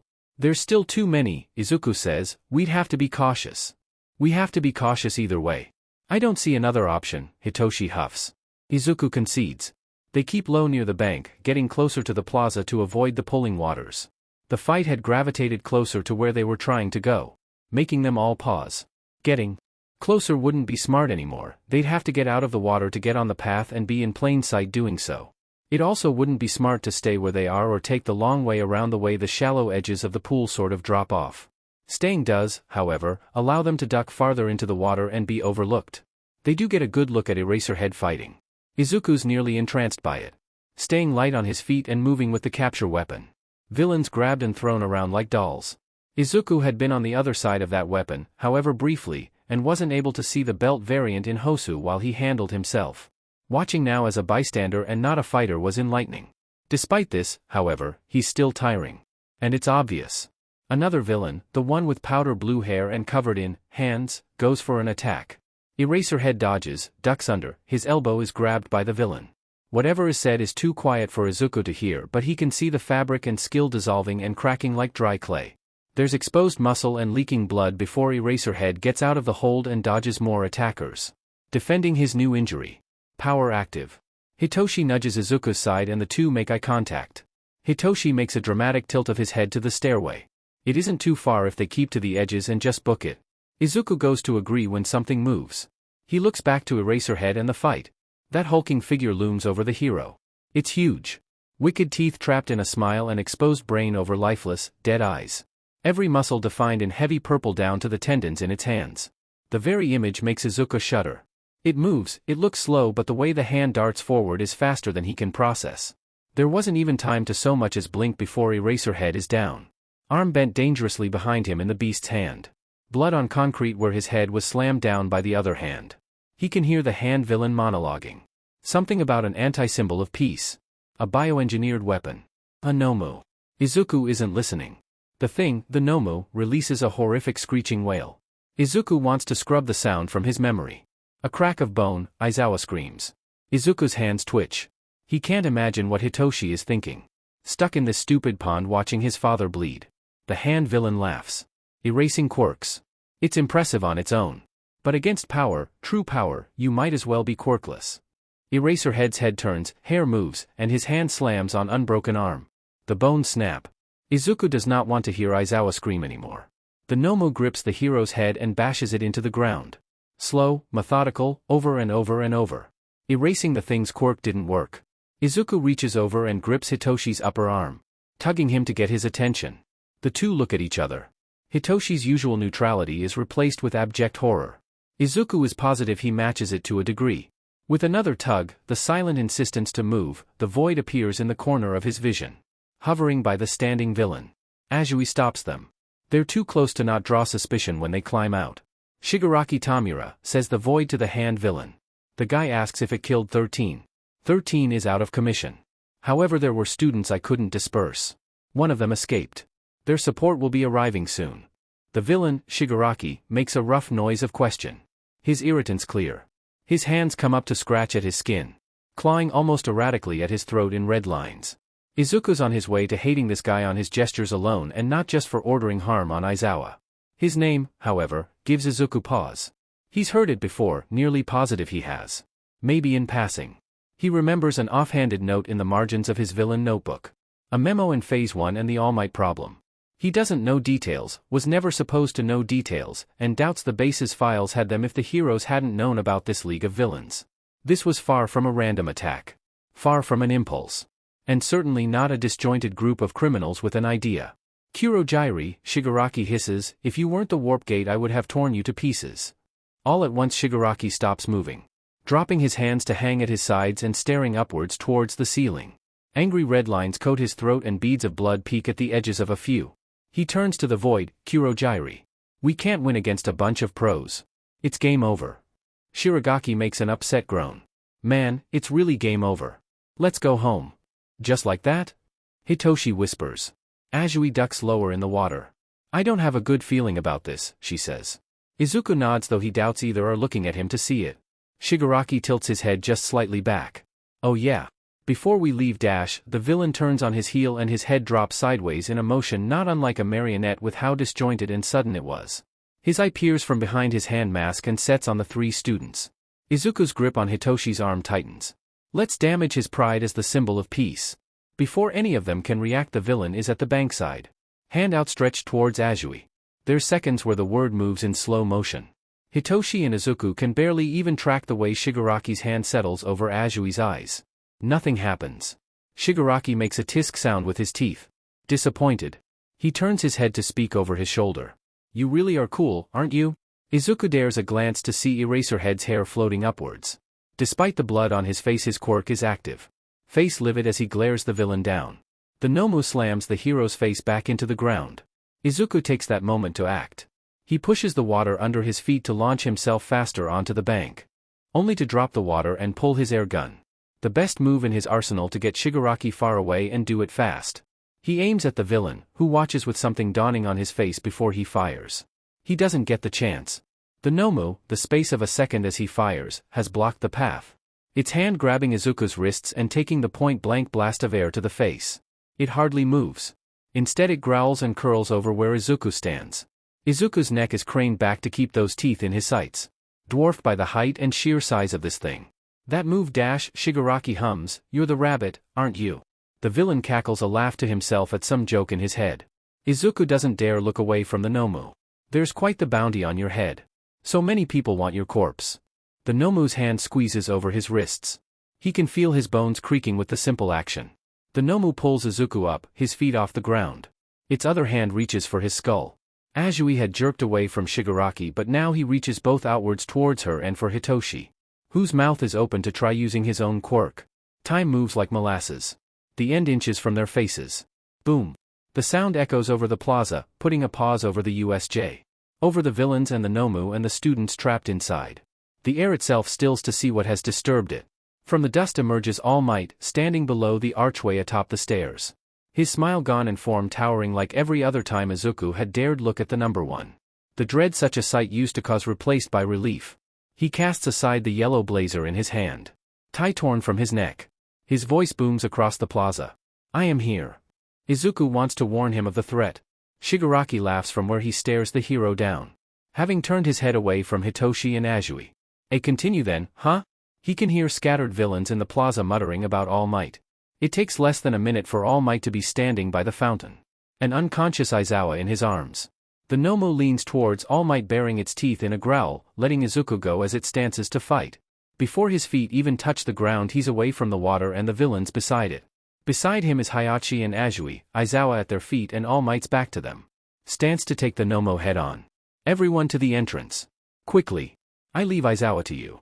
All Might looks over his shoulder to cast a look at Izuku. Izuku stares back before nodding. Moving to hoist Aizawa on one shoulder, Hitoshi taking the other to make sure he doesn't fall. Azui already looking towards their destination to protect them from any rousing villains. Once he's up Izuku pauses. All Might. That thing, it's designed to dash. Young Midoriya, All Might's voice cuts his warning short. He offers a smile. One that's reassured thousands, even millions, in times of despair. It's fine. Simple words that don't feel like enough here. Izuku scrunches his nose and turns. Deciding to focus on Aizawa rather than All Might's words of support. And pointedly ignoring the sounds of a starting battle as the group trudges forward. Moving as fast as they could manage carrying the full weight of an adult man. They're past the trees when a blast of air whips around them followed by the boom of an explosion. They don't get the chance to turn and watch the commotion. There's a laugh to their right. Mocking and unwelcoming and prickling the hairs on the back of Izuku's neck. The dust blows past as Izuku watches someone walk from the trees and onto the path. They're blocking the path to the stairs, those are still so close yet so far. The guy is tall, lean and barely even an adult. Wearing black slacks, chains and accessories hanging off them, and a pink button-down shirt with the top button undone. The sleeves short and showing off the metal bands around his arms between elbow and wrist. He wears rings in the same metal. There's a white sweater vest just a size too big. It's stained a rusted brown in places. And there, at this throat left a little loose, is that dreaded silver tie. Unmistakable with the embossed pattern and shine that haunted Izuku's every waking hour. He grins with sharp teeth not unlike Kirishima's. There's ear piercings, a nose ring, even lip piercings that Hisashi would have killed him for even thinking about wearing in uniform. Messy oil spill colored hair and gray eyes only a few shades off from Hisashi. An afterimage of Izuku's own monster. Without saying a single word Izuku hates him. Izuku would have been strung up and left on a pike if he dared wear the uniform even a millimeter away from perfectly fitted and tied and, though they made an exception for blood, clean. He didn't get substitutes. Neither did Korra or Yukio, the highest-ranking members Izuku's ever met aside from Hisashi. The plain shirts, sure could loosen the tie a bit and have size variants, maybe at least look a little like delinquents if it accommodated their quirks. But Hisashi kept a specific image for his underlings. This didn't look like that. This looked like something far more dangerous. Oh, the man laughs at them again, holding his hands out so the light catches on those metal pieces. Look at that. Little heroes just running away. Izuku shifts, prepared to do something to defend Aizawa and his classmates. The eyes pin him in place and somehow that grin turns cruel. He looks like Yukio with a smile like that. Izuku! There you are. I've been looking all over this stupid shitshow looking for you. Hitoshi shuffles at Izuku's side, almost tugging for more of Aizawa's weight. What's he talking about, Izuku? His voice is low. Izuku can almost hear the accusation hidden underneath it. Izuku doesn't dare take his eyes away from the threat before them. I don't know. Is the only thing he can say because it was the truth. He doesn't know any exec who wears pink, let alone a guy who's barely even 19. It takes far longer than a year to get to executive from 18. A few months ago he'd be surprised at anyone in the dyer who used his name. Even if it was leaked to the public, he doesn't think that's the explanation here. That's fine, the man chirps, you don't know me. But I know you. And you were supposed to die weeks ago. The man flexes his hands and the metal around his arms morphs and warps like liquid. One becomes a clawed gauntlet and the other shielded by a long blade. Izuku leans back and pushes Aizawa's weight onto Hitoshi, pulling the air at his fingers. Reading for a fight. I've come to fulfill that mission. Izuku is having a crisis. He lands on his feet with seconds to push the air underneath and jump backwards again. A blade swinging for where his neck used to be. There, in the distance, Bakugo and Todoroki are doing something to assist All Might in his fight with the Nomu. Kurogiri pinned to the ground. He thinks Kirishima is there. Ice and explosions and things that, sure, are cool, but he can't pay attention to them. Not if he wants to keep his head. Maybe crisis is the wrong word. He doesn't have time to think of the right one. He's just straight up having a horrible time. It's not the first time someone has been out to kill him. It certainly won't be the last. He thought he'd at least have another month before then once the sports festival plastered his face over every TV in Japan. They'd maybe try to kill him in a supermarket or the train. Not in a fully secured campus crawling with heroes during some stupid plot to murder FING All Might. The dire exec dives forward and in another blink, punctuated by bright pink particles swirling where he used to be, disappears and reappears far too close. Izuku can't find a moment to separate or reach for anything other than evasion tactics. The man is laughing. Giddy over the mere idea of Izuku's blood. He won't stop laughing. Izuku left Aizawa with Azui and Hitoshi. Not even having a second to tell them to run before this new fight began. He can just barely see the three figures making their way up the steps. Who he thinks is Uraraka and Sato rushing down to help lighten the trip. Izuku brings his hands up for an airgun and fires weakly with what little he can pull, letting the air knock both him and the assailant backwards. More distance between them. He regrets not asking for a weapon, like a baton or something short-range and non-lethal. Something to help when his quirk doesn't feel right to use. The man, Izuku has no name for him, skids backwards as he lands. Stumbling on a stone Izuku had pulled earlier in the back and forth. They're drifting from the All Might situation. Close to the trees near the pond that had once been the goal what felt like forever ago. They're practically dancing in their own battlefield littered with unconscious villains. Izuku is desperately trying to figure out his next move. He's distracted. He knows he's distracted. Making sure they stay out of All Might's way, making sure Hitoshi and Azui get to the top of the stairs. Avoiding the bodies on the ground. Wondering how the someone from the dyer, let alone an executive, even exists. He needs to focus. He breathes out, dark smoke tastes bitter but he's not burning yet. His chest is all too familiar a heat. You know, Midoriya said you were a pathetic fighter. I didn't think he was right. Izuku freezes and the guy teleports again. That's the only thing Izuku can call it. His moment of hesitation costs him and he's not lucky enough to fully dodge the blade slicing across his chest. The fabric of his costume should resist it but it still slices that close at the angle. It manages to not be as deep as it could have been. A decent enough scratch for sacrificing part of his undershirt. Izuku hops back and presses a hand to the new wound. It's sluggishly bleeding, his glove soaks thin red. He'll survive it. The man pauses at the other side of their defined field. Each staring the other down. If he were anyone else the idea of having two vastly different quirks would confuse him. It's clear this isn't someone playing pretend in a dire uniform for the hell of it. Not that he wasn't already convinced. The way he carried himself is just like other executives he's met before. I'm not surprised we never met. You were never good enough for the big time so it didn't matter, the enemy says, raising his arms out wide. The light catches on the metal over his hands. The name's Kenji. Midoriya Kenji, heir to the dyer. I am your much better replacement. Kenji bows deep, arms still outstretched dramatically. Mocking. Surprising to finally meet you, Izuku. His name is stilted, coming from Kenji. He'd rather be nameless than listen to another dyer BSTRD mock him with it. He lets this new information rush off instead and files it away for later when there's time for it. His tongue is too heavy to give a response anyway, never having had a point for using it during fights. He was to be a silent villain, a heartless assassin. He always sounded like a kid anyway. I'll make this quick. I'll even send that beach of a mother right after you. Izuku bristles. It's clear his anger is on his face with the way Kenji laughs at him. He hates every second that ticks. He breathes out, the smoke is nearly black. His hands feel like they're shaking and there's no time to process every syllable the BSTRD speaks. If he really was from the Dire, Aizawa's life is in danger. It already was from his injuries, he didn't need this BSTRD making it worse for all of them. Yamada and Hitoshi included. Instead of speaking, he darts forward, pulling rocks from his bag that he sharpens into a crude flat blade. He gets close enough to swing. Kenji shuffles backwards, not teleporting, and dodges. Izuku, still holding onto the earth element, reaches for the stones behind Kenji to trip him. There's a few particles in the air. The moment before Kenji teleports to avoid falling, Izuku gets a swipe at his face, getting a good gash in his cheek. He watches Kenji's eyes dart somewhere behind Izuku before he's gone. Kenji is behind him and those metal claws dig into his shoulder and tear outwards. Izuku lets the earth go and swipes air blindly behind him. They separate again and square off. Kenji hums some victorious-sounding tune. Blood drips down his face. Even your quirks are shit. The tech team did a much better job with mine. Then again, I was born with one, so it wasn't that hard. Kenji brags. It's annoying how haughty his tone is. Won't have to deal with it much longer. I'll do exactly what Midoriya ordered and get rid of the stain on his bloodline. And every fucker that ruined everything he was trying to make. Izuku pulls his lighter. F off is the only thing he manages to hiss.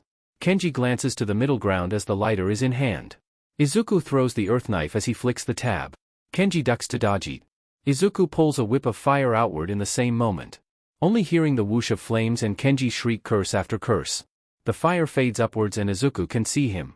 His hair is slightly singed on his bangs and a burn bubbles where the metal had left flesh exposed.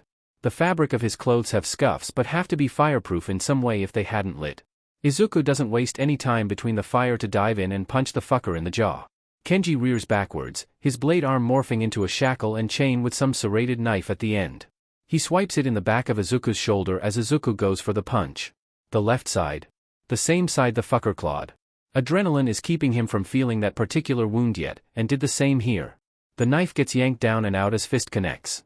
Izuku pushes the air between them to separate again. There's fractions of seconds between either of them landing and a blast of air from All Might's fight hitting them both. Kenji goes flying and Izuku does too, landing hard on his shoulder. He grips his lighter in his injured side's hand and thinks he needs to stop landing on his injuries. Izuku has barely a chance to recover when another blast of air shakes the ground and tries to push him backwards again. He pulls earth over his side to keep him from sliding backwards, not having the time to hide behind something. He hears trees cracking and Kenji's voice disappearing. The wind picks up along with sound-breaking impacts.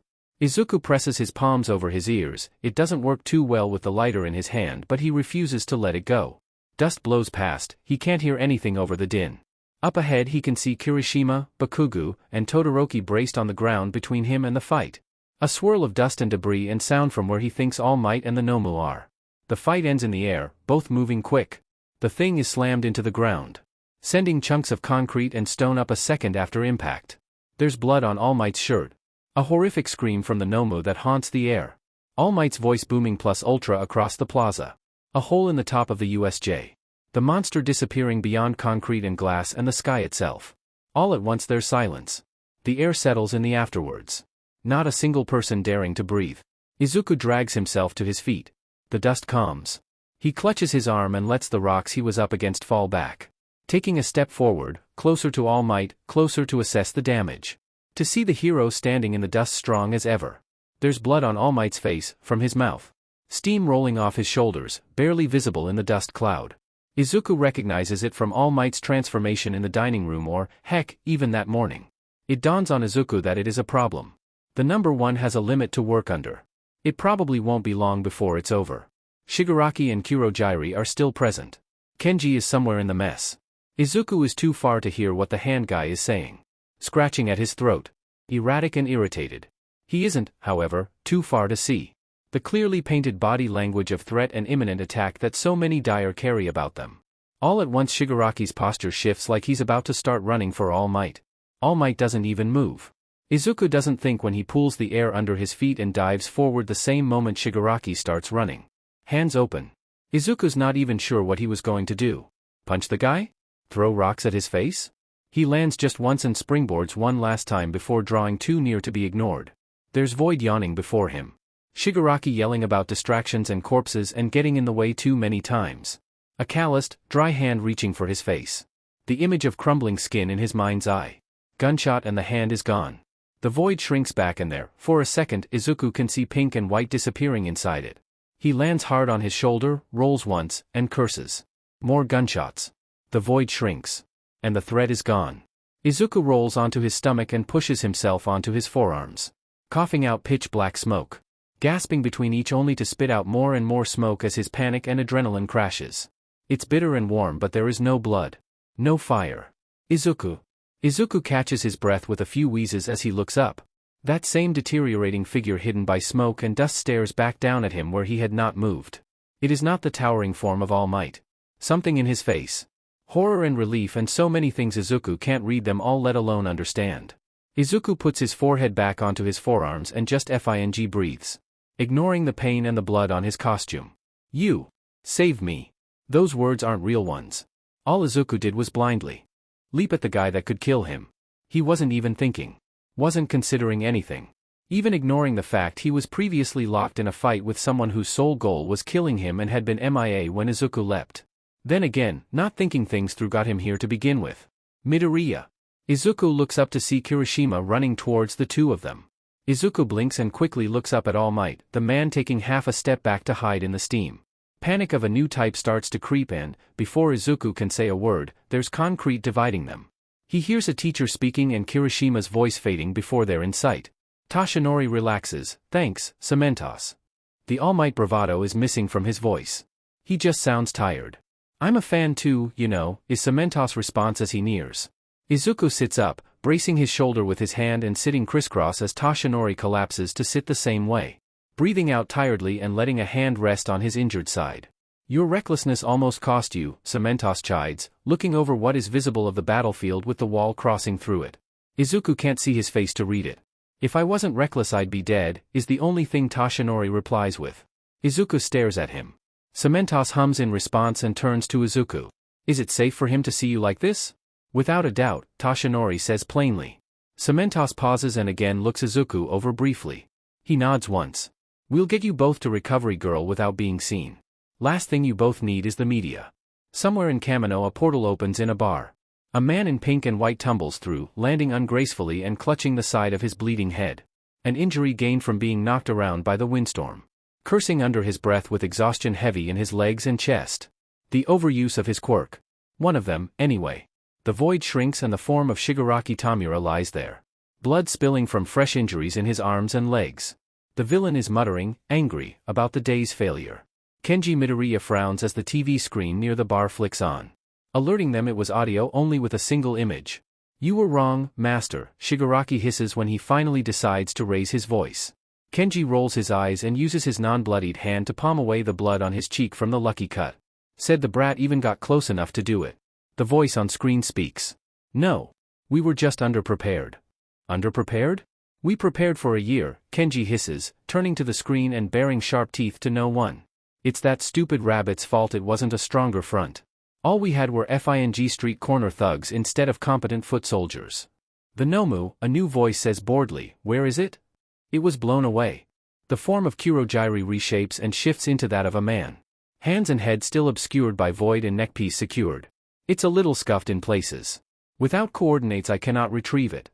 A shame, says the first voice, the one Shigaraki called Master. Kenji does not know his name. Just his title. It's a good thing we did this under that stupid moniker, the second voice adds with a heavy sigh. We would have had him if that rabbit hadn't gotten in the way, Shigaraki declares.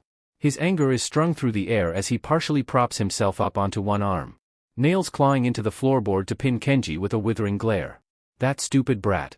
You were supposed to kill him. That was your whole goal. You said that it was your one reason for helping us. Well, clearly he was more competent than what my father told me. Kenji snaps back, and All Might got in my way. The dumbass hero ruined everything. IFING had him. Enough, snaps the master. sounding for all the world like he's scolding a pair of bickering children. This was not a futile exercise on either front. Kenji huffs and gets to his feet, shuffling over to a bar stool. Gather the elite, take all the time you need. The world needs symbols. The next time you take the stage, Shigaraki Tamura, show the world you will be feared. Kenji huffs. And you, dire heir. There's a teeming satisfaction in the man's voice as he speaks to Kenji. He almost hates it. We'll assist in your goal of executing your traitors if you help us with killing the symbol of peace.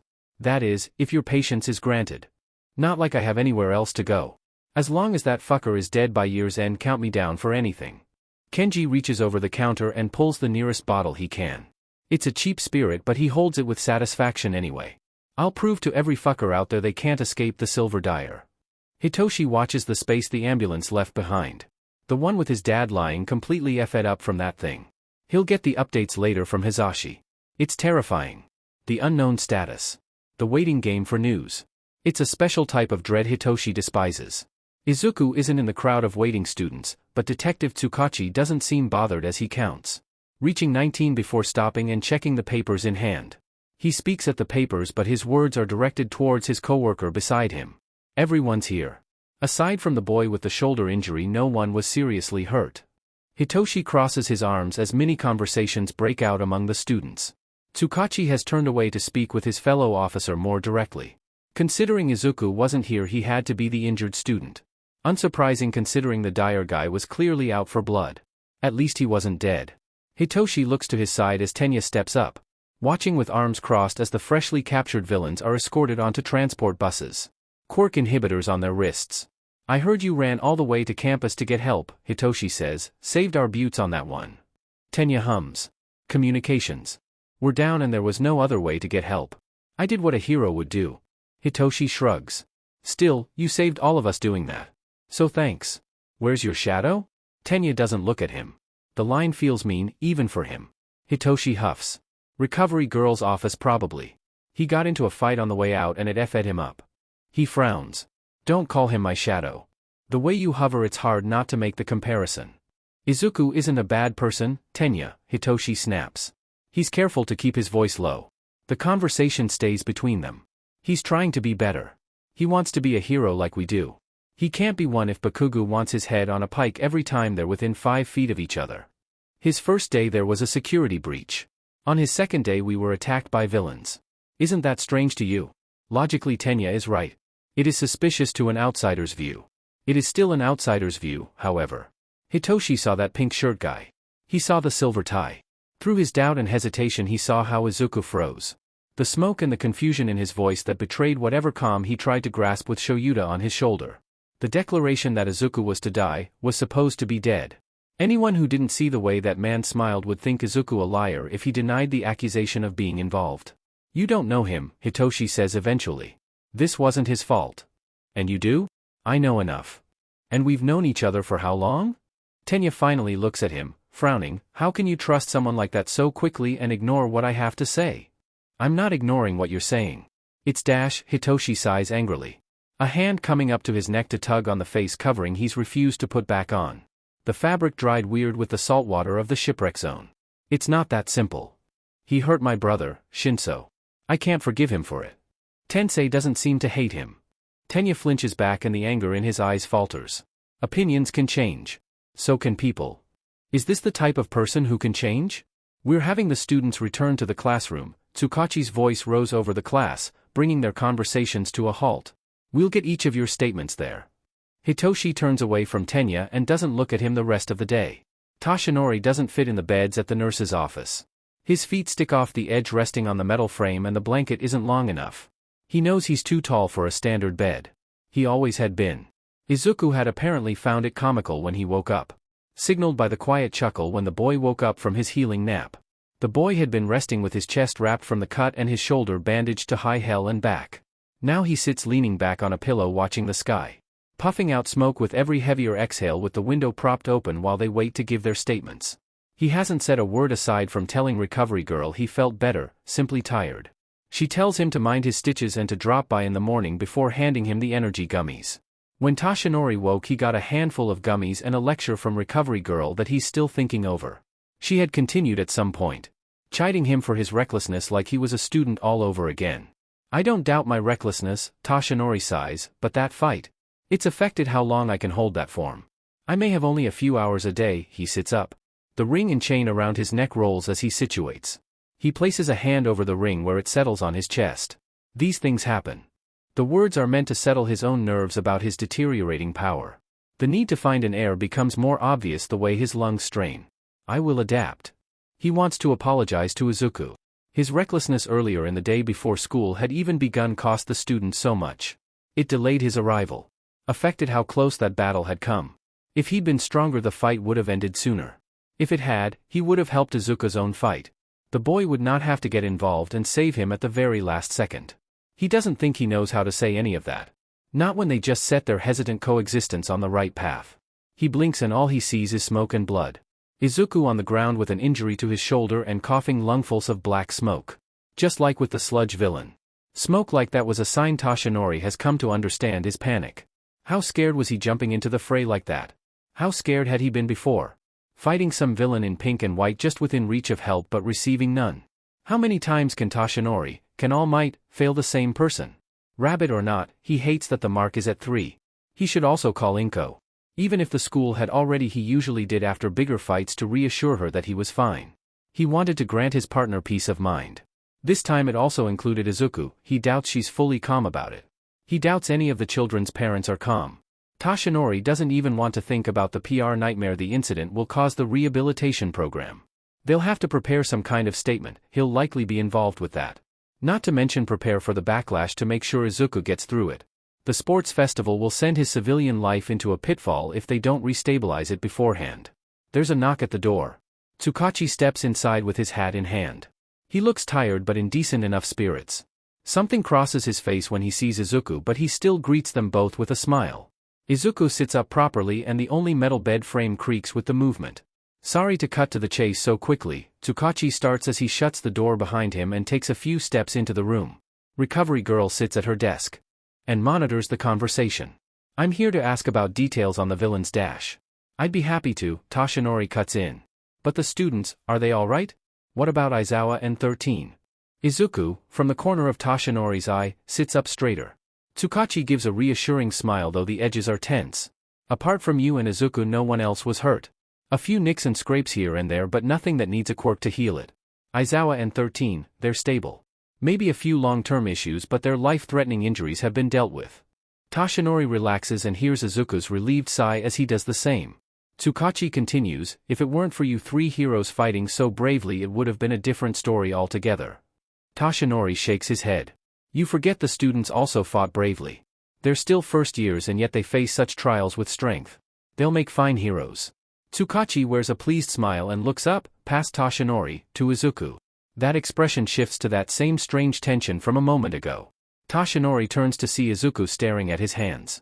Left wrist held carefully where they were bandaged from some bruises that took less precedence to heal than the shoulder and chest injuries. His face is creased with something that looks off-putting on someone so young. For someone who holds their emotions so close to their chest, seeing him doused with it was strange. Something wrong, Midoriya? Tsukachi asks. Izuku frowns.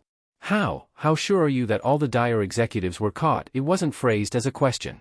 The words themselves send a recoil back at Toshinori. Recovery girl shifts from where she's seated at her desk watching the interaction. Tsukachi stands straighter. As sure as we can be. Though a pair of statements from your classmates brings that into question. I was going to ask you about it. If you're willing, that is. Toshinori watches Izuku's fist clench. Nails digging into his palm. He wants to swat at the boy's hands to make him stop but refrains. When we were trying to get Aizawa to the exit, we, Azui, Hitoshi, and I got, I want to say ambushed, but it was more like confronted. He only went after me, but he had the uniform. The tie dash. Izuku's hands are shaking as one goes to his throat and grabs at where the knot of a tie would sit. Holding on to nothing. There's a long pause and Izuku had surely fallen into his own memories. There's a rustle of paper.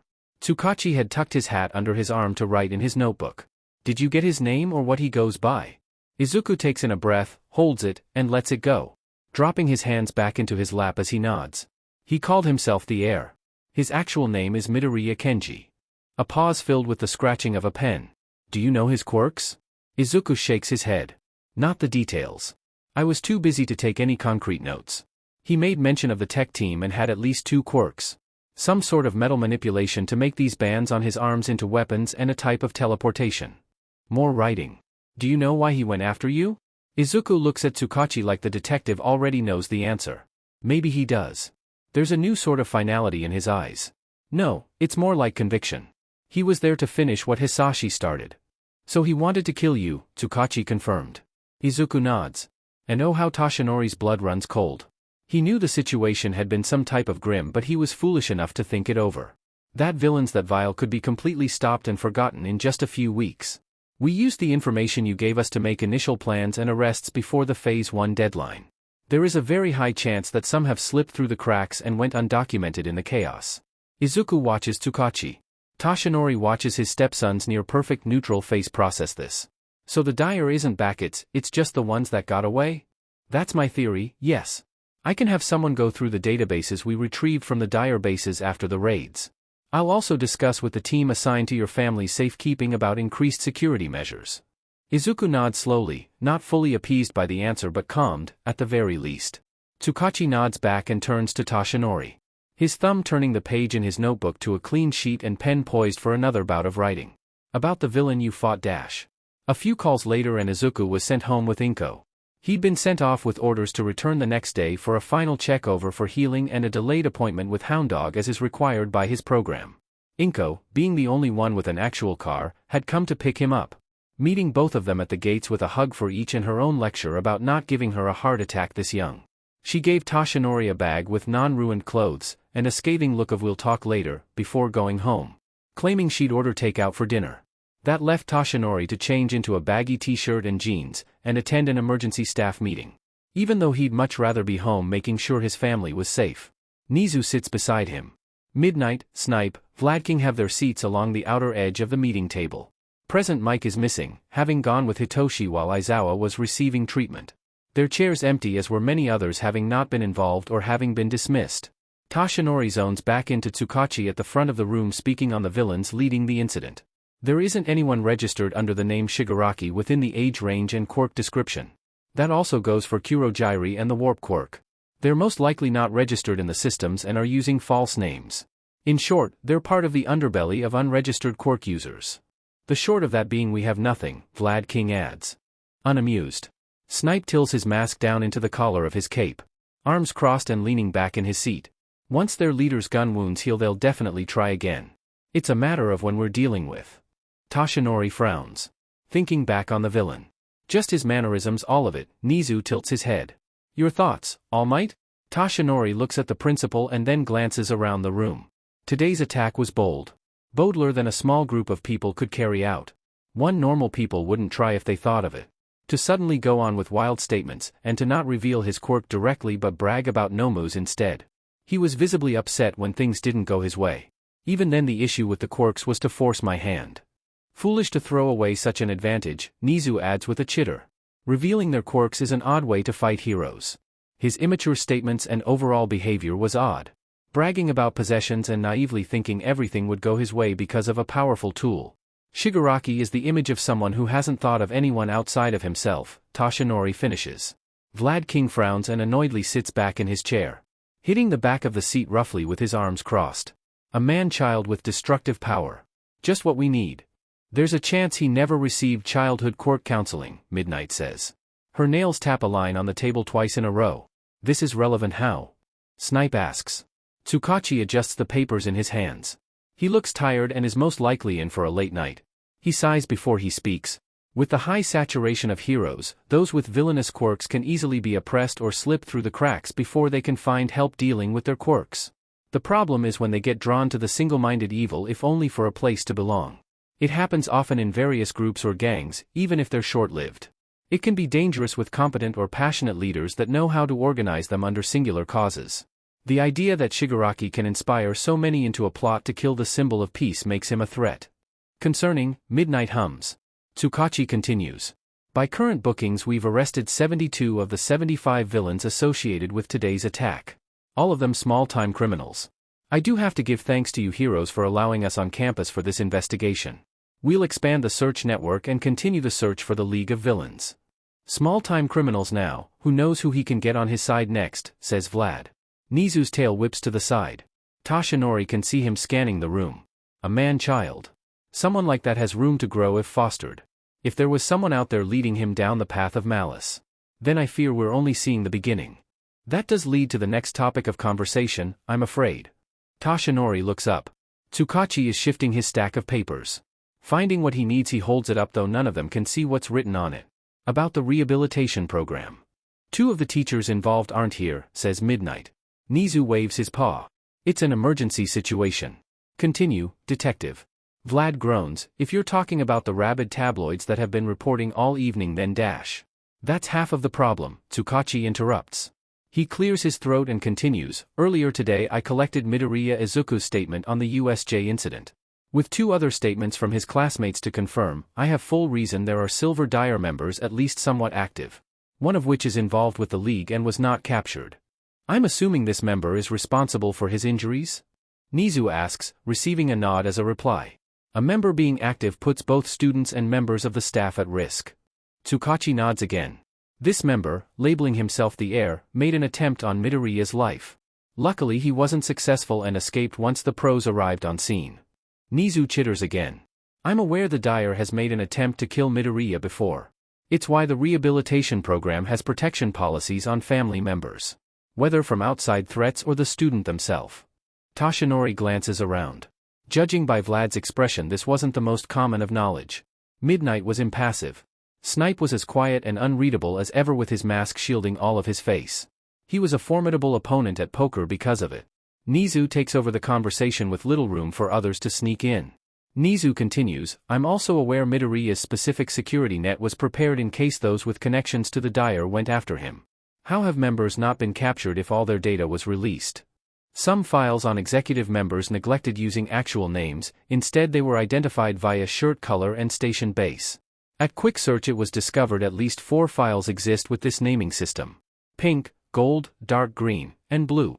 Tsukachi changes papers and reads off the information. Dark green is the rabbit.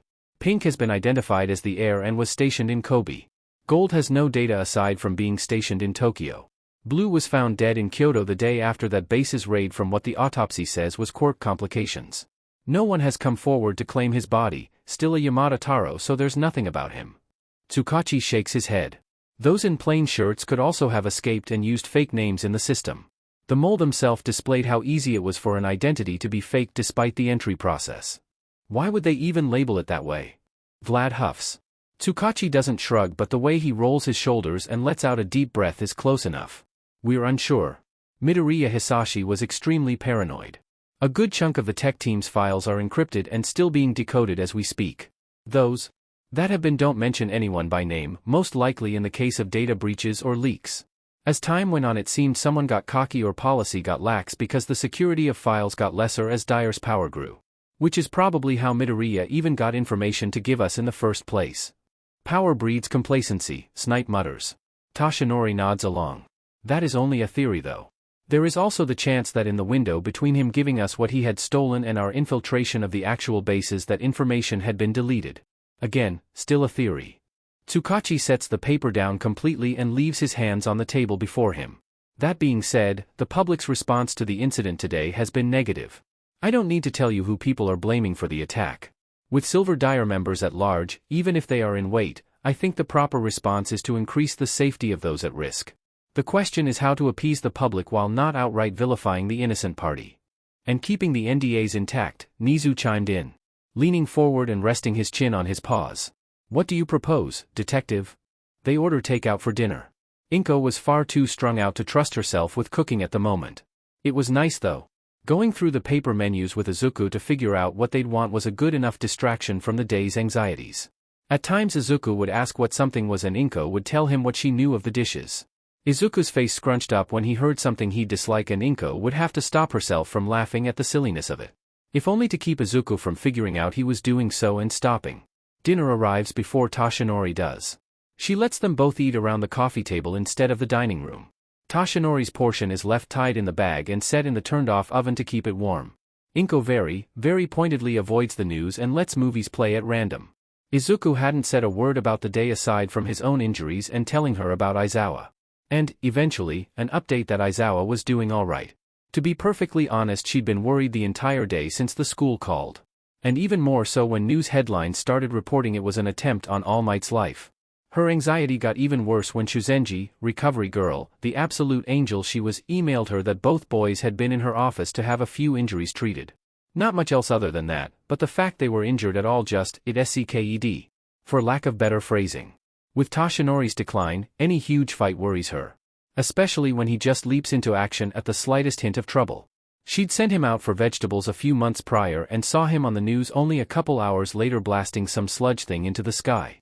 She adores him for his caring heart, but she worries it'll stop beating one of these days. Toshinori comes home late. It isn't as late as it used to be when he pulled full-time hero work.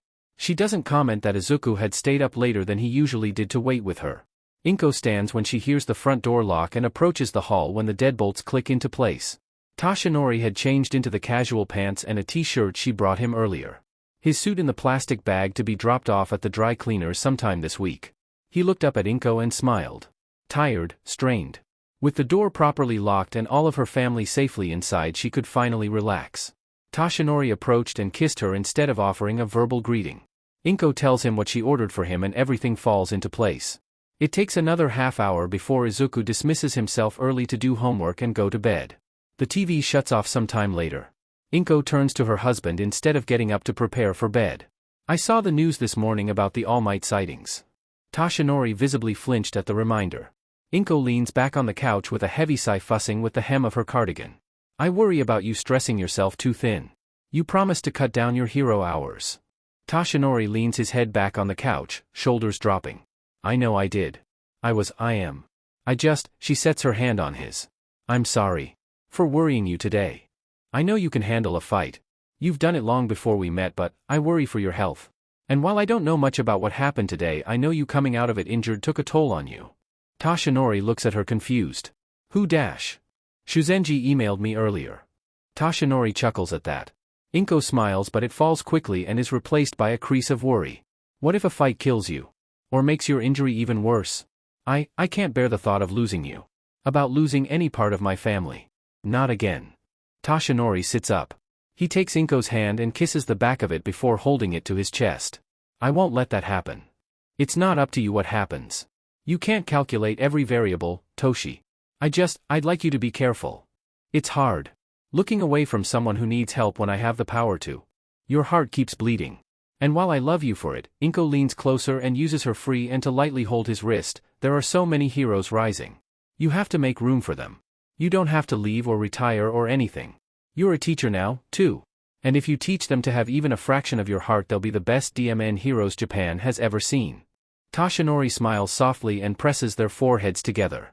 I'll do better to stay. Izuku leans out of his window, hands braced on the ledge to keep from falling out. Breathing out smoke by the lungful, practically heaving it. Counting in his head how long he needs to hold his breath, the way Yamada taught him. He can't do it. Can't hold them for as long as he needs to yet, still coughing out gray. He can't get enough air. It's late. Far later than what was acceptable. His mom and Toshinori had already gone to bed and he tried to. Honest, he tried. Sleep meant no distractions. His brain wouldn't even process things for his notebooks. It meant staring at a ceiling in the dark waiting for the exhaustion that plagued him to take over, but it didn't. He just stared at the poster he pinned above his bed and thought. And thought. And kept. Thinking. What if the gunshot hadn't gone off when it did? What if All Might was seconds later than he was? What if the Nomu was stronger? What if Izuku hadn't been as much of a distraction at the end? What if All Might hadn't caused that windstorm and interrupted his fight with the air? His mom would have lost them both. Would it have been his fault? That doesn't even cover the fact that the air existed. The dire existed. Or at least members did. He didn't even know there was a pink. He doesn't know anything. It was his job to know. His use. His worth. The entire reason he was kept alive. He thought he understood how it all worked. Did he even know anything? He knew Hisashi lied and hid things and hated him for the sin of being born wrong. For daring not to lay his life in blind loyalty to the dire. A stain, Kenji had called him.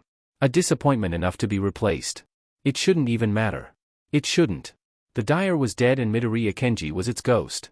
Filling that final wish of his death before it could pass, unloved and rotten. He shouldn't care what anyone from the dire thinks of him. He doesn't. He doesn't. Their opinions meant everything as rabbit. The wrong word had consequences. The wrong result meant pain and harshness and bland white walls. Aching skin and joints that don't feel right in the rain. It's eggshells and perfection and clawing for anything but his father's ire. A fraction of praise, a hum of acknowledgement. It's a child wishing for some kind of warmth to soothe the pain. Palms pressed into eyelids to see any other color but white. He's not there. He'll never be there. So why, when the day draws to a close and everything is finally over, does the world come crashing around his ears? Emotions fill his head, he can't tell what is what or how he's feeling. Is he happy? Is he angry? Is this grief or excitement or rage or longing or fear or pity? His chest hurts with that pathetic malformed fire. Another failure to be good enough. A permanent reminder of whose blood he bears in his veins. Window thrown wide. Smoke like acid in his mouth. He hiccups and curls into his knees. Forehead pressed into blankets. One hand gripping his hair and the other curled into his shirt over his chest. He keeps his instinct to keep himself quiet. He can't let anyone hear him. He can't let anyone bear witness to his own weakness. He doesn't want those consequences. His chest hurts. Izuku screws his eyes shut and only sees the blades in muted sunlight slashing at his chest. Going for his throat. Millimeters apart. Gray eyes and Cheshire smiles filled with bloodlust and malice and mocking him for trusting a hero. For daring to defy. Red skin backlit with fire and the bubbling of flesh up his arm and smoke pooling over metal tables bearing threats that his life is not his own. The echo of electricity in his hollow bones and the emptiness in his chest to signal the end. The end he chose. He came to terms with it, once. His death. His murder. He taunted the dyer with it. That sacrifice. The death of the rabbit. He went to it scared, but he went to it. And he's asking himself, why now does he fear it? He'd been threatened with it during every failure and stood to accept it when he finally let them all down. He keeps breathing and wonders how he can. His hands shake and he knows it's dumb luck they move. He's sobbing and can't understand fully why he's allowed when the dyer breathes with him. When so many have stopped because he was stupid enough to follow orders. Inko was safe, she's always been safe. She'll always be safe. It doesn't matter anymore. So why does he care? Somewhere near Hosu an old man receives a letter. The paper held loosely in hand as the tiny TV plays the morning's newscast. It's still early. The commuters make a drone on the city noise outside his little building. According to police investigations, the criminals call themselves the League of Villains and had been plotting to kill All Might, who had been announced as a teacher early last month, says the main reporter from her desk. Images of UA's USJ building appear. Drone footage of buses and the vague shapes of students fuzzy on the man's already small screen. Police have arrested 72 villains connected to the plot, but have not been able to track down the whereabouts of their ringleader. No students have been reported to have any major injuries, and the two heroes harmed during the attack are recovering quickly. Gran Torino tilts his head to listen better. Public tensions are high after the initial report of the incident. Many are demanding answers about the relations of a villain attack on school grounds and the rabbit's announced attendance. Udade has yet to release a statement or plan of action. Gran Torino looks back at the letter in his hand from Toshinori. It details his new role as a teacher. And, to Torino's utmost surprise, the arrival of his stepson. The young man, it says, I had met briefly without a name before we even knew he'd return. He'd run headlong into a fight even the pros had hesitated to join. He ran in with no plan and no thought to the consequences he surely faced afterwards. I feel like I relearned from that one moment what many heroes who do this long enough forget, the essence of what it means to be a hero. To be worthy of the name. Even after speaking with him about it, I'm sure he has the heart of a hero inside him. I sometimes struggle to see it with his history, but I am sure it is there. I'm sure you've heard his name more recently, Midoriya Izuku. He is the son of my wife and Midoriya Hisashi long before we met. I am not able to say much on how he's reached where he has. But he has a penchant for good, and I have no doubt that with the proper guidance and training he'll become one of the best. Even if he is unsure himself. Unfortunately, I am as much experienced as a teacher as I am a father. Such is to say I'm lacking in both. There may be a day where I have to call upon you, my old teacher, to help guide him where I am lacking. I am counting on you when the time comes. Gran Torino drops the letter on the table and sighs. He'd consider it frightening that Toshinori's first venture into being an actual parental figure is a teenager. If it wasn't almost comical, it was a former villain. Let alone one that had raged through his own streets just a few months prior. Though to be asked to help guide him was an unexpected thing indeed. He'd be a liar if he said he wasn't at least mildly interested. Q's Adachi fine-tunes the bracelet in his hands. A tweak here, an adjustment there. A back-end of code. A new color of paint. It's early in the morning, far too early, but he volunteered to make the thing. There's hardly another person qualified aside from Power Loader. And besides that, he'd get an earful if he didn't jump at this. Either from himself or his former side hustle. Current side hustle? The distinctions were far from clear. Perhaps to his own benefit. He runs a hand through mullet brown hair, avoiding his greenhorns as he leans back. For such a last-minute commission, it truly is good work. It just needed a few more temperature and endurance tests before its intended wearer got fitted. Power Loader enters the workshop partially in civilian wear. Adachi was not permitted to work on this off-campus for security reasons. He understands completely. He also doesn't have anywhere near the testing facilities on his own as he used to. UAs would have to do instead. He grins at the first-year support teacher as he approaches, amping up his friendly persona to the max despite his own tiredness. Majima, check it out. Adachi holds up the bracelet and waves it with one hand. It's extended to its full width, with the ability to shrink. Just a few more tests and it'll be perfect. Majima, the antisocial BSTRD he was, nods and doesn't give a verbal response as he takes the thing and looks it over, turning it in his hands and squinting at the teal pattern etched on the dark metal. It's fancy looking, is all Majima says. Adachi shrugs and leans back more on his chair. The back gives just a bit so he's not sitting straight up. If he's going to wear it all the time, then it better look inconspicuous. That was a specific request. Here Adachi leans forward and plucks a small square plastic card on a loop from a hook above his workspace. If only so it wouldn't get lost. It's about the size of his thumb. Both this key and its active copies would be handed over to Nizu, the detective, whoever ran the program later that day, and the master key kept locked away. This is the key to make it shrink and grow. It can't be removed without it. Majima takes the key and hums, looking at the bracelet again. What tests did it need? We have a few hours until the meeting. Adachi grins. Izuku handles the aftermath of whatever that was with his usual methods. Waking up exhausted and pretending it didn't happen. Instead he runs through the morning on a sort of autopilot. Breakfast and teeth and clothes meant for going outside. Classes are cancelled for the day as everyone deals with the aftermath. Izuku, however, has a visit with Recovery Girl and mandatory therapy since his usual appointment the day before was cancelled for very obvious reasons. A day off is not on his schedule. Inko and Tashinori both go with him to the school. Inko fills the walk, and the train ride, with soft chatter about anything other than yesterday while Tashinori towers behind them both like a looming shadow. Even if those around them keep muttering about it and the news on the screens repeat the same things over and over. Izuku welcomes the distraction of her words and the security of Tashinori watching over Inko. It keeps him from diving into headlines and articles until his head spins and he's thankful. Inko flashes a guest card to a scanner at the gate and the three walk in mid-morning without incident. They separate once inside the main building. Inko and Tashinori go off with Yamada, who had been waiting for them. Yamada offers a warm greeting that Izuku mirrors before the heroes, and Inko disappear down the hall and Izuku searches out Recovery Girl's office. He gets a quick checkup and a half-hour nap for his troubles. Considering how tired he is, it's not unwelcome. The injuries to his shoulder thankfully didn't set back the burn recovery with the quick treatment the day before, but moving his arms to stretch ache something deeper in the muscle. He has a physical therapy appointment at some point. Sunday, right? If it weren't for the calendar on his phone, he thinks he'd forget that time even passes in a real way and not just in cycles. Recovery Girl looks troubled as he ties his shoes in preparation to see Hound Dog. It's odd enough that Izuku pauses. Is something wrong? Recovery Girl reels back slightly as if caught in thought before shaking her head, folding her hands in her lap. Izuku's brow furrows at the answer. Whatever she sees on his face must ask something else because she offers the answer anyway. I've seen you far too much for it only being your third day. I just worry all of this will catch up one day. Izuku blinks and stands. He never considered the long term when it comes to injuries like his. He's not sure how they'll catch up anyway.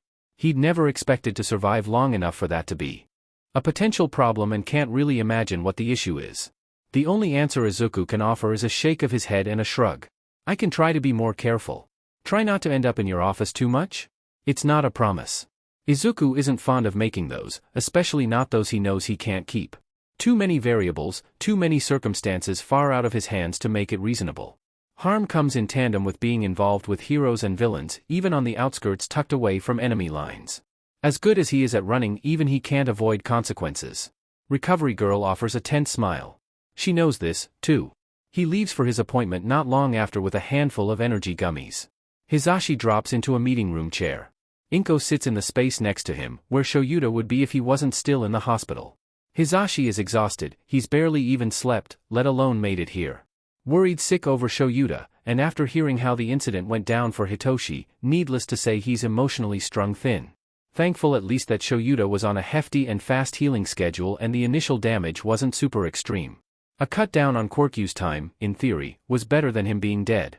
That doesn't touch the minefield of emotions for two teenagers. Hitoshi dealing with watching the Nomu fight and being so close to a villain attempting to kill him. Izuku dealing with almost being murdered again. That and from the rumor mill going about among students, the first day wasn't as smooth sailing socially as others might be thinking it was. He's glad Hitoshi is sticking with Izuku, the two getting along in their own way is nice. Other students labeling him a villain by proxy is something that needs to be nipped in the bud. Stepping in directly would cause problems too. Do you know what's going on? Inko asks quietly. Hisashi blinks away his train of thought. He shrugs and runs a hand through the part of hair not pulled back. No, I'm just as out of the loop as you. I wasn't here last night.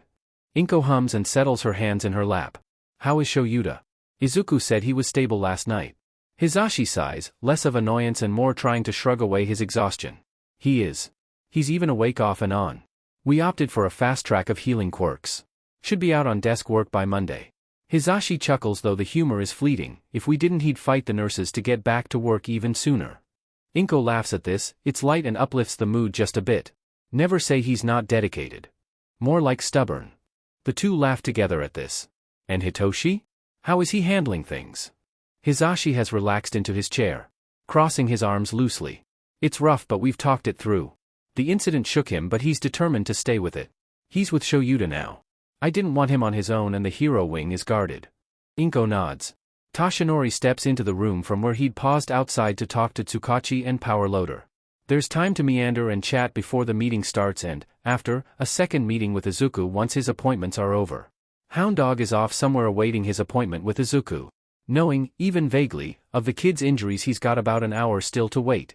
Hisashi briefly wonders how the rehabilitation program would work if the villain was an actual threat. Good morning, Nedzu chirps as he pulls a chair to the other side of the table Inko and Hisashi are seated at. Good morning, Principal Nedzu, Inko greets. Hisashi echoes her. When the chair is in place Nedzu climbs onto it to stand. His tail waves slowly behind him. Tashinori takes his seat on the other side of Inko. I'd like to discuss with you the overview of the meeting we had last night and the course of action we'd like to take moving forward. You three are Midoriya's guardians and should be informed of any changes to the protocol around his schooling. Inko tilts her head slightly in question. Hisashi sits up straighter. Something in his tone doesn't sound right. Of course, Hisashi starts, glancing at Tashinori. The taller wears an unreadable expression. He looks back to Nedzu. Since there's potential dire members still unapprehended, we've decided to increase security measures around your families. This includes more police presence around your neighborhoods and areas of work and a new protocol to appease the public. Inko frowns. Hisashi's brow furrows. Appease the public? Nedzu pulls a bracelet from somewhere. Hisashi is convinced the rodent has some sort of pocket dimension. It's elongated, like someone cut it in half and stuck two thin prongs between the halves. Black metal with a simple teal design etched into it. The inside is teal with white circle sensors. This is a tracking device. Non-invasive and solar-powered. We would like Izuku to wear it. Hisashi's immediate reaction is alright sure, the lack of sleep catches up the next second and he just feels rage build in his chest. Inko tenses where she sits, one hand grabbing at the necklace she wears. Knuckles white. A tracker? Hisashi's hands are on the table, his seat pushed back so he's standing. Leaning just barely over the table. He was a target dash. Volume, please, Mike. Nedzu sets the device on the table. Hisashi pauses for just a moment before he drops back into the chair. He actively watches his volume without Shoyuta around. I don't like it either, Tashinori says once Hisashi is seated again, but it's dual-sided. The police will know where he is at all times. People will think he's being monitored in case of suspicious behavior. And in case something happens to him we'll know where he is. It's not fair but the public needs appeasement. This is the easiest way to do that. From a hero perspective it makes sense. Izuku can be easily classed as a threat when guided by the wrong hands. Putting him into proper training only increases that level of danger. To the public this is someone who has had the means and the skill to kill repeatedly and not get caught. Now he is somehow getting training to have more from the top heroes who had supposedly taken him down. Who's already been swathed in secrecy and kept away from the limelight without much information, without consequences, and then get involved in a huge attack on the very school he was attending within the first week of classes starting. Something had to be done. From a personal perspective, something he was too tired to really push aside, Hisashi doesn't like it at all. Treating him like he'd done something wrong being in the USJ. Making the public believe he was suspicious enough to be tracked. The public who had no idea the kind of good he was capable of. Were there any other protocols that would have worked instead? Inko asks. Her voice is clipped. Hisashi risks a glance at her and there is clear anger painted in her face as she stares down Nezu. She sits up straight, still clutching onto the pendant of her necklace. Hisashi would not like to be on the other end of that look. Not any that would be practical or healthy for the student involved. As much as I would like for us to all agree on a policy, this is what U.A has decided moving forward with Midoriya's enrollment. This is the first year of the program, Miss Yamada. As much as we planned out, there will be unseen events that drive us to create more policies and requirements. There will be rules enacted that you may not agree with but are ultimately for the safety of the student and their peers. Even if they seem unnecessary. Sue him for getting attached to the kid. Sue him for caring that this crossed some sort of line. It didn't feel right to track him. Not when Hisashi heard those tapes. Not when Izuku stated, blatantly, that Hisashi did the same thing. It feels like betrayal. Nezu collects the device and hides it away again. He jumps off the chair and starts to drag it to the end of the table. I don't like this, Hisashi mutters, watching the principal leave the chair on the other side of Toshinori before heading to the front of the room with Tsukachi. It hardly seems fair. Toshinori shakes his head. Speaking in a voice that is tired and resigned. It's not. But this is the best we can do. Despite only being here a handful of times before, Hound Dog's office does not change, and Izuku is glad for that. The teacher inside, however, looks tired. Dressed mostly in costume with his mask on his desk. They still take their usual seats. Hound Dog in his office chair and Izuku on the couch. The clock on the wall is the only one speaking. Izuku messes with the hem of his shirt before starting the conversation for once. Sheet weak? Inui huffs a nearly startled laugh and shakes his head, some of his tension rolling off his shoulders. Something like that. A beat and the teacher continues, yesterday must have been a lot to take in. I understand if you're not ready to speak about it. It's important to though, right? Inui nods, Izuku shuffles so he's not sitting straight up. More slumped into the cushion. Another long moment passes before Izuku continues speaking. I don't actually know how I feel about dash. Izuku waves a hand vaguely, Kenji or Shigaraki or any of it. I try and it's just, there's too much. I can't figure out one word from another. Izuku pauses to find the right words. When he does they spill out in a fast-paced mess. He's surprised Inui understands him to any degree. Yesterday scared me. A lot. I keep thinking about what ifs, you know? What if All Might hadn't started that windstorm? The air would have run me through.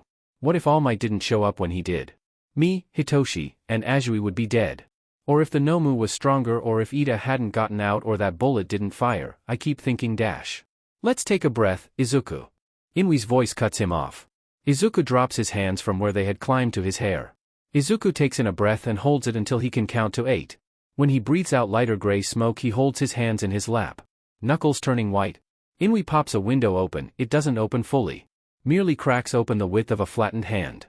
When he sits back down, Izuku has taken a few more deeper breaths and feels a little calmer. Inui speaks warmly when he sees Izuku's smoke turn a bit lighter. As basic as it sounds, it's normal to be scared of scary things. And dwelling on what would have happened is something we all do when looking back on situations like that. But that doesn't mean it's healthy to keep thinking until you work yourself into a panic. Inui folds his hands in his lap. Izuku watches him. He feels his face scrunch into some emotion, but he's not sure what. Maybe journaling would help you? Inui suggests with a tilt of his head. Izuku raises an eyebrow. I'm told you used to note-take heroes and villains alike. Journaling is somewhat similar in theory. It's a way to write out your thoughts. Get them onto paper instead of stuck in your head. I do it at times and, eventually, I can work through them when I'm calmer and in a different headspace. Find the flaws in my own logic and address what made me so upset to begin with. Granted, I have my moments on the field, everyone does, but I don't leave them unaddressed. I know what made me upset. A dire exec came from nowhere and tried to kill me. Inui laughs. It's not mocking. Understandable. But it's more for the bigger things. You said you don't know how to feel about the situation. It would help you work through it, or, if you're comfortable, we can discuss your writings here together. Holding on to these negative what-if spirals only makes them worse. Holding on to any negative emotion like that for too long makes them worse. Writing would get it out of your head. Izuku stares for a moment before sighing heavily. Slumping back into the couch. You said you do it. Too? Inui brightens a bit and smiles. I do. I recommend a lot of heroes do. We handle very heavy and sensitive matters on the regular. I'm sure you're aware heroes are not unfamiliar with tragedy. Having a personal place to vent and work through emotions caused by such a high-stress career is invaluable. Especially after times of crisis. I'll think about it. That seems to be enough for Inui. Izuku drops the subject. The silence sits again. The clock tick-tocks the seconds away. Izuku taps his heel on the ground a few times. I talked to Tashinori the other day. Did you? How did that go? Better than I thought. We're doing all right, I think. It's awkward, but he knows I don't hate him. Inui nods. It's as good a start as any. I'm glad you're working it out. Inui crosses one knee and seems to relax a bit into his chair. How did your first day of classes go? Izuku actively frowns this time. Classes themselves were fine. I need to work harder at the material. Inui tilts his head but doesn't comment on whatever he's picked up. Izuku shrugs and goes back to fiddling with his hands.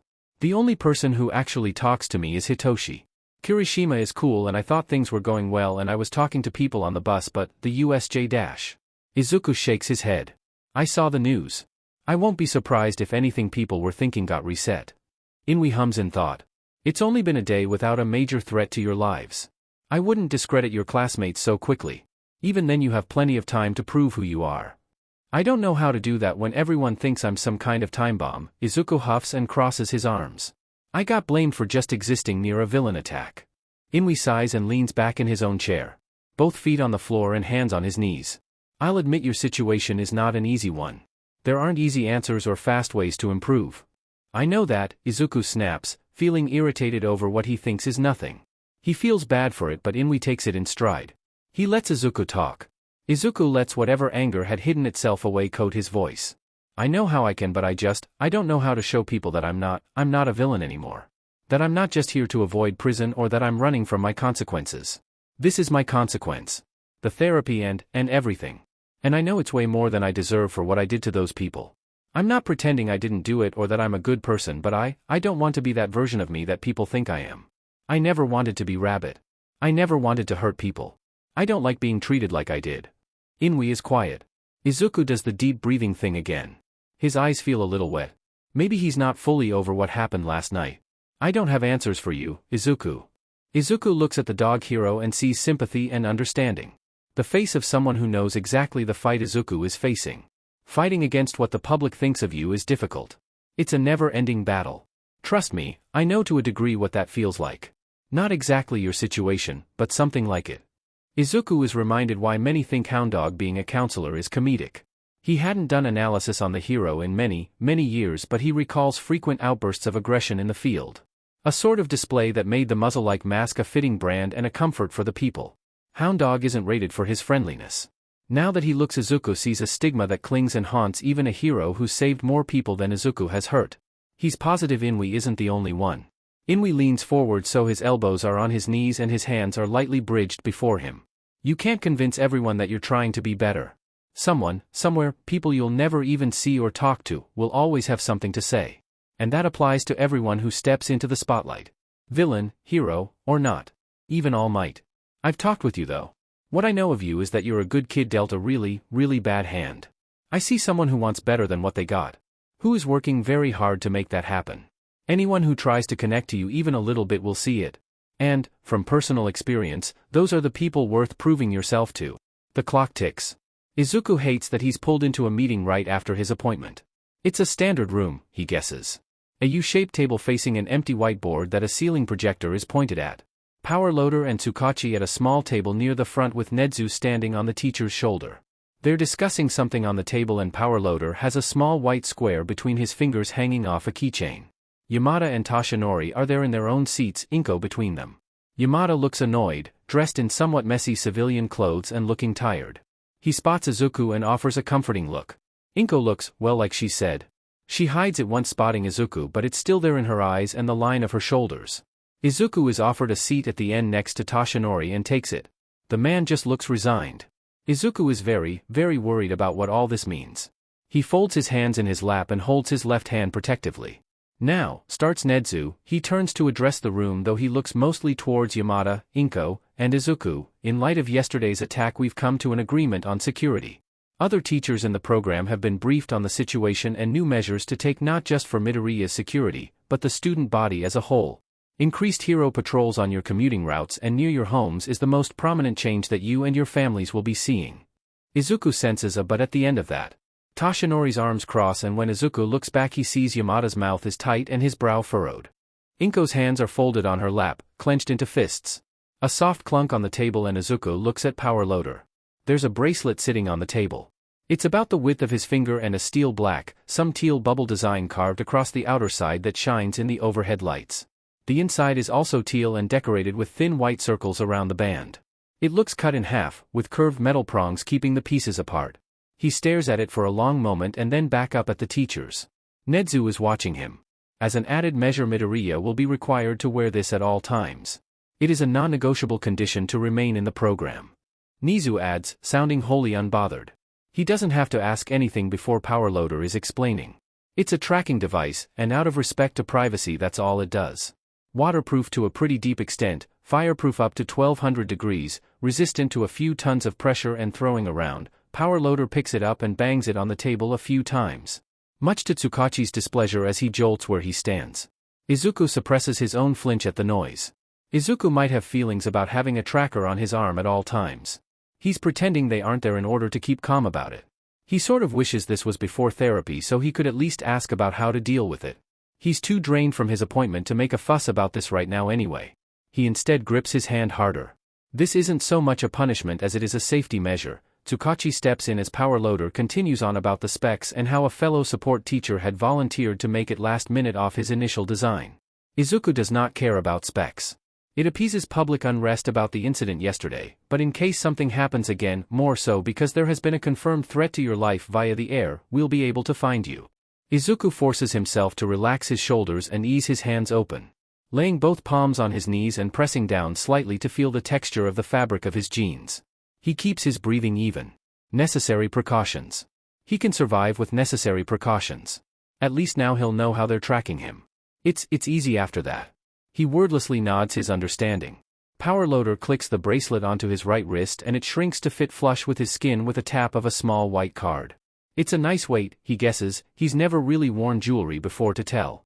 Something he can hopefully forget is there. At least it just looked like a bracelet. It could hide under his gloves when he's in costume. He wears long enough shirts and winter uniforms can cover it easily. He can forget it exists. The meeting is over quickly after that. He and Inko are walked out by Yamada. Toshinori had kissed Inko's hand and said he had a press conference to attend. Yamada said he was skipping it to be with Aizawa. No one batted an eye. When the three reach the gate, Yamada sighs. Listen, Izuku. I don't like this whole tracker thing, Yamada admits. Izuku, surprised, watches him. Yamada sighs heavily and muses with his hair. I know Hisashi did the same thing to you. If there was another way about this I think we would have done it. I'm S-. You don't have to apologize, Izuku says plainly before the words even dare leave the hero's mouth. He shoves his hands in his pockets when Yamada looks at him. He glances at Inko, who watches with remorse. Her anger has faded and she's no longer lined with it. Izuku is silently glad about that. I get it. I don't like it, but I get it. And until I graduate I have to play by the rules of the program. Go to therapy, wear the tracker, stay out of trouble. It's not like I'm doing anything either so I just he shrugs, it's a bracelet. And Tsukachi had a point about the air. Yamada stares and reaches over to mess with Izuku's hair. Smiling just a bit more genuinely than earlier as he ruffles the already unruly curls. I'll see you tomorrow, listener. It was good to see you, Inko, he bows shortly to Inko, who returns it. Send Shoyuta our well wishes. I will. And it's just Inko and Izuku walking back to the station. When they reach a more populated spot with shops and food spaces, Inko pauses and reaches to tug on Izuku's sleeve. Gesturing to a soup spot she had stopped to look at, the sign out front is advertising a special on beef bowls. How about lunch? Izuku blinks and then smiles, following her inside. They're seated and order easily. Izuku picks a seat where he can see the door. The world moves easily outside. Unbothered by the backstage troubles of heroes and villains. A world within their own and yet so distant. He spots a hero on patrol past the shop and continue down the street. He's tired, and emotionally running on fumes. The hero's presence settles something small that had twisted in his stomach. Izuku falls into mindless chatter with his mother. Determined to enjoy a nice meal and forget the tenseness from earlier. And finds that he easily does. Press conferences were never something Toshinori liked attending. Meeting civilians is nice, fans were a hit or miss depending on the type. The press was its own monster. Toshinori is not unaware of the gossip and tabloids. Some heroes thrive on the misinformation that they spread or the popularity the limelight grants them. He prefers to keep his nose out of them for his own sanity. Many tell lies or take single grains of truth to sow fields of exaggerated tales. He would rather see the world in his own lens than through that of a reporter who never got within 3 feet of the hero they're slandering. Maybe that blinds him to certain aspects of the people around him. But if it was really a problem, the mainstream news would get in on the scandal or someone reputable would tell him directly. Despite this, he has been made aware of the rabbit gossip. Vlad's comment at the meeting the night before about rabid tabloids had him curious as to what the public was thinking about his stepson. And his discoveries were not kind. He never expected them to be, but, villain or not, they do remember this as a child, right? The most popular theory running after yesterday's incident is that All Might was only teaching at U.A because of the rabbit. To keep him in line, as a few different articles put it. To handle the villain if he stepped out of the program's guidelines. Toshinori knew this was entirely untrue. He'd been offered the job the year before and simply had to go through a certification process for this teaching license, even if it was just for hero courses and not academics. Policy is policy. They had waited to announce it until after Toshinori passed the courses. Hell, the rehabilitation program was newer than his license was. The announcement coming in the same press release was a coincidence. And, now that he thinks of it, a poorly timed one. Toshinori, as All Might, doesn't flinch at the flashing lights of the media as Nedzu speaks. Cameras going off like firecrackers when any of them so much as shifts their weight or twitches a nose. The principal is assuring the cameras and the people beyond them that everything is safe. The situation has been rectified. There is no threat to the students. Questions start pouring in. One reporter shouts louder than the rest, ask after the very rumors Toshinori despises. What do you have to say about the rumors that All Might was hired to be the rabbit's handler? The wording was, Toshinori did not like it in the least. Years of practice and DSPLN kept his anger away from his face. Nedzu glances at All Might and the hero steps forward to answer. His smile tense. I'd say the rumors are foundless. My position was offered to me long before the rehabilitation program was drafted. What are your thoughts on the program? In light of yesterday's incident, do you think it's worth the resources? All Might stands straighter. I believe fully in the program and what it wishes to accomplish. Midoriya Izuku has as much right as anyone to become a hero, and the young man has been taking many, many strides in order to do so. He does not need a handler. Rehabilitation and reformation are worth the resources. If someone wishes to change themselves for the better, they should be afforded those chances. Nedzu leans closer to the microphones on the podium he stands upon, prompting All Might to step back. Furthermore, both U.A and the police investigation of the incident has fully ruled out the rabbit's involvement with the League of Villains. However, we have instated top-line security measures to ensure the safety of students going forward. Azui Tsuyu puts her phone down once the conference ends. Her younger siblings laugh as they run around in the midst of their latest game. Her brother, Samidare, trying to scoop up their youngest sister, Satsuki. The girl screeching whenever he gets close. They dodge around Tsuyu on the couch, but it won't be long until she's roped into their game. She's not frowning but is contemplating the words. Comparing the Midoriya she'd seen in the USJ to the one the news paints. Maybe a week ago she'd agree with what the TV says, but now? The smile of the boy in the pink shirt haunts her even if he never even glanced her way. Very vividly does she remember the way Midoriya stood under those eyes. Whole body coiled and ready to hand off Aizawa-sensei and move. That look in his eye. Tsuyu supposed heroes should be getting used to seeing someone so scared. She has not seen anyone try and hide it that well. Let alone someone her own age. Tsuyu is pulled from her thoughts as Satsuki leaps onto the couch beside her in an attempt to vault over it. Tsuyu reaches her arm and instead grabs her sister, yanking her into her lap to tickle her. The girl screeches laughter and kicks away. Samidare laughs at the youngest's misfortune. Tsuyu lets Satsuki go before bolting for her brother. Single-minded in bringing him to tickle hell. Perhaps tomorrow she'll try to be more open in knowing her classmates. When Izuku wakes, he stares at his ceiling instead of the rising sky. It's a nice poster he'd pinned over his bed, some depiction of mountains and a forest in the stark greens and yellows and blues of early mornings. The sticker when he got it said vector poster, and when he looked it up it was an art style. He liked it. It broke up the ceiling. Something to focus on that wasn't plain or pale or hard to see in the dark. He had another to bring to Aizawa's. Izuku focuses on breathing. The warmth of his chest ebbs and flows, but it burns nonetheless. He swears his knee is aching and blames it on the weather. Maybe it'll rain soon. His shoulder aches less than it usually does, it'll trigger again after he stretches, but it will be the kind that feels better after a while. He wonders if it will ever feel normal again and decides it doesn't really matter. He gets up on time, does his stretches and dresses and brushes his teeth. He ignores the way his eyes catch on the flash of teal on his wrist. Autopilot fully switches off when he nudges his tie into the uneven knot. He stares at it too long, running the fabric idly under his thumb. Plain and rough without any embossed patterns or subtle shine. Yet again he hears Hisashi's voice in his head mocking him, this time joined by Kenji. They say familiar phrases he could repeat in his sleep. He's interrupted by Toshinori dropping something plastic in the kitchen.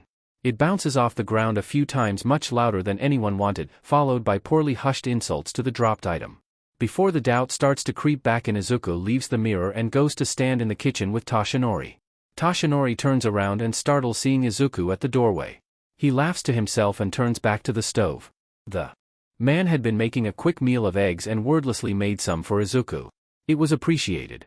They both eat standing, leaning on opposite counters. They don't say anything until they're off the train. Other students start filtering up ahead and Toshinori glances around. "Have a good day," he says quietly, stepping away before Izuku can answer. He turns down a different path to one of the other gates as the crowd grows. Probably to not make it look like he's being escorted to UA. It's a small, appreciated gesture. Once through the gates, Hitoshi takes up the empty space. Hands in his pockets and looking all the world like there's not a thing that can bother him. At least to the unobservant. "How's Aizawa?" Izuku asks instead of greeting. Hitoshi hums and holds the door open for them both to pass through. Awake. Grumpy, he's on bed rest. Pop said he'll be better by Monday. Won't be on hero patrols until he's out of the bandages. When's that? A couple of weeks. At least he's resting. Hitoshi huffs, but there's the ghost of a smirk on his face. I think Pops would have a conniption if Dad even thought about trying to stand up by himself. Izuku laughs behind his hand, thankful for at least a little bit of ease despite the lingering horror of the USJ. He hasn't tried the whole journaling thing yet. Maybe he should. They both try to keep conversation light, but Izuku's ears pick up the conversations of the groups they pass by. He catches looks in the corners of his eyes or people deliberately stepping away even though there was ample space between them. Izuku holds the straps of his bag and ducks his chin. Hitoshi walks with his head high. They're talking about the news. The USJ. The rumors. He can hear them being echoed in the whispers around them and he hates each one. Expectedly, he's bearing the blame. Despite what the conference said, many don't believe it. They'd rather believe he's some mastermind playing on the hearts of heroes to keep out of prison rather than another victim of the attack. It's not like Izuku's the type to make an announcement to counter it. He wouldn't be believed anyway. Izuku does hear one conversation though, something held a little louder, more intentional, that boils his blood. All he hears is Hitoshi's name and the word villain spat in the same way his own name is cursed. Izuku's first instinct is to turn and at least see the face of whoever is bold enough to insult someone innocent like that, but Hitoshi stops him by grabbing his arm before he can even stop. "Leave it," he hisses. Izuku reluctantly obliges and keeps in step. It merely looks like he stumbled. The classroom is chattering when they enter. Though conversations lull, they do not stop as they make their way to their desks. Most are talking about the incident and the news, though it doesn't sound hostile and his name doesn't fall from anyone's mouths. Bakugo shoots a glare over his shoulder and Izuku ignores him to pull his notebook and pencil case out. "Midoriya." Izuku jolts and looks over to see Azui standing beside his desk. She looks friendly. Maybe slightly nervous. "Oh, Azui. Good morning." Azui nods. "Morning. I wanted to see how you were doing. You got hurt at the USJ, right?"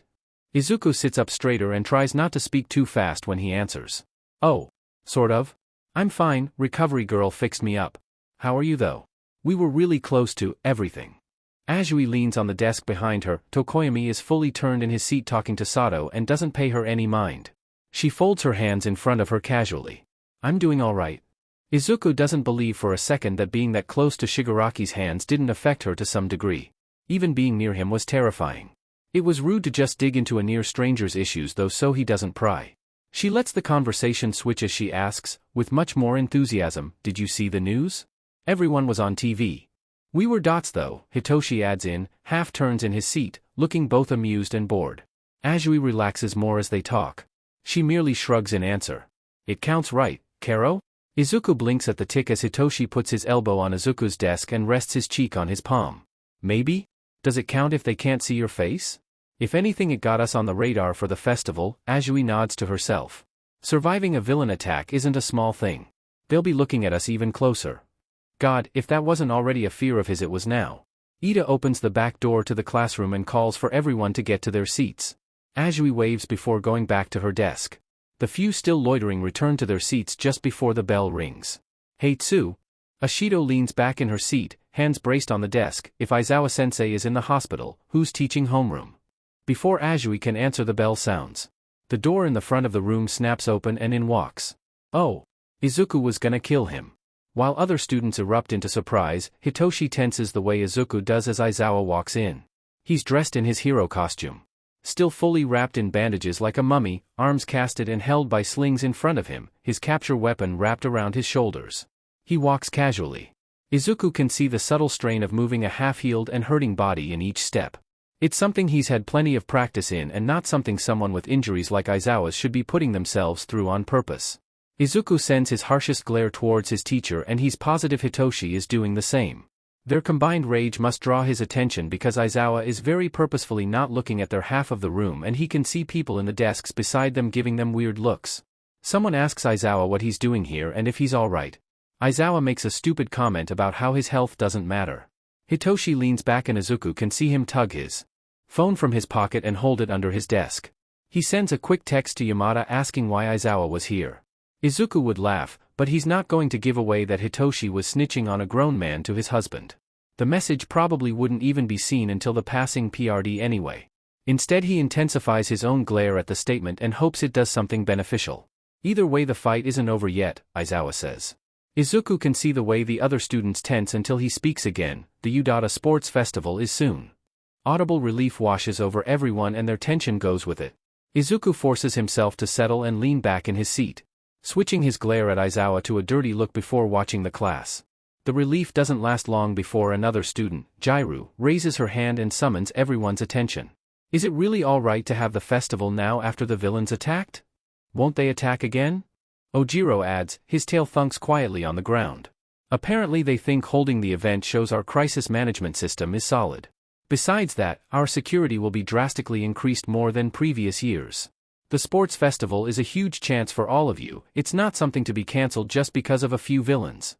Aizawa starts a sort of lecture about the history of the sports festival and fellow students add in commentary to each other on top of it. Izuku remembers watching the UA Sports Festival every year since he was allowed his TV. It was exciting, a day outside the norm if he didn't have any missions to complete. Even then, coverage was on various TVs at train stations or someone was blasting the radio coverage on the street or through restaurants. It's not like he'd miss much while he was out.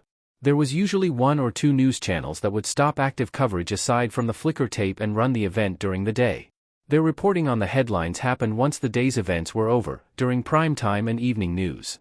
There typically was an uptick in crime as major heroes and alumni alike attended to get first looks at the new generation. It was a time sidekicks got to prove themselves to the public with their mentors gone. He'd get to watch the recorded broadcast over the following day or two under the order of reporting on the outgoing third years, potential new heroes to the scene they'd have to watch for. He'd have to mark out at least a couple Hisashi could put energy into. Either those they could pull to their side or those with particularly interesting quirks. He's not sure if the reports ever did anything or not. He never saw them around the main base, though a few never actually made it to a hero career. He currently chooses to not think about why. Participating in the sports festival is 1 part dream and 1 part actual nightmare. It's an essential part of being a UA student, especially a hero student.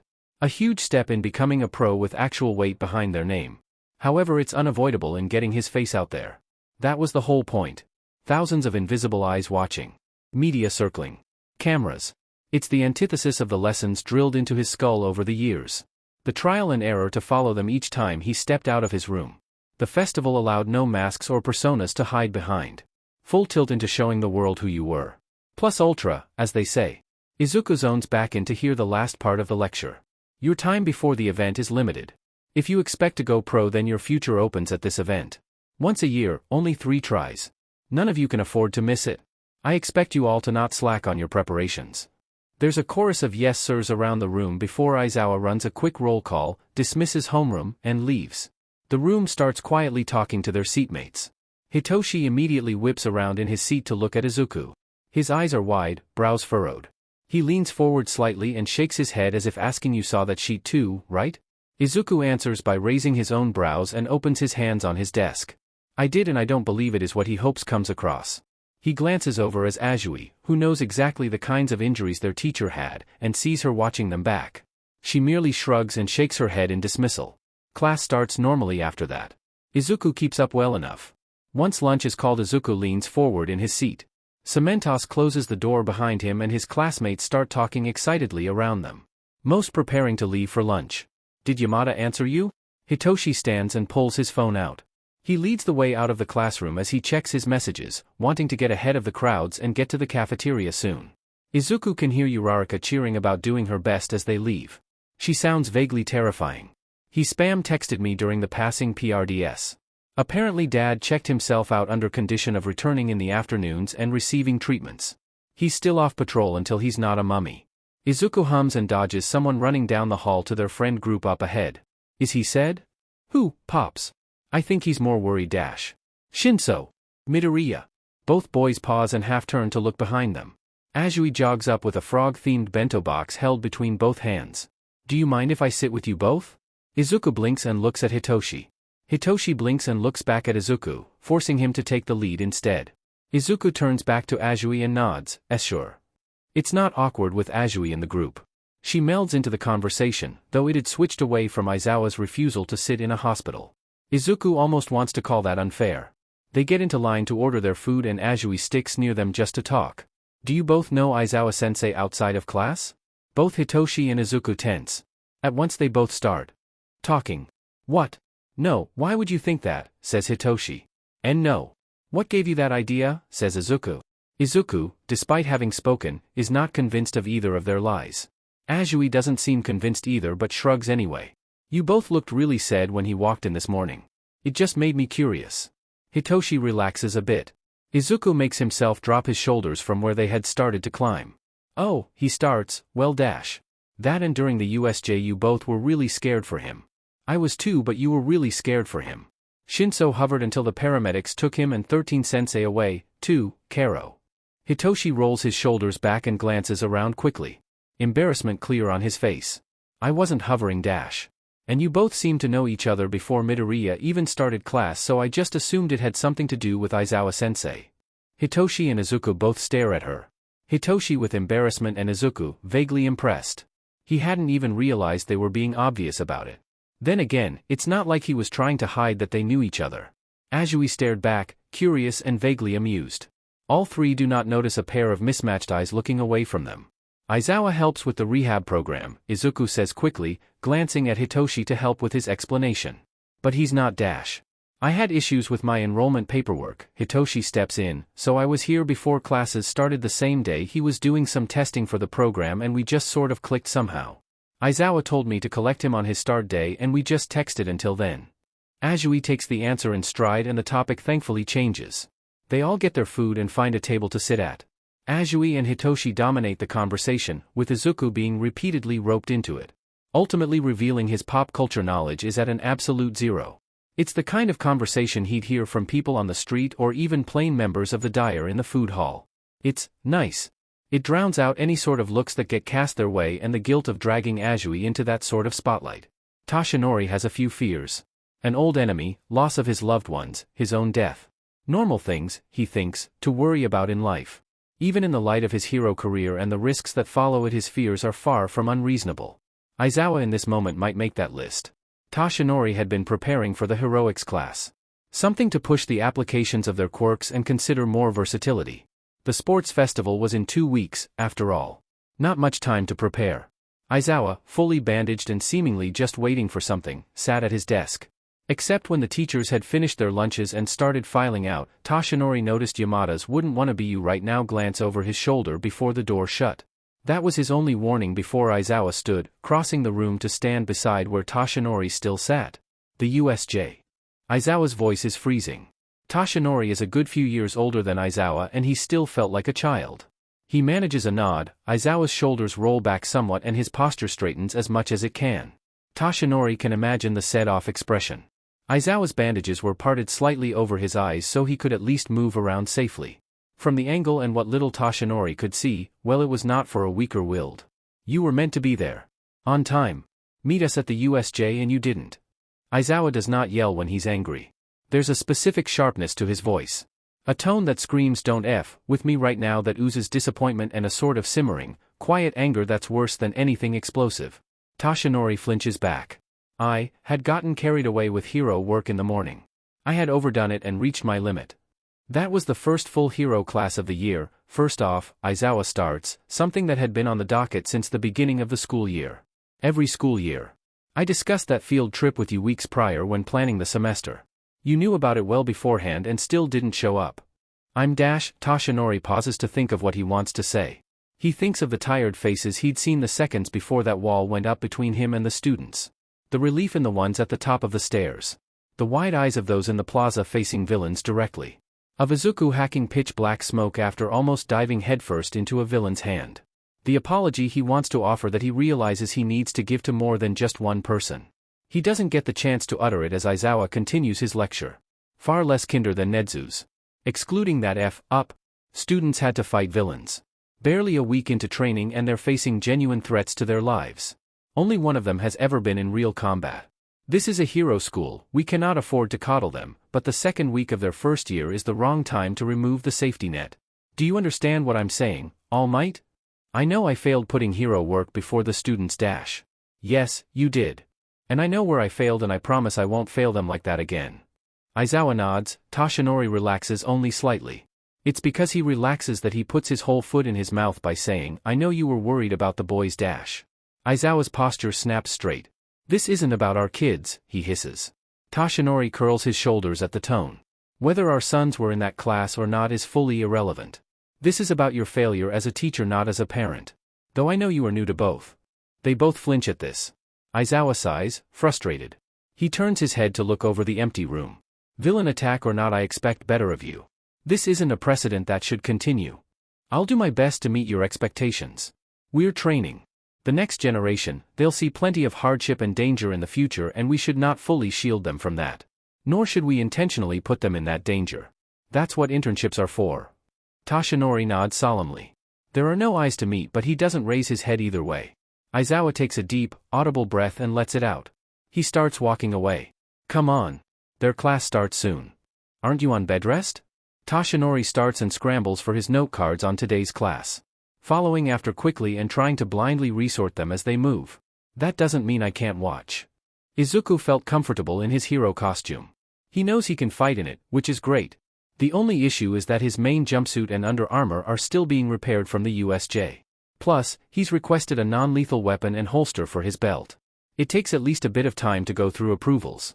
So when everyone goes to change for heroics, he does the next best thing and wears his gym uniform with his belt, boots, visor, and gloves. Wearing one of his compression turtlenecks underneath it in place of his under armor. It looks a little awkward but not all that different from his actual costume. When he leaves the locker room, Hitoshi is outside. The fabric mask of his costume is left around his neck and he doesn't seem to mind its loss. I put in for a hard mask piece. The cloth got waterlogged and just stuck to my entire face, Hitoshi says. Izuku echoes a quiet "oh" and nods. They go silent and join their class in a group near one of the training grounds. Both hovering near the back of the group. Aizawa, still mummified, stood beside All Might in his full form. The taller looks somewhat nervous, looking over index cards that look comically small in his hands. There's a short metal card between the teachers. Azui joins the group and stands near Hitoshi, and soon the whole class is waiting. Good afternoon, students. All Might greets. His voice booms more this way than he does as Toshinori.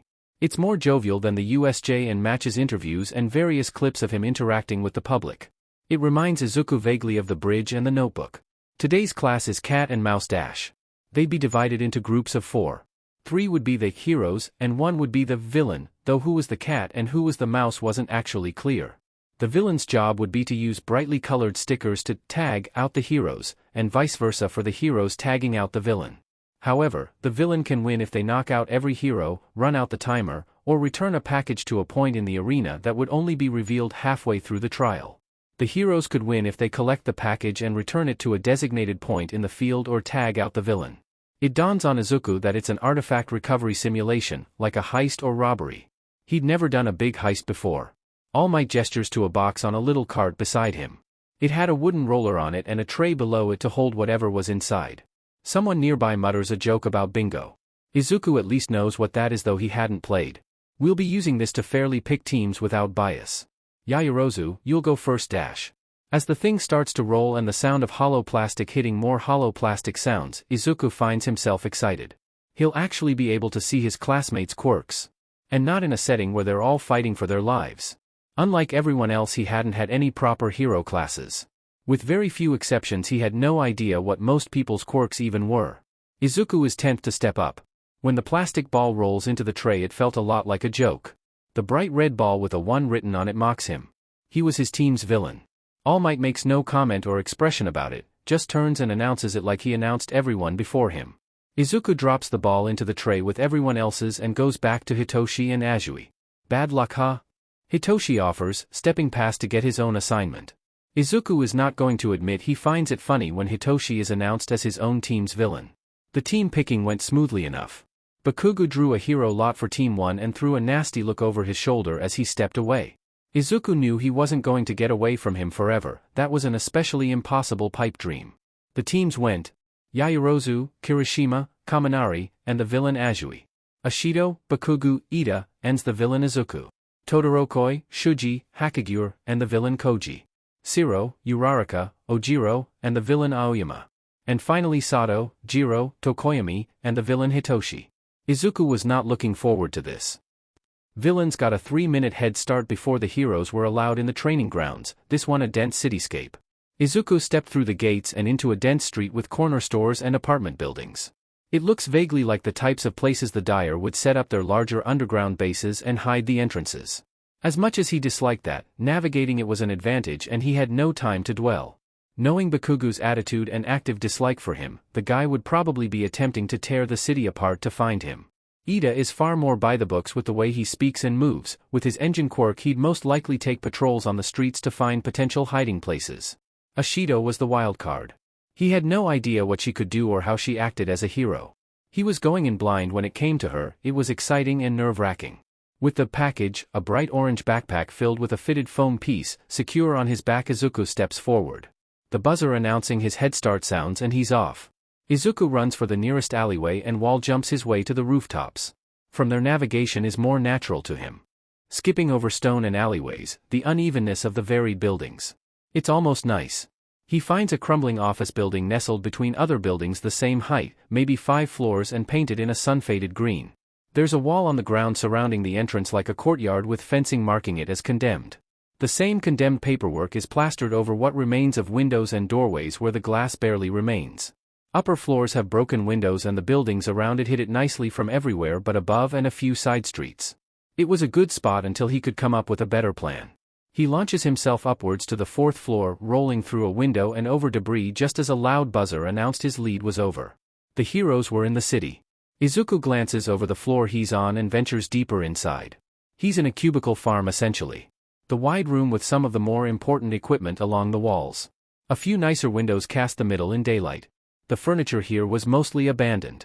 Papers, broken glass, knocked over chairs and tilted desks and fallen dividers. Even a few ancient computers and mugs were left behind. It's a half-decent attempt at staging but still a good one. Izuku finds a decently tall shelving unit tucked away near the emergency stairs. There's just enough space on top to sit and plan.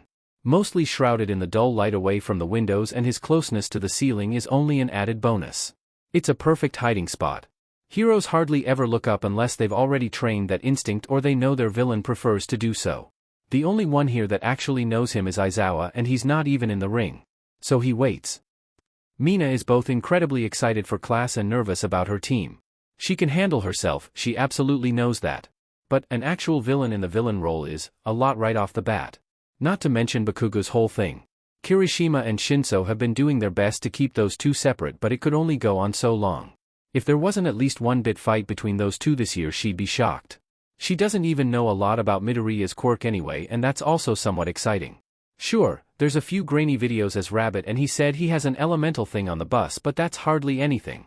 Mina decides to think of this as a sort of blind training. Going into a situation with zero info on a criminal is a real-world problem too. This is just like that. She's got this. The three of them, her, Ida, and Bakugo, wait outside the arena for the head start to end. The clock ticking down on a screen nearby and the gates closed to keep them from visibly tracking him too soon. Ida is talking strategy. They're blind to Midoriya's quirks for the most part, but he's equally blind to them, too. He's decided to take the streets and Mina should focus on some of the taller, tighter-packed buildings. Bakugo should. Well, first he should be listening. Instead he's standing farther up ahead with his arms crossed and heel tapping the ground to a fast beat, watching the timer tick down with a visibly vibrating energy. Mina shrugs him off. He's bullheaded and clearly not going to follow any plan they make. Even as Ida still explains it. The timer blares out and the gates open. All Might is in their earpieces telling them they were free to start. Bakugo, not even waiting for All Might to finish speaking, rockets forward. There's just barely enough space to clear the gates and he's gone.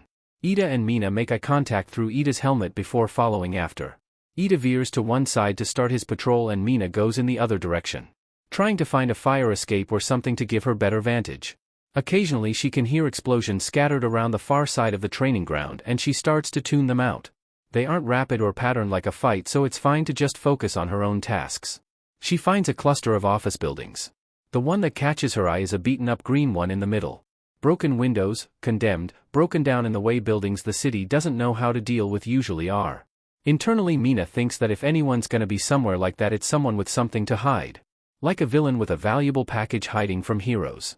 So she goes in and starts clearing floors. Rushing through larger rooms and quickly glancing into offices and conference rooms. Climbing up through the emergency stairwell 2 steps at a time. When she's at the 4th floor she's all but convinced he's not here. There's dull explosions in the city outside his chosen hiding spot. Bakugo out and about, clearly. They are nearing somewhat.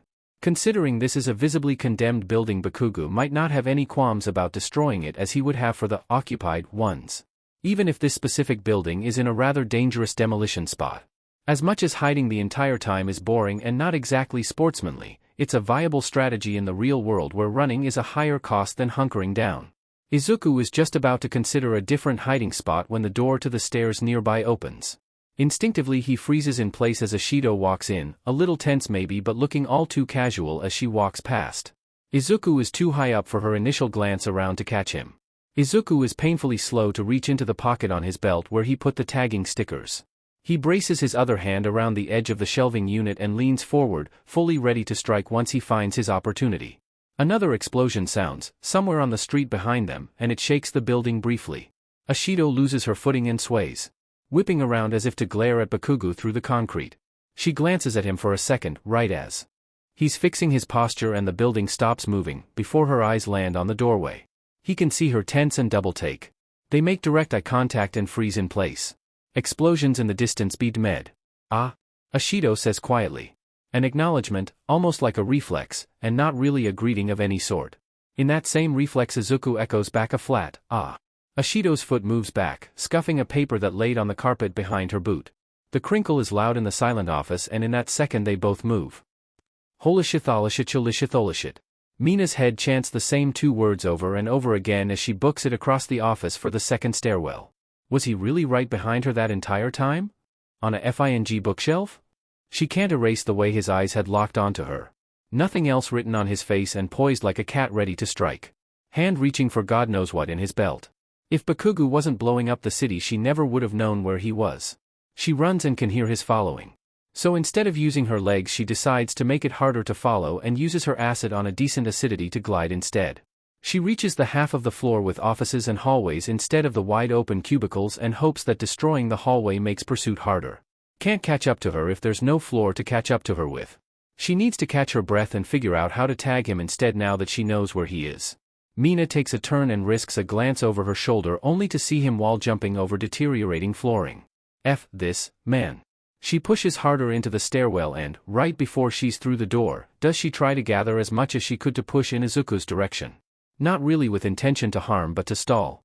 She manages to rush the stairs and slip down 2 floors. Mina throws more of the acid farther down the stairs to make it look like she'd gone for the ground floor and hopefully out of the building. Without much pause she's through the stairwell door and into the 2nd floor. Booking it into one of the offices that's hopefully easy to overlook and trying to catch her breath. As she does she pulls her own tagging stickers and holds the set in her hands. Listening to the office outside the cracked open door. Thinking this would be a lot easier if she wasn't prey. The acid is so FING cool, Izuku thinks as he chases. There's a brief PRD where he's dodging said acid and loses track of Ashido.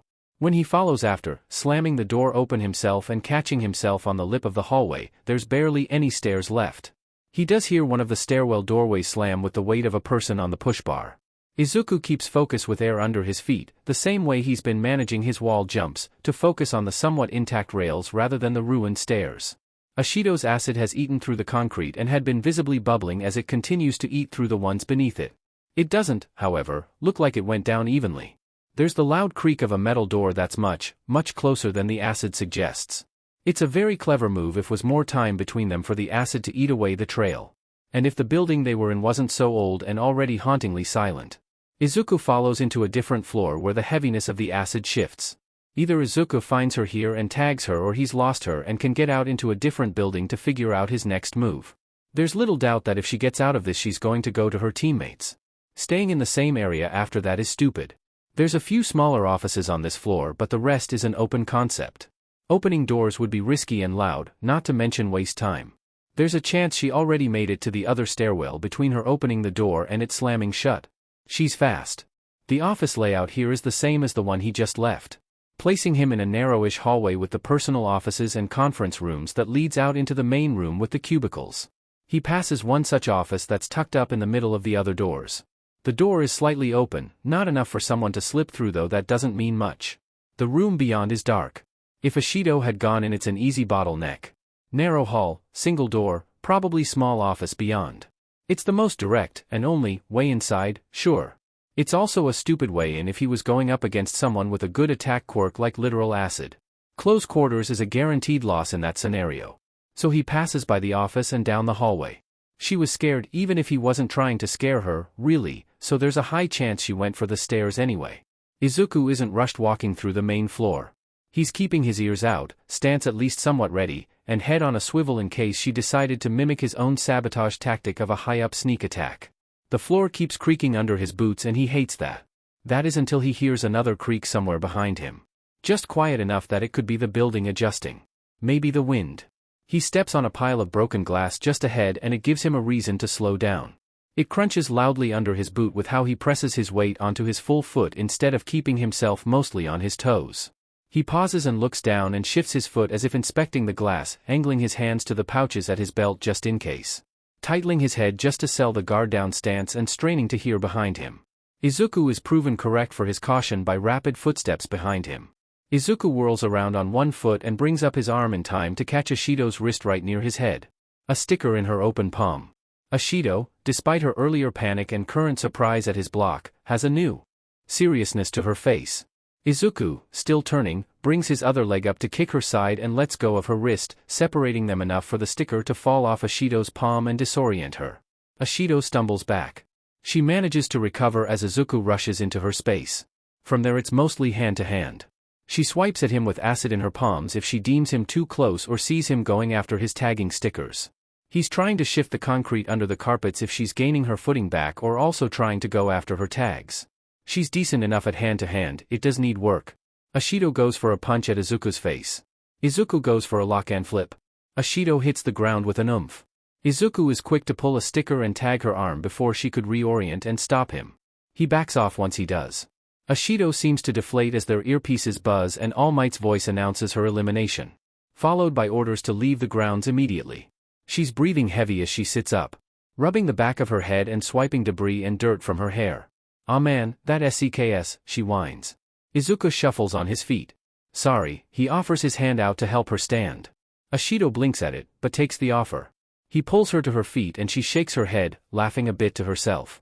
She pats him on the shoulder. "You're terrifying, I hope you know that." She starts towards the non-acidic stairs, waving over her shoulder. "Good luck."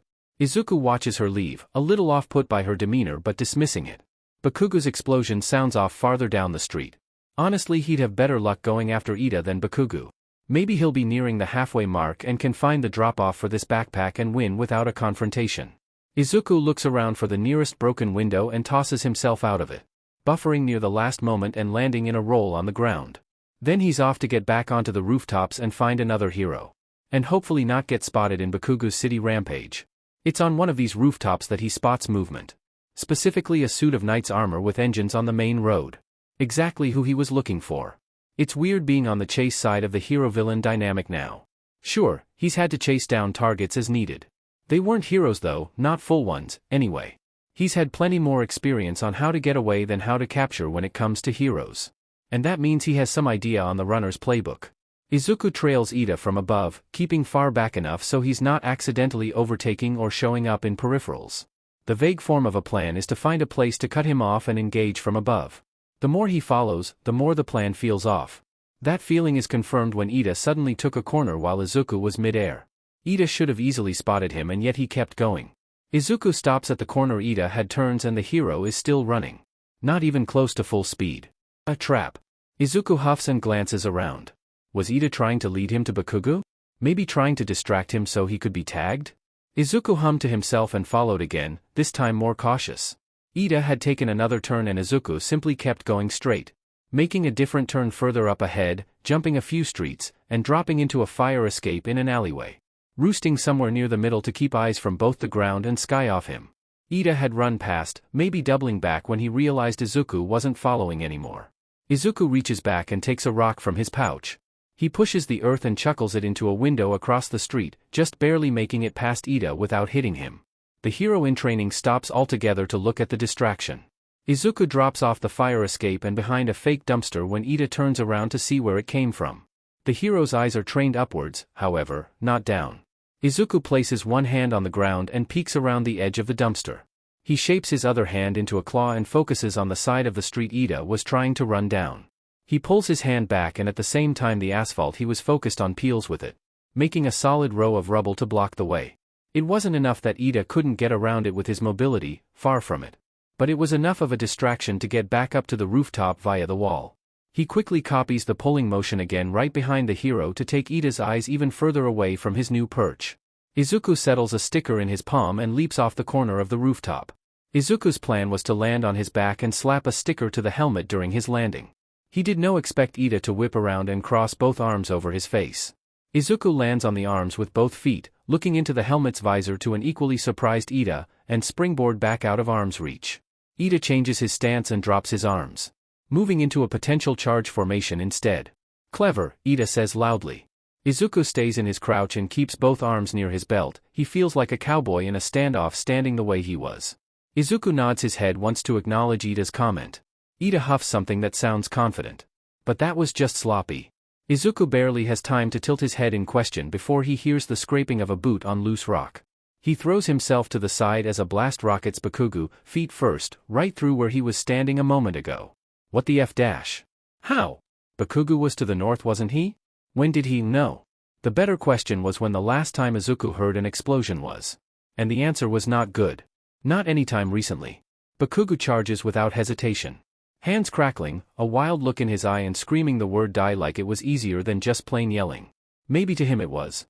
Izuku's next dodging act was practically a dance. Dodging and weaving around any kicks or explosive-laden punches, accenting by increasingly repetitive insults. Duck, weave, turns, roll. Try to get his own kick in a time or two only to abort it quickly and move. Find a way to disengage and reassess and just get a handle on what he needs to do. He's better at getting out of combat, not finishing it. He'd practiced dodging all sorts of people in the dire, both on the field and not. He hoped it wasn't too obviously his forte. Extended combat was, to him, clearly his flaw. Ida was crouched at the edges of the confrontation. Maybe preparing to go for the bag or find a chance to tackle and tag. Maybe. A blast blew straight past Izuku's head and the idea that this was a training exercise falls out the window to Izuku. Headshots with a quirk are a personal blow and Izuku doesn't want fire anywhere near his face. He needed Bakugo to back off now. Izuku jumps back once again. Instead of preparing for another dodge, he crouches and pulls his arms around him, fingers outstretched to pull and coil as much air around him as he could in the few moments he has between Bakugo's attacks. The coil is tight and it hurts Izuku's hands to hold onto it, aching in the joints. Bakugo darts forward and aims a kick. Ida must see an opening to charge him and is actively gunning forward, a hand outstretched to grab. Both are close enough that Izuku lets the air go and pushes. Bakugo goes flying. Hitoshi thinks he looks like a puppet that lost its strings. That's a fact he'll stick beside. He does try to hide his smirk as he lands in a heap against a wall. Tsuyu hisses between her teeth as Kaminari cringes. That looked like it hurt. Hitoshi glances at Shoyuta and wonders if the guy had been caught up in a wind attack like that. Maybe. Underground heroes' cases usually aren't public unless the fights get out of hand. And it's not like Hitoshi is obsessive over his father's hero careers and fights. He does remember a fight against Rabbit some time before he went on that secret mission. Both Bakugo and Ida landed on their backs, Bakugo near a wall and Ida in the road. Hitoshi watches Izuku, tired as he is, whip a sticker from his belt and rush towards Bakugo, tagging his leg before the guy could recover and booking it in the other direction towards Ida. Probably, and correctly, considering Bakugo a bigger threat to knock out first. All Might makes the announcement over Bakugo's earpiece and the blonde's eyes shoot open the second the pro starts speaking. He looks sad. Bakugo is ordered to leave the battleground. Instead the teen gets to his feet and angles himself towards Ida and Izuku, teeth bared in an angry snarl. Katsuki stands. Hitting the ground hurt, but he can't give a shit. He's not losing here. He's not losing to a villain. Let alone one that should, by all rights, be quirkless. He's not sure why he hadn't made those connections before. He saw some of it at the USJ, but he had bigger fish to fry then. Not to mention he's recently come to terms that this brat is the same dude from that slime villain incident. He's probably the reason the USJ even happened. Izuku is dangerous. To everyone. Civilanes, Inko, the DMN extras in his class. It can't stand. He's not going to accept being saved by a monster. He's got going to be beaten by a monster. Someone who hadn't even fought back unless he was pushing away or turning tail when faced with consequences. He won't accept this loss until he's gotten a proper fight. Until he can prove himself better than any villain out there. He's aiming for number one, after all. He can't protect Inko from her villainous child if he can't win. Izuku had reached into his belt to grab a sticker as he turned to charge Ida. He wanted the fight over quick, the coil ached his hands and taken a lot out of him on top of all the movement he'd done. Even without air to bolster his feet he was still quick. Ida was half standing when Izuku was close enough to swing. Instead Ida JRKS forward and grabs Izuku by the front of his gym uniform. Swinging around fully to change their places. Out of instinct Izuku grabs Ida's arm with both hands as he hits the ground. Trying to get a grip on the bracers and angle himself to get a decent kick in retaliation. Fully forgetting his classmate is now tagged out. Instead there's heat across his boots and the air around Ida. Izuku barely even processes the roar of sound around them until it's over and replaced by the loudspeaker announcing the game was over. The heroes had lost. Ida and Izuku both look at Izuku's hands, which drop the bracer to reveal the sticker half bent into one of the edges. Ida lets Izuku go and they both look at where the blast came from. Which was Bakugo, standing where he'd landed. Murder in his eyes, his hand palm out towards them, and a pin in his other hand. Ida fully whips around and stands tall, arms gesturing wide and sharp. His voice a type of professional set off that few can manage. Izuku can see the blackened edges of his costume, a few smaller details melted and singed, but it's mostly intact. Bakugo, that was against the rules. You were tagged. So what? He cheated. No? Izuku stands and keeps his hands in front of him, both to show they're empty and to grab at any rock should he need a quick defense. He hasn't tried grabbing at moving flames before, or if explosions even count, but he's willing to try if needed. The loudspeaker sparks to life again with All Might telling them to vacate. Bakugo growls and brings his hands down to his sides so they can spark. The pin to his gauntlet drops onto the ground. Izuku's fingers ache. You shouldn't have won. You didn't even fight anyone. I fought a Shido? Izuku offers. He holds the fingers of his left hand in his right palm and brings them closer to his chest. Not everything needs to be a fight dash. Ida steps between them. Casting a brief look at Izuku, let's not get violent. We need to leave so the next team can get through. Once more the loudspeaker shrieks with Aizawa's fairly annoyed voice. Ordering them to get out. Izuku takes a step back and then fully turns to start walking away. Long strides considering the exit wasn't too far. He could start a run. Ida's armor clunks and his heavy footsteps follow. Bakugo was hissing his irritants as they walked away. You get that stupid FING quirk and the only thing you use it for is jumping around like a FING idiot? Izuku ignores him. Bakugo yells. I won't be humiliated again by some FING Deku. The last word is punctuated by yet another blast. Izuku has time to turn around before 2 feet impact his chest and he's sent flying backwards. He lands hard on his back once, thankfully buffered by the pure foam in the bag, bounces, and finally lands on the road. Sliding slightly on the road before he stops. The first impact knocks the air out of his lungs and he struggles to lift himself on his arms so he's not face down on rocks as he attempts to gasp. He can feel smoke build up at the back of his throat the longer he's disoriented. Izuku barely processes Bakugo yelling still. Something about villainy and power and, by then he's being lifted. The world moving fast around them. It's surreal not being able to breathe while the wind whips around.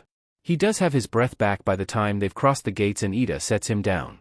Izuku stands hunched over, hands on his knees as he coughs. He glances up to see Aizawa in his full bandaged glory is walking up. A few paces behind him is the next team, with the villain Koji, watching the scene awkwardly unfold. Even through the bandages, anger radiates off their teacher. Izuku does not look him in the eye as he stands up straighter. Are either of you hurt? Even though he took the brunt of the gauntlet attack, Ida denies being hurt. Izuku rolls his shoulders and takes off the backpack. He doesn't feel hurt. Ice bones are hollow but hardier thanks to Lightfoot. He might have some solid bruises and some scratches. Nothing to bother Recovery Girl with. The gym uniforms are sturdier than he gave them credit for. Aizawa looks at him and Izuku mutters a "no sir" with the shake of his head. Both of you head up to the observation deck then, Bakugu. Aizawa raises his voice for the last line and turns towards the gate. Bakugu is stalking through, visibly anger and trying to at least stifle it as he spots the teacher. Ida starts walking away before Aizawa can start a lecture and Izuku is quick to follow. It's awkward.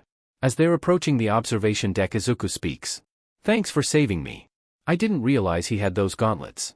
They look decorative, so I didn't know they could attack and dash. It would be shameful for a hero to intentionally let someone die. The tone is final, biting almost, and Ida does not look at Izuku. Bakugu's attack would not have killed him. Izuku gets the hint and says nothing more. Shoyuta doesn't physically pull Bakugu away from the battlegrounds, but the kid still follows as he'd led away. He leads the kid a decent amount away so the next team could go through and All Might could continue the class. No sense in dragging everything to a halt. Bakugu is radiating as much irritation as Shoyuta is, scuffing his feet on the ground as he walks. When Shoyuta stops, he turns and sets his harshest glare down on his student. Bandages or not, he was still their heroics teacher and he'd be dead if he let this stand unaddressed. Why didn't you stop the exercise? He hisses with as much measured force as he can. He doesn't yell, he'd hardly yell at a student unless it was completely deserved. Though intentionally aiming a high-powered explosion at another student in close range during a non-combat situation could make this deserved. Tensions were high, however. Both he and All Might should have considered that more carefully before starting a team exercise instead of a class-building one. Hindsight made that far too clear. He cheated. Bakugu snaps, he didn't even fight back and he won. I watched the whole thing. The goal was tagging. He incapacitated and tagged. It was a tactic simulation, not a combat simulation. Bakugu huffs. Shoyuta would imagine him the type to roll his eyes if he wasn't talking to a teacher. He doesn't deserve to be here, Sensei Dash. I do not care what you think he does or does not deserve, Bakugu. Him being here is not your call. Him being in this class is not your call. You are the furthest thing from being able to make those choices, let alone act on them. If there's actually a problem, you tell a teacher and we'll handle it. Not you. Bakugu glares and at least stands up straighter. Shoyuta breathes out heavy and tries to unclench his jaw. Regardless of what you think of him, that stunt you pulled could have seriously hurt someone. If Ida hadn't thought to fireproof his armor, he'd be barbecue. If Ida hadn't shielded Izuku, you could have put him straight in the hospital. Simulation or not, you did that intentionally. That has consequences. If you do not check your act, the only one leaving this class is you, do you understand? He's a villain Dash, Bakugu tries. He's your peer, Shoyuta snaps back. He stands up straighter and can feel the headache building behind his eyes. He half wishes he hadn't checked himself out of care.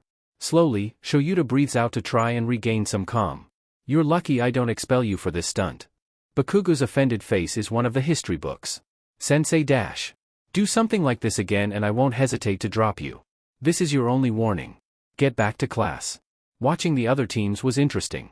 Izuku internally took notes on what everyone did with plans to write it out later. Azui managed to win hers by hiding until she could drop off the package, but the others had the heroes winning. Izuku did his absolute best to ignore Bakugu, truly. He could feel the glare from across the room of people between them.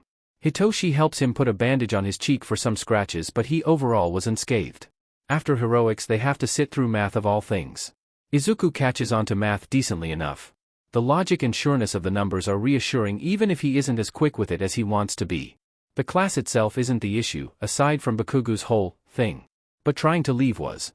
When the final bell rings and everyone is trying to gather their things to leave. Ida is the first to try, swiping the door open only to find the hallway is not clear. A verifiable horde of students seemingly just appeared trying to peer in. Izuku hovers around his desk with Hitoshi, staring back out the door worriedly. What business do you have with 1A? Ida asks, voice projecting loudly.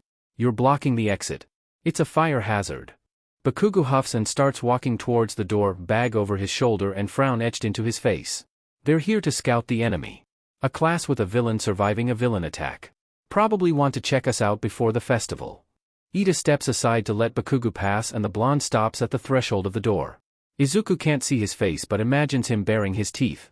He's extra snappy as he hisses, "Out of my way, extras. I came from general studies to see what this famous class is all about," says a snide voice. Izuku blinks and locates who it came from. There's a shorter guy at the front of the crowd. Purple orbs stuck into his hair and a near-legendary sneer on his face. "Instead you're just an arrogant JRK. If that's how you act then it's no mystery why a villain fits in."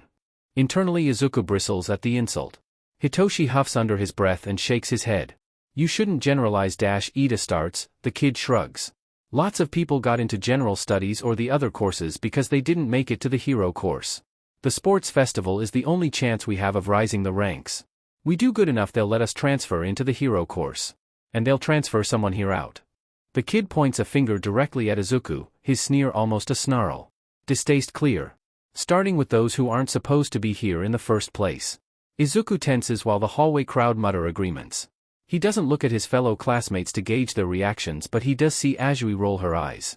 "We all earned our places here in one way or another," Hitoshi states. "We wouldn't be in this class if we didn't." Someone in the hall loudly declares themselves from 1B and Bakugo takes the moment to shoulder his way through. Kirishima shouts after him to not instigate and Bakugo growls. "It doesn't matter anyway. I'm going to rise to the top of all these extras." Bakugo throws a glare over his shoulder at Izuku before disappearing in the crowd. After that the challenge was issued. Students start dispersing to go home, some rushing to not miss their trains. Izuku shoulders his backpack and Hitoshi turns to him. "I have to talk to Aizawa-sensei. Can you walk yourself out?" "Yeah. See you tomorrow?" After the mess in the hallway Hitoshi walks into the teacher's office. He sees Shoyuta at his desk staring at some notebook or another, various other papers on the desk. Maybe tests. He's not entirely sure what teachers do here other than grading or gossip. "If you're here to lecture me about being out of the hospital early then you should save it." Hitoshi shuts the door and goes to lean on the desk of whoever is unfortunate enough to neighbor with both of his dads. Arms crossed. "Nah, Pops did that enough." "So it was you who snitched?" Shoyuta looked up with what could be a questioning look if his face wasn't fully obscured. Closer up Hitoshi can see the narrow gap where Shuta's eyes are visible through the wrappings. At least he wasn't walking the place blind, he probably could all things considered. Izuku isn't quick enough with his phone yet to text during class. So, yeah. Yet? He has room to learn how a screen works. Give it a bit. Shoyuta sighs, long and heavy, though a bit of humor sneaks its way through. "Please do not encourage your classmates to be on their phones during lessons. I make no promises but you also didn't hear a thing about this from me. Aha. You should be aware you both have a major stink eye." At this Hitoshi barks a laugh. "I'll tell Izuku you were thoroughly intimidated." Shoyuta hums something that could be a laugh. He does lean back in his chair fully, attention taken away from his work. "If you aren't here to lecture me about my health then why are you here?" "Well, I think I need physical training. Like a weapon or something." Shoyuta turns his head ever so slightly, Hitoshi can see his eyes narrowing somewhat. "Elaborate." Hitothis drops his shoulders and stares out of the windows, frowning. My voice doesn't do anything unless my opponent talks back. Every time I spar Izuku he just doesn't talk. He might not be the only person I fight who doesn't. I think I should put in for non-lethal weapon training." He shrugs with one shoulder and looks back at his dad, "Have something to fight with for the sports festival. They don't allow non-quirk created weapons on the field during the festival. At least not during the 1v1 combat portion." Shuta's bandages scruff like he's frowning. Hitoshi sighs and looks back out the window. Disappointment settling. It's still a good idea for actual hero work, especially for those with non-offensive quirks. Hitoshi raises a brow. "Get your strength up, there's always a limited course or two after school to look into for skills we don't cover in class.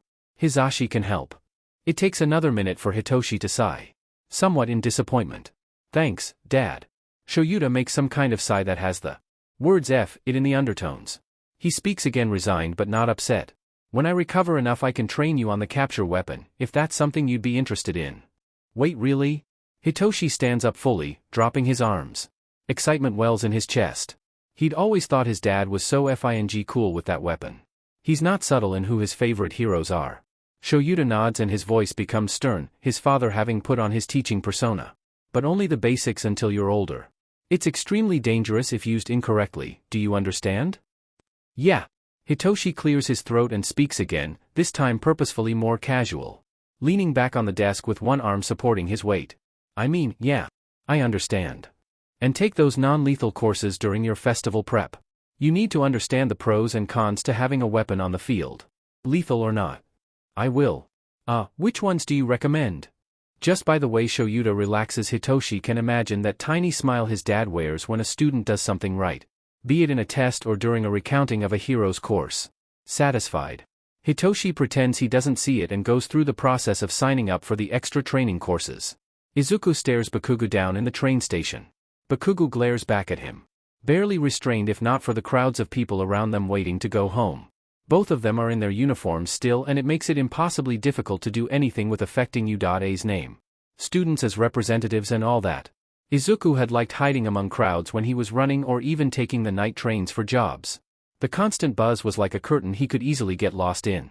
Now he feels trapped by them and the sound itches at his neck. If he's really threatened he could always duck away and take a later train. Anger tends to blind in crowds like these, and the confusion can blur victim and aggressor. With the number of other Udate uniforms around them, the likelihood someone would come to his defense is low. The F are you doing here? Bakugo hisses. Izuku holds the straps of his bag tighter. He can hear the popping in his ears even though Bakugo's hands are silent and hidden in his pockets. I'm going home? I take this train. The F you do. You don't live anywhere near where this train goes. Izuku glances around. I mean, there's multiple stops, so. Bakugo makes some kind of set-off growl. Izuku takes half a step back. Look, I'll just take a different car. Just pretend like I'm not even here. Bakugo steps up, he looms over Izuku with a harsh stare. I wouldn't have to pretend if you just weren't here. Izuku doesn't answer. He does frown, doesn't break eye contact or even move. Watch your words, you're in uniform still. Is all he answers with.